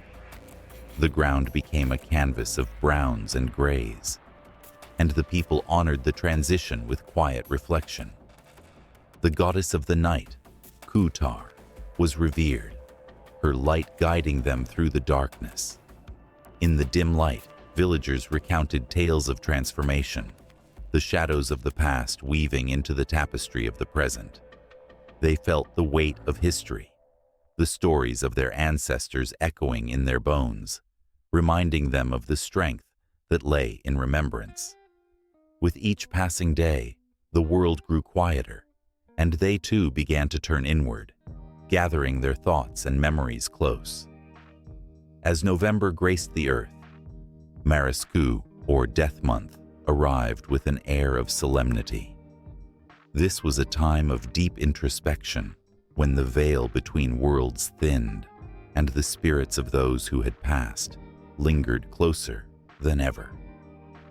The ancients believed that during this month, the boundary of life and death blurred, allowing for communion with the departed. Villagers would light candles in their windows, guiding the spirits home, their hearts heavy with longing and love. Tales of lost ones were shared by fireside, voices crackling like the flames, their stories echoing through the night. In this sacred space, they felt the presence of their ancestors, their love wrapping around them like a comforting cloak, bridging the gap between the living and the departed. December, Jouluku, or Christmas month, closed the year with a blanket of snow and a spirit of hope. Amid the cold, the warmth of family and friends ignited the heart. This was a time of celebration, of gathering around the hearth, sharing stories of the past year and dreams for the year to come. The goddess of the hearth, Luhi, was honored, her warmth kindling a fire that drove away the chill.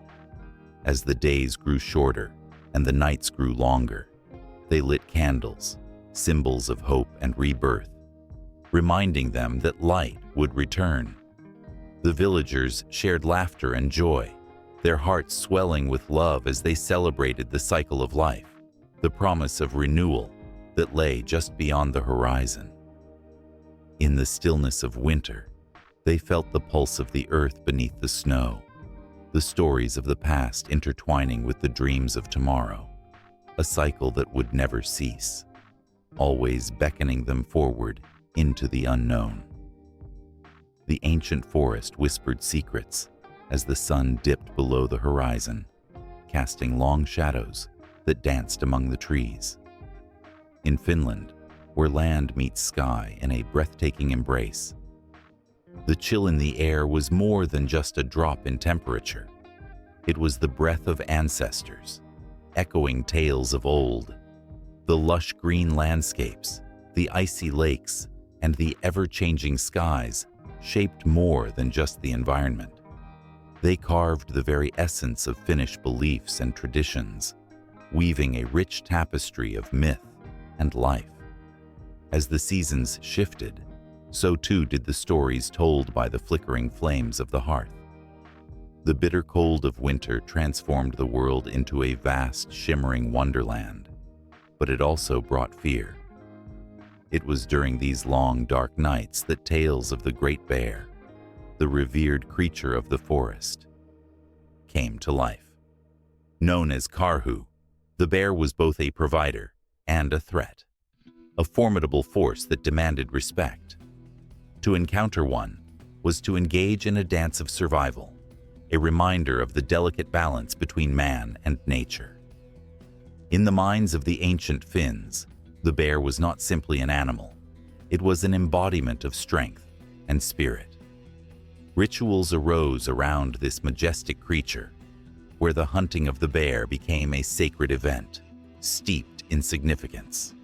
The sacrifice was not taken lightly. It was a communion, a moment when hunter and hunted became entwined in the cycle of life.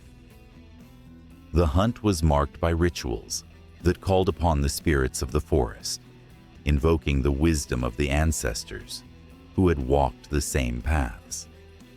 As the bear was honored, its spirit would guide the people, ensuring they understood the land that cradled them. When spring arrived, the thawing frost revealed a world reborn. The melting snow allowed rivers to swell and flowers to bloom, ushering in a fresh beginning filled with hope. The dramatic transformation stirred the hearts of the Finnish people, filling them with a sense of renewal. And with this revival came the stories of Tapio, the god of the forest, who ruled over the lush wilderness. Farmers and hunters alike paid homage to him, believing that his favor would bless them with abundant harvests and successful hunts. As the sun soared higher in the sky, bathing the world in warmth, the Finnish people celebrated the light with joyous festivals. They danced and sang, honoring the sun, who was more than just a source of warmth. It was a deity, a life-giver. The sun's rays were seen as the breath of the heavens, infusing every living thing with energy and vitality. The stories told during these vibrant gatherings became etched into the fabric of the culture, bridging generations with a shared understanding of the power of nature. Yet, the Finnish landscape was also a canvas of harsh realities. As summer gave way to autumn, the vibrant colors of the trees were a beautiful reminder of the fleeting nature of life. The winds whispered warnings, and the first chill of winter loomed on the horizon. The Finnish people understood the laws of nature. They knew that the beauty of life was intertwined with its impermanence. They told tales of the afterlife, believing in a realm where souls wandered freely, guided by the spirits of their ancestors. This connection to the past provided a sense of comfort, a belief that death was not an end, but a continuation of the journey. As the days grew shorter and the nights longer, the northern lights danced across the sky, painting it in vibrant hues of green and purple. For the Finns, this celestial phenomenon was interpreted as a bridge between the living and the dead, a connection to the divine. The shimmering lights ignited imaginations, stirring feelings of awe and wonder. Elders would gather the young ones around the fire, sharing stories of how the auroras were the souls of their ancestors celebrating in the sky, reminding them of the unbreakable bond between past and present. In the depths of winter, when the snow blanketed the earth, the darkness felt almost overwhelming.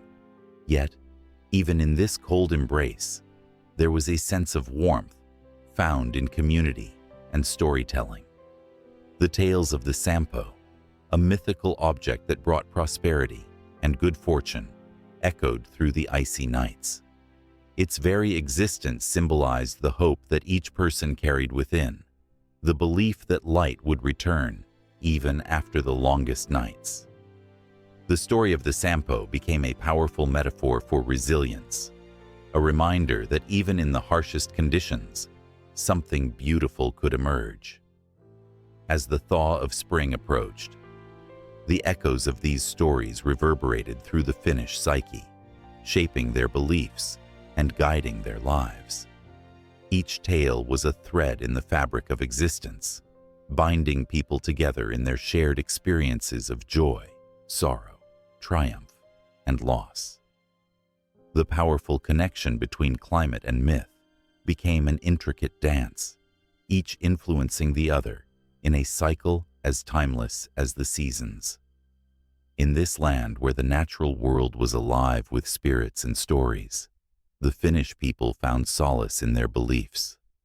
They understood that the winds, the rivers, and the mountains were not just physical entities.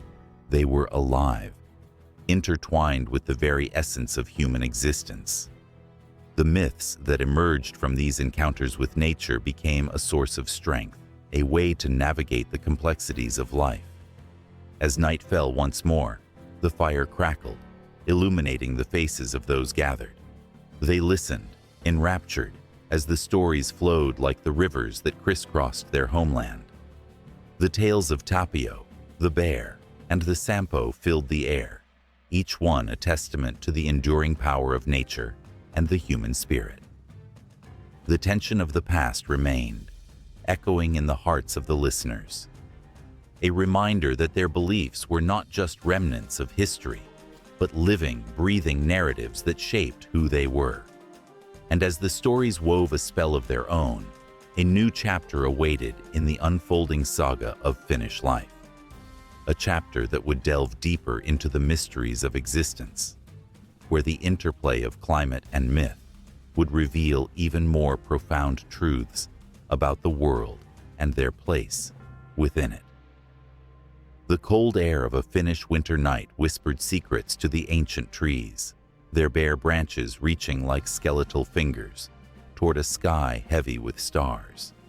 In the distance, the haunting call of a lone wolf echoed, weaving through the stories of old, tales steeped in magic and mystery.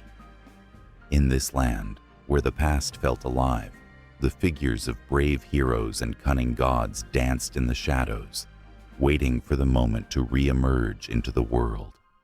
Once, in the heartbeat of history, Finnish mythology pulsed with vibrant life. The sagas of the Kalevala brought forth a universe where the bold Väinämöinen, armed with his kantele, shaped the very landscape with song, and the fierce Lemminkainen charged into battle, unyielding and reckless. These tales were more than mere stories. They were the soul of a people, a connection to the earth, the sky, and the water that flowed through the veins of the land. Centuries ago, when the world was wild and untamed, the myths wrapped themselves around the lives of the people, offering solace, guidance, and a sense of belonging.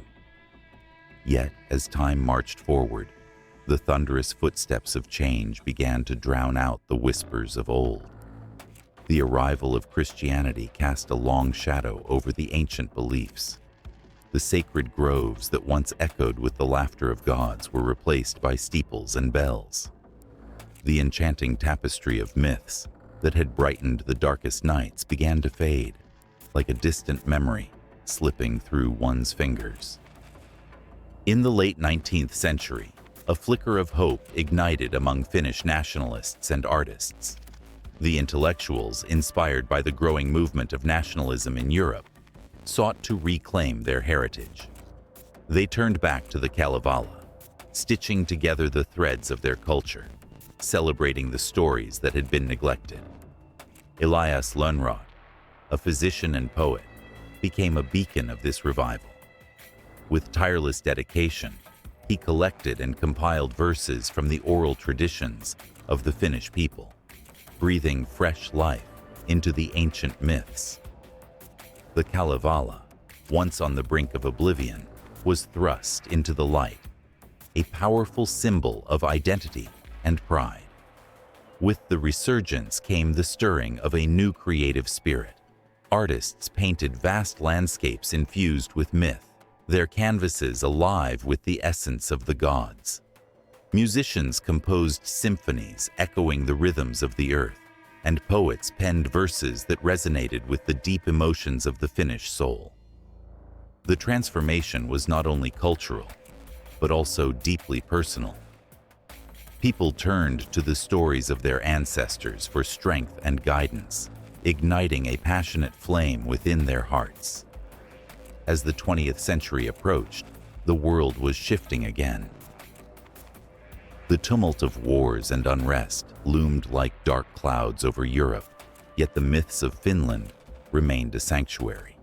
They offered a refuge, a reminder that even in the bleakest of times, hope could be found in the tales of the past. The heroes of old became symbols of resilience. Väinämöinen, with his wisdom and courage, became an inspiration to those whose spirits were worn thin. The stories of the Sampo, the magical artifact that could bring prosperity, were told in hushed tones, a beacon of hope amidst the chaos. The mid-20th century saw a new wave of artists and thinkers who took the threads of mythology and wove them into the fabric of contemporary life. Literature and film became vessels for these timeless tales. The beloved stories were not merely retold, but reimagined, allowing them to resonate with modern audiences. They found new expressions in the works of authors like Tove Jansson, whose Moomin characters danced along the edges of myth, embodying the spirit of Finnish folklore, while navigating the complexities of the modern world. The modern era opened a floodgate of interpretations and adaptations. Mythology transformed into a realm of possibilities, crossing boundaries that once seemed unyielding. The gods and heroes were re-envisioned, their stories infused with the struggles and triumphs of a new generation. Graphic novels brought them to life with striking visuals, while theater productions infused the stage with the raw energy of the ancient narratives. The tales of birth, death, and rebirth sparked dialogue about the human condition, touching the hearts of all who listened. As communities sought to reconnect with their origins, festivals began to sprout across the Finnish landscape, celebrating the ancient deities and their timeless stories. People gathered beneath the glimmering northern lights, sharing tales and songs, the air thick with laughter and a sense of unity. In these moments, the past and present intertwined, creating a beautiful mosaic of culture that was vibrant and alive. The transformation was palpable, a collective awakening to the power of their shared heritage. Yet, amidst the beauty, questions lingered like shadows on the edge of light. How could these myths adapt to a world that was always changing? Would they remain relevant in the face of globalization and the swift currents of technology? The tension between tradition and modernity manifested in the struggles of artists and storytellers who sought to honor the past while forging paths into the future. It was a delicate balance, one that required both courage and vulnerability. As the 21st century unfolded, a new generation rose, armed with the stories of their ancestors and the tools of contemporary expression. The myths continued to transform, evolving in ways that would have seemed unimaginable to those who once told them around flickering fires. A dance of innovation took place, a fusion of the old and the new, where the echoes of Väinämöinen and Ilmarinen collided with the digital age. Through social media, blogs, and podcasts, ancient stories reached global audiences, breathing life into the folklore in ways that resonated with people far beyond Finland's borders. The myths were no longer confined to the pages of dusty books. They danced across screens, inviting listeners and viewers to engage with the magic of the past. The tales became a bridge, allowing connections to form and flourish, igniting curiosity and wonder about a world steeped in myth. As the moon rose high above the Finnish landscape, illuminating the paths once tread by gods and heroes, it became clear that the transformation of Finnish mythology was an ongoing saga, endlessly unfolding. The stories, once written in the stars, now shimmered in the hearts of those willing to listen. There was no end to the journey, only a continuation, where the past whispered gently, urging the present to remember, to create, and to inspire. The air crackled with the promise of more, each heartbeat a reminder that the myths were not just relics of yesteryear. They were alive, vibrant, and ready to embrace the future. Under a sky painted in hues of twilight, the air thick with the scent of pine and loamy earth, the ancient tales of gods and heroes whispered through the Finnish forests. Their echoes shimmered on the surface of tranquil lakes, each ripple carrying the weight of stories untold, binding the past to the present with threads of enchantment. It was here that the essence of Finnish mythology took shape, unique and vibrant against the backdrop of other ancient cultures. In the frost-tipped northern expanses, where the sun barely kissed the horizon during winter months, the Finnish gods emerged from the shadows. Their stories unfolded like the intricate patterns of a snowflake, each one distinct yet part of the same magnificent tapestry. Väinämöinen, the wise and powerful shaman, wielded his magical kantele, a stringed instrument that could summon the very forces of nature. His voice echoed with the weight of the ages, reminiscent of other legendary figureheads like Greece's Orpheus, who too captivated the world with his music. Yet, where Orpheus sought to charm the underworld, Väinämöinen danced alongside the spirits of the forest, embodying the spirit of the land. In contrast, the towering presence of Thor from Norse mythology, with his mighty hammer, Mjolnir, brought to mind the raw power of nature. Thunder rolled in the distance, and lightning split the sky as he defended the realms of men against the giants. Finnish mythology, however, whispered a different song. The tales painted a picture of a delicate balance with nature, where gods like Tapio, the lord of the forest, nurtured the wild, urging harmony rather than confrontation. The stillness of the Finnish woods stood in stark contrast to the chaos often found in the Norse sagas, creating a profound sense of peace intertwined with lurking dangers.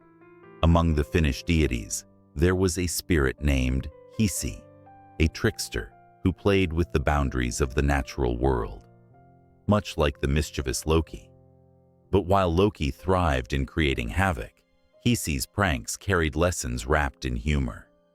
His essence resonated with the Finnish belief in the interconnectedness of all things, a gentle reminder that laughter can heal even the deepest wounds. This captivating duality reflected the broader narrative of mythologies worldwide, where tricksters challenge the order, but ultimately serve to restore balance. As the sun dipped lower, shadows lengthened, conjuring the tales of the underworld. In Finnish lore, the realm of Tuonela was a haunting land, reminiscent of the Greek Hades, yet suffused with a haunting beauty. The river flowing through Tuonela, dark and deep, held secrets of life and death, a stark contrast to the vibrant Elysian fields. Souls journeyed across this river on boats, manned by shadowy figures, embraced by the eerie tranquility of the Finnish afterlife. The emotional weight of these stories lingered like fog over a lake, evoking both fear and reverence, pulling at the very core of human experience. Then, there were the magical creatures populating the Finnish landscapes, beings such as the wise bear, revered in folklore, standing as a symbol of strength and guardianship. In many ways, the bear mirrored the mythical phoenix of other cultures, embodying themes of rebirth and resilience.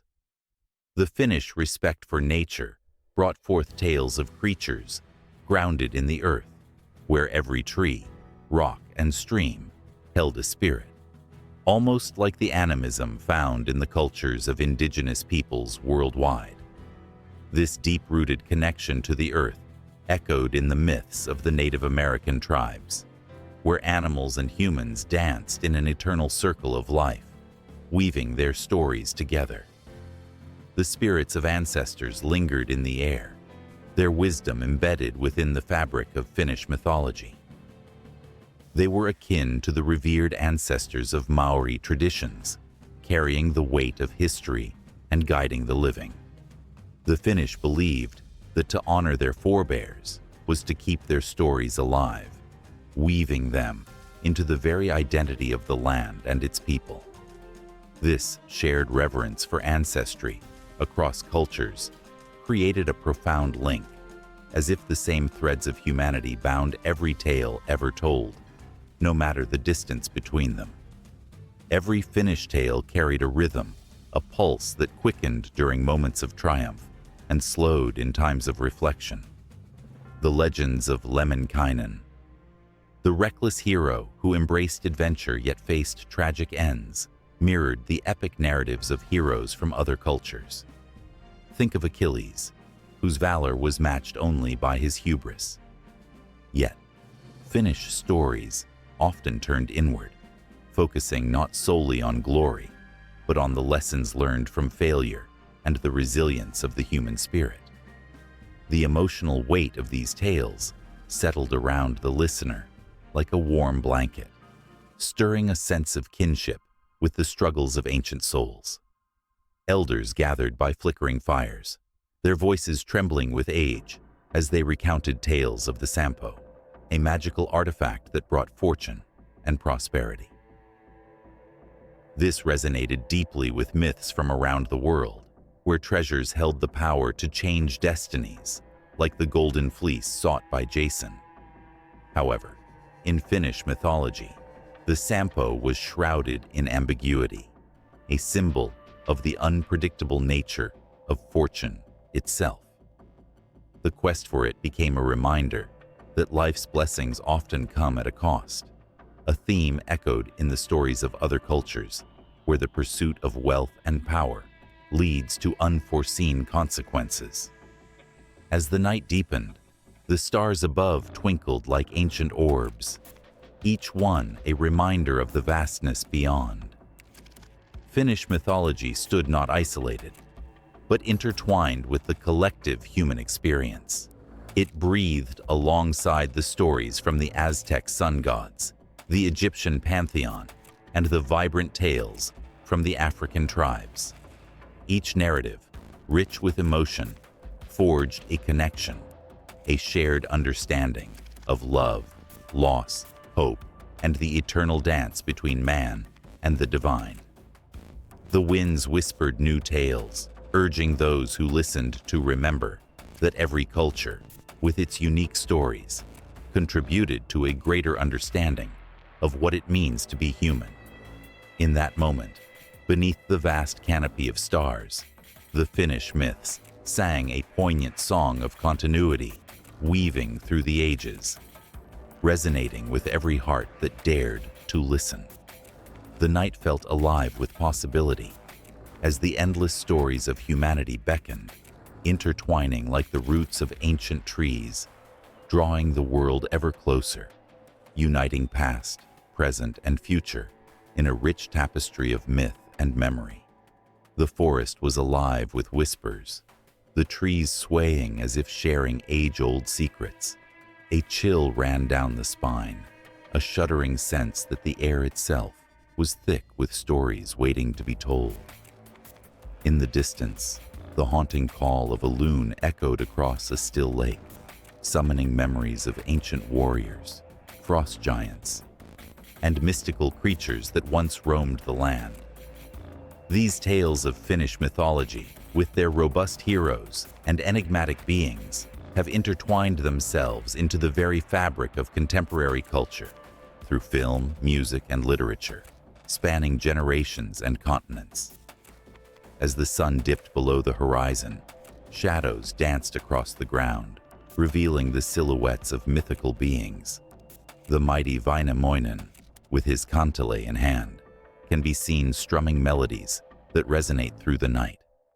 His songs have inspired filmmakers who've captured the essence of his journeys on screen. The Tale of the Kantele, an animated short, brought these ancient stories to life, weaving stunning visuals with the rich sounds of Finnish folk music.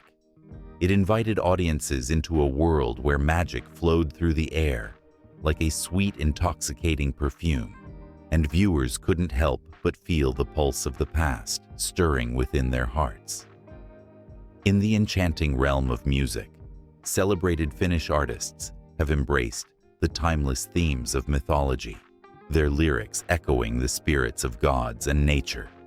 The band, Apocalyptica, known for their spellbinding cello-driven rock, drew inspiration from the epic Kalevala, Finland's national epic. Their song, I Don't Care, captures the battle between light and darkness, mirroring the eternal struggles depicted in the ancient texts. With each note, listeners can almost see the fierce battles between the hero Lemminkainen and the wicked sorceress Kyllikki. It's a soundscape that evokes raw emotion, instantly transporting fans to a time when gods walked among mortals. As the music fades, the pages of literature turn, revealing yet another layer of Finnish mythology's influence. The author Leena Krohn has been instrumental in bringing these ancient tales to modern storytelling. In her novel, Tynaron, male from another city.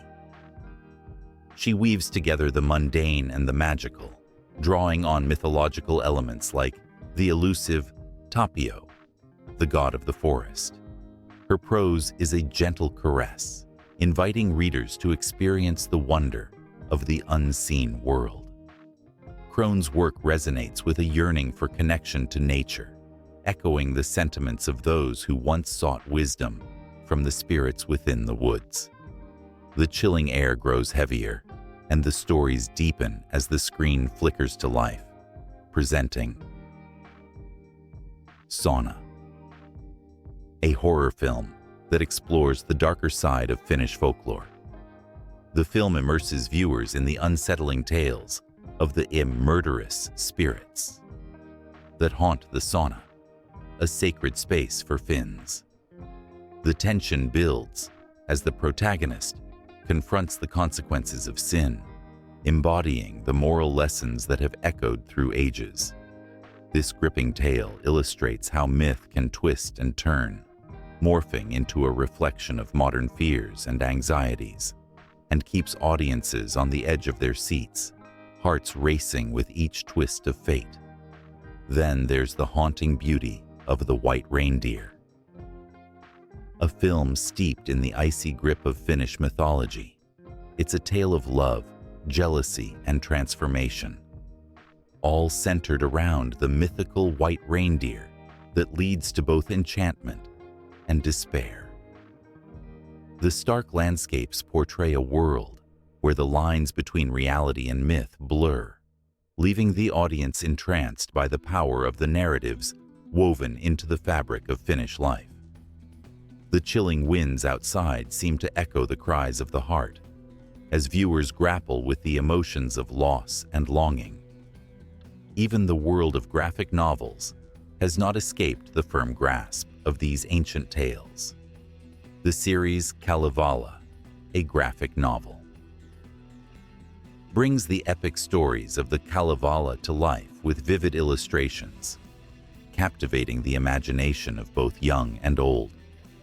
With each page turned, readers are thrust into the heart of the narrative, where the exploits of mythical heroes like Kullervo and Aino unfold with breathtaking intensity. The colors leap off the page, mirroring the vibrant emotions that resonate within the stories, inviting readers to experience the highs of triumph and the lows of tragedy. Beyond the pages and the screens, the influence of Finnish mythology lives on in the realm of video games. Titles like Max, The Curse of Brotherhood, and The Witcher, Tree, Wild Hunt draw from the rich tapestry of myth, incorporating figures like Ilmarinen, the eternal smith, into their expansive worlds. Gamers find themselves not just players, but participants in epic battles and quests that feel deeply rooted in the essence of Finnish folklore. When they step into these digital realms, they're not merely seeking entertainment. They are engaging with a legacy that connects them to ancient heroes, their struggles, and their triumphs. As the night deepens, a sense of harmony settles over the land, with echoes of mythology weaving through the atmosphere. The stories that once illuminated the lives of ancient Finns now inspire modern creators, rippling outward into a global culture that yearns for connection and understanding. The winds whisper of adventures yet untold, of battles yet to be fought, as the stories continue to evolve, morphing and expanding like the ever-changing Finnish landscape. In this vibrant interplay of past and present, history and imagination, the echoes of Finnish mythology remain ever present, entwining themselves with the human experience. With each new interpretation in film, music, and literature, the ancient tales are reborn, inviting both the young and the old to feel the thrill of connection, an unbreakable bond that transcends time and space, uniting all who dare to listen to the whispers of the past. The stories linger, a tantalizing promise that the adventure has just begun. In a dusty corner of an ancient library, a young woman named Ilara flipped through the yellowed pages of a forgotten manuscript, her fingers trembling with anticipation. The air was thick with the scent of old paper and ink, memories of bygone ages swirling around her like the whispers of ghosts. As she read the prophecy of a hero destined to rise against darkness, a chill ran down her spine. The words seemed to leap off the page, echoing in her mind, urging her to remember the stories that had shaped her ancestors and still echoed in their blood. Across the world, in a bustling city, a group of artists gathered in a dimly lit studio, their canvases alive with color and heart. They were the keepers of the old myths, storytellers, painters, musicians, each person a thread in the rich tapestry of their culture. With every brushstroke and note, they breathed life into legends that had been nearly forgotten. As they worked, the walls seemed to pulse with energy, and the room filled with the sound of laughter and passion. They believed that these ancient stories were not just relics of the past. They were a lifeline, connecting them to their roots and reminding them who they were. Further north, in a remote village shrouded in mist, the elders gathered around a crackling fire, their faces illuminated by the flickering flames. They shared tales of gods and monsters, of love and betrayal, with voices that rang with authority and warmth. The children listened intently, wide-eyed, as the elders recounted the exploits of heroes and heroines who had faced impossible odds. The stories were not merely entertainment. They were lessons, woven with wisdom, teaching the young ones about courage, sacrifice, and the intricate dance of fate. Meanwhile, in academic halls, scholars pored over ancient texts, their hearts aflame with the desire to preserve the myths that had once been the heartbeat of civilizations. They meticulously cataloged, analyzed, and compared, striving to understand the truth behind the stories that had shaped cultures and beliefs for centuries. Their dedication was fueled by an urgency to keep the fire of mythology alive, even as the world around them raced forward, often forsaking the roots that had nurtured it. In the age of technology, the resurgence of interest in mythology has sparked a revolution. Online communities have sprung up, where enthusiasts share interpretations of ancient tales, blending them with contemporary themes.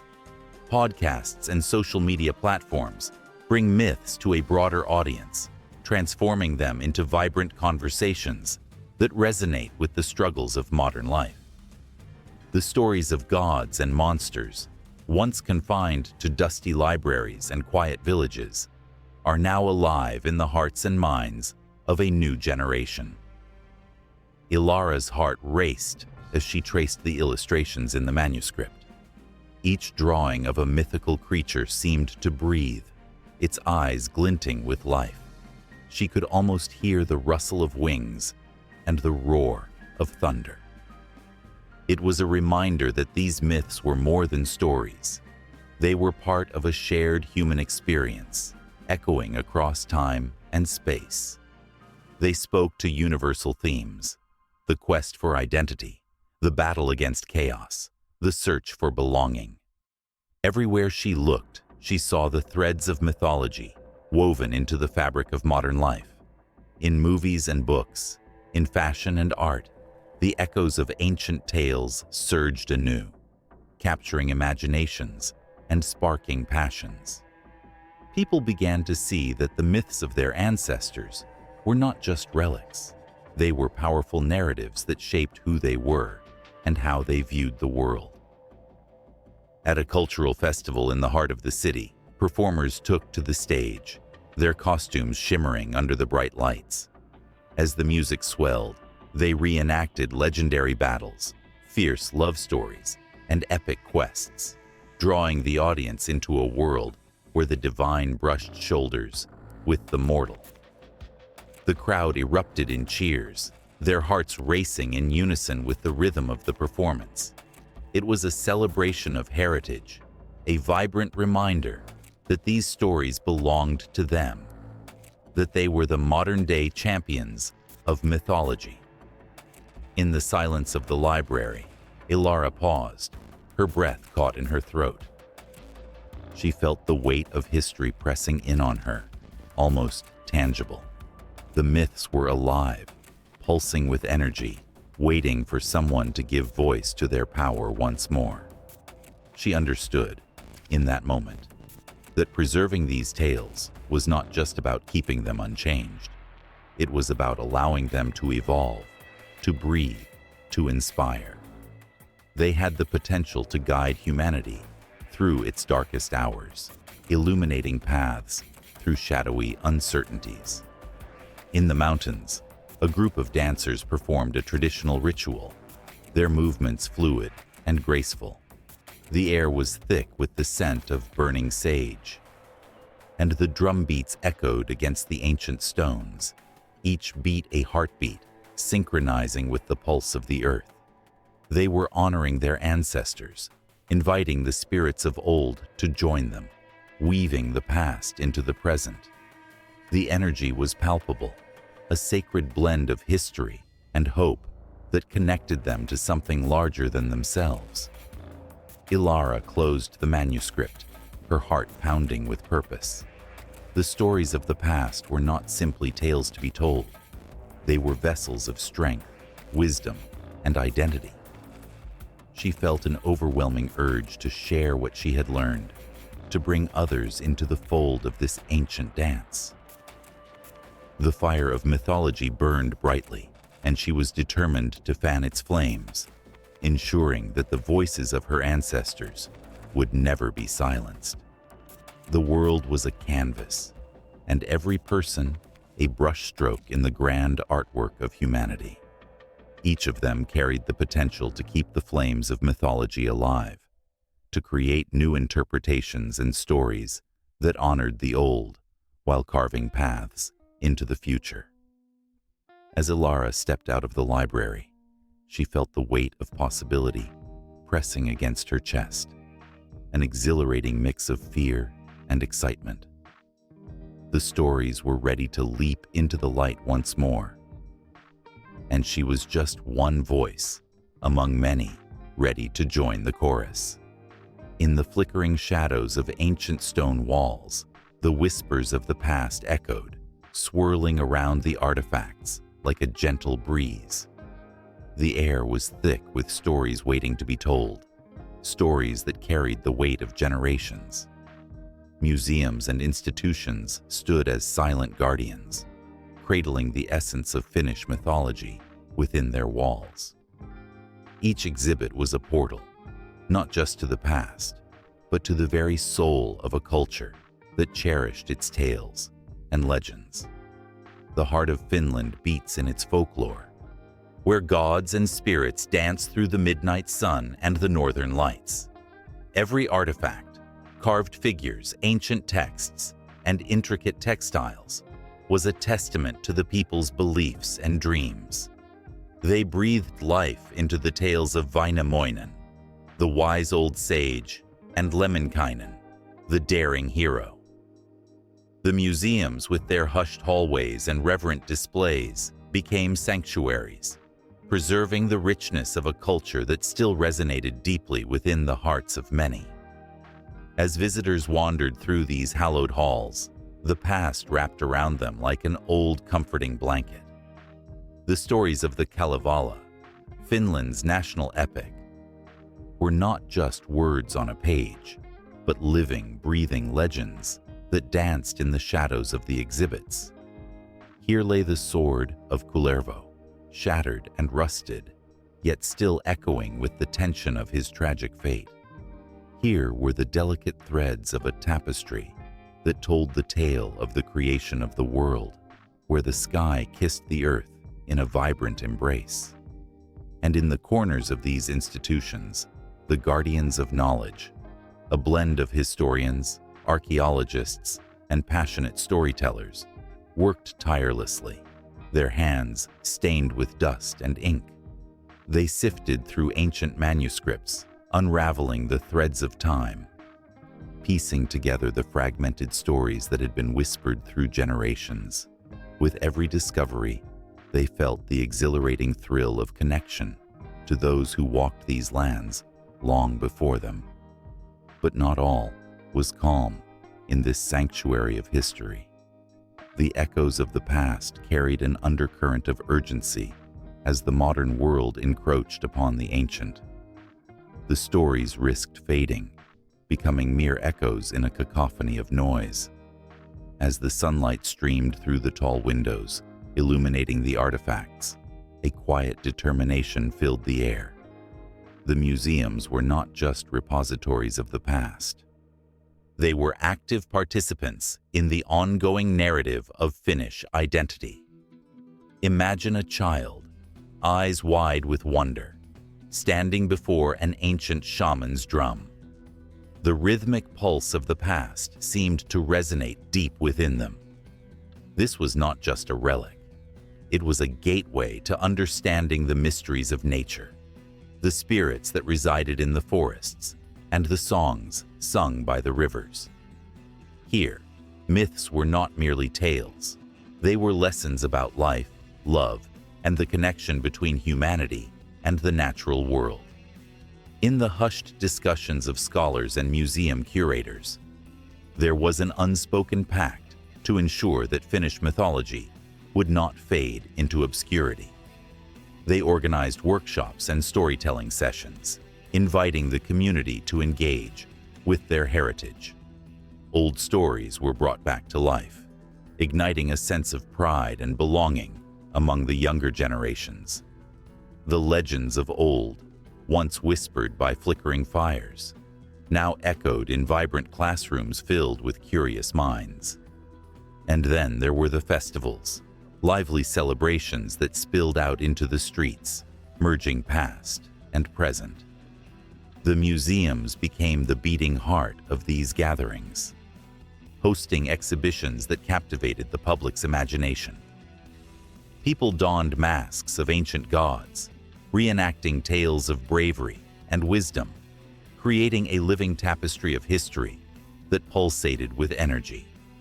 The laughter, the music, and the vibrant colors filled the air, reminding everyone that the threads of mythology were as vital today as they had ever been. Yet lurking beneath this joyous surface was a profound sense of loss. The tragic tales of the past served as poignant reminders of the struggles faced by those who came before. Some artifacts told of battles fought and lost, of love that could never be fulfilled, and of heroes who became legends not through their triumphs, but through their tragedies. In the quiet corners of the museums, visitors found themselves weeping for those lost to time, their stories echoing in heart-wrenching clarity. The tension between preserving the past and living in the present stirred emotions that were hard to contain. It was a delicate dance, one that museums mastered with grace. They understood that Finnish mythology was not merely about keeping relics safely locked away. It was about sharing the stories that resonated within each individual, the stories that made people feel understood, connected, and alive.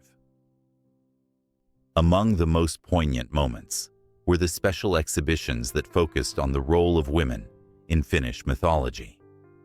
These displays highlighted not merely the goddesses and heroines, but the everyday women who carried the weight of their family's traditions, passing down wisdom and stories from one generation to the next.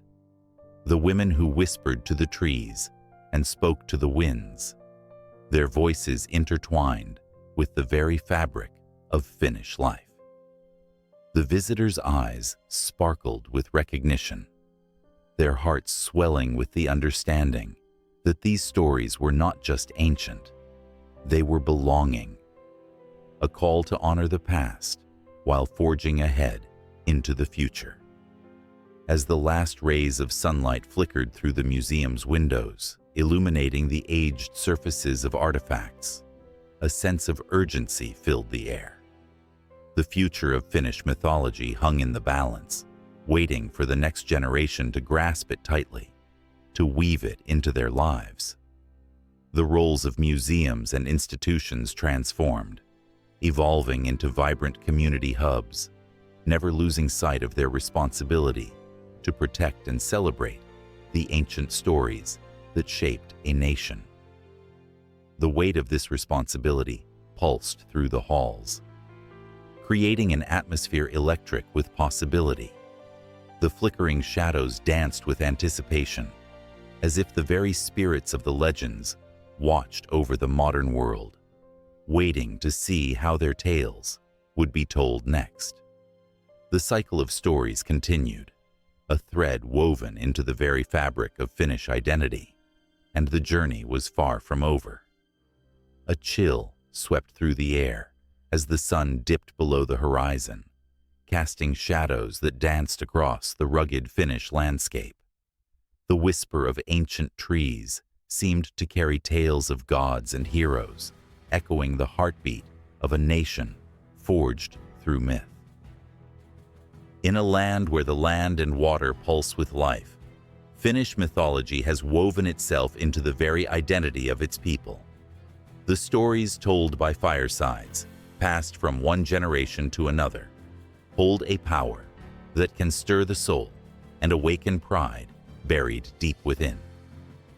At the center of this mythology stands Väinämöinen, the wise old sage whose voice could calm storms and whose songs could summon the sun. With every strum of his kantele, the ancient string instrument, he called forth the spirits of the land. It wasn't just music. It was a lifeline to an identity that had long battled the shadows of oppression and the weight of foreign influences. His tale is one of perseverance, an emblem of the Finnish spirit that echoes through time, from the icy shores of Lapland to the bustling streets of Helsinki. Stories of the Kalevala, the national epic, ignite a fire in the hearts of Finns, reminding them of their shared past. The exploits of Lemminkainen, the bold and reckless hero, invoke a sense of adventure. Yet it's the somber tale of Kullervo that resonates deeply, illustrating the pain of betrayal and loss, reflecting the struggle of a people who have faced their own darkness. These characters, vibrant and flawed, mirror the essence of the Finnish identity, embodying the triumphs and tragedies that shape a nation. The land itself breathes with these tales. The lakes, like mirrors, reflect not just the sky, but the stories of the past, the battles fought, the friendships forged, and the lives lived. The sacred woods, where the air is thick with mystery, provide the backdrop for countless legends. In every rustling leaf and every gust of wind, the spirits of the ancestors seem to murmur, reminding the living of their connection to the earth and each other. It's a bond that transcends the mundane, grounding the Finnish people in a sense of belonging.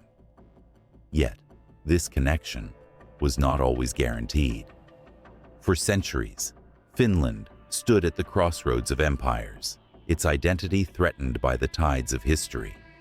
The influence of Sweden and Russia cast long shadows over the land, creating a struggle for self-definition. During these turbulent times, the myths and legends of Finland became more than mere stories. They became a bulwark against erasure. They fortified the people's resolve, a rallying cry that stirred hearts and ignited a desire for independence.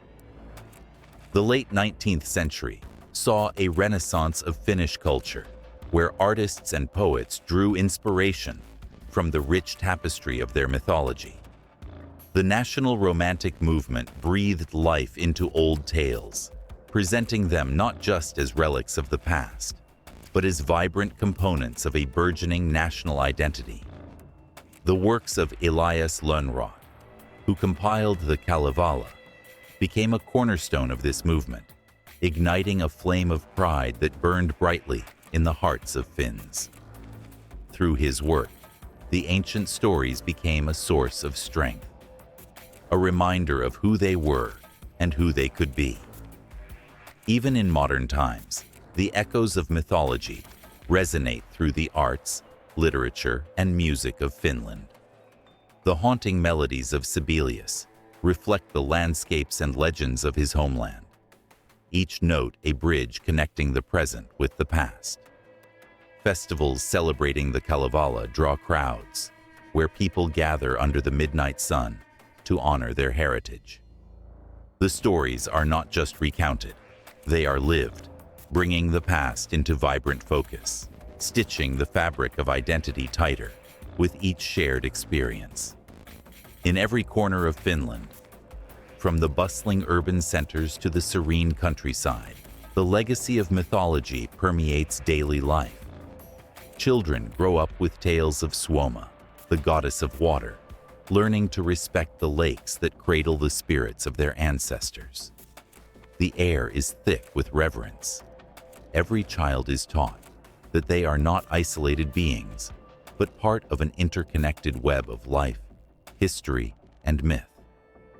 The tug of the past blends seamlessly into the present. Every celebration of ancient stories, a powerful reminder of resilience.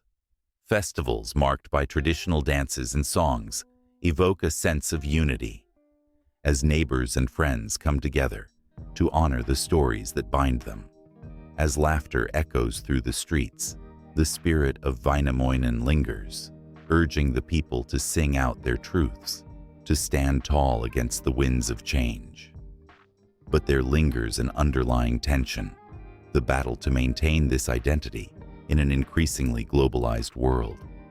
The modern landscape is filled with distractions, yet the pull of myth remains strong.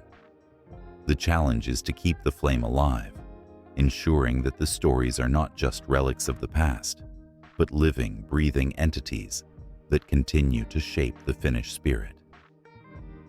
New generations are called to weave their own narratives into the fabric of mythology, to find their voices within the echoing legends that have stood the test of time. As the night deepens, the stars twinkle above like the eyes of ancestors watching over the land.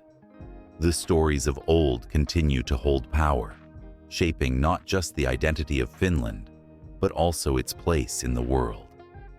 The journey of understanding and honoring these myths is far from over. It is a continuous loop, a living testament to the spirit of a people who find strength in their past, even as they reach toward the future. Each heartbeat echoes the songs of Väinämöinen, and the air is alive with the promise of stories yet to be told. And so, the tale unfolds, like the flickering flames of a fire that refuses to die out, igniting a passion that will forever burn bright. The chill of an ancient Finnish forest wraps around you like a whispered secret, each tree a sentinel guarding stories woven through the fabric of time. The air is thick with the scent of pine and the haunting echoes of myth, a world where the boundaries of reality blur with the ethereal, where spirits dance in moonlit clearings and the tales of the past beckon with a magnetic pull. These stories, rich and unyielding, pulse with life, yet feel on the brink of fading into the mists of forgetfulness. In the quiet corners of academia, a new energy stirs, igniting a passion for Finnish mythology that had long lain dormant. Researchers are awakening to a treasure trove of narratives that have shaped the Finnish identity, revealing layers of meaning that speak not just to the past, but resonate with the present and future.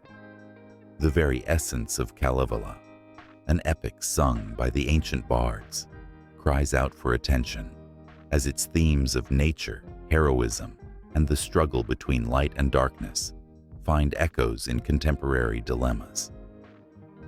As scholars sift through the air-dried pages of ethnographic records and oral histories, they find themselves ignited by the stories of Väinämöinen, the wise old sage whose songs could summon the sun.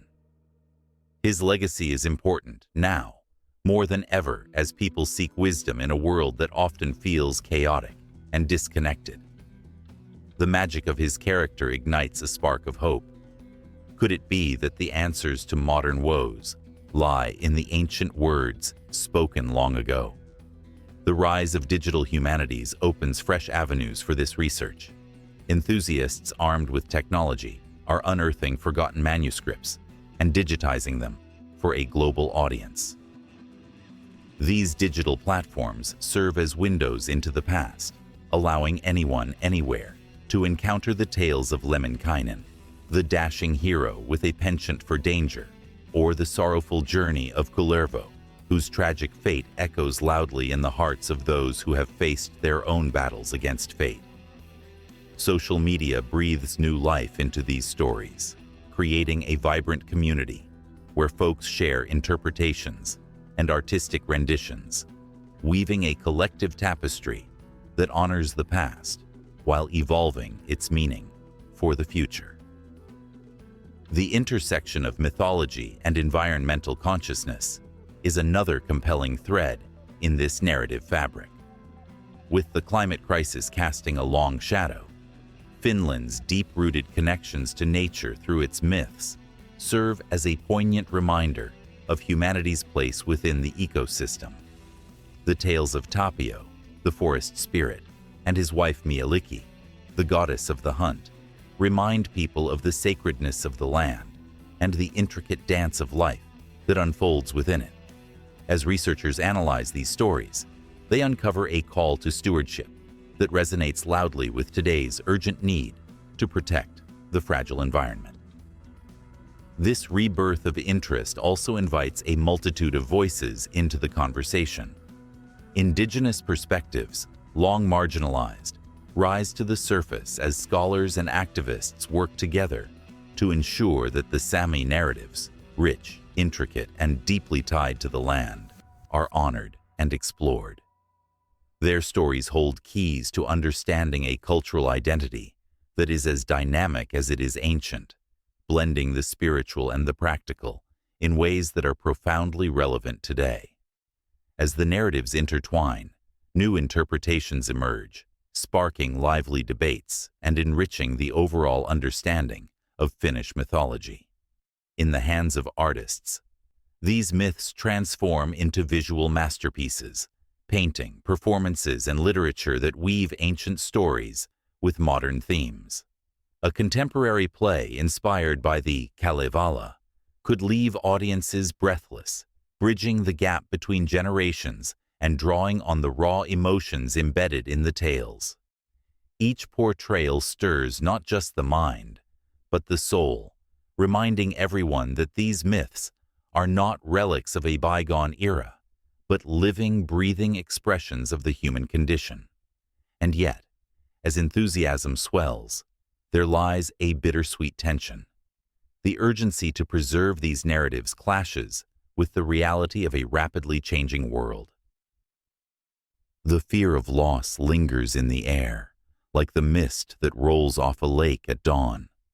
Will the stories of Suomalaiset be captured and passed down, or will they slip through fingers like sand? The resolve to archive, analyze, and celebrate Finnish mythology becomes a rallying cry, echoing in academic halls and community gatherings alike. Everyone yearns for a renaissance, a revival that celebrates the richness of their heritage while adapting it to the currents of modern life.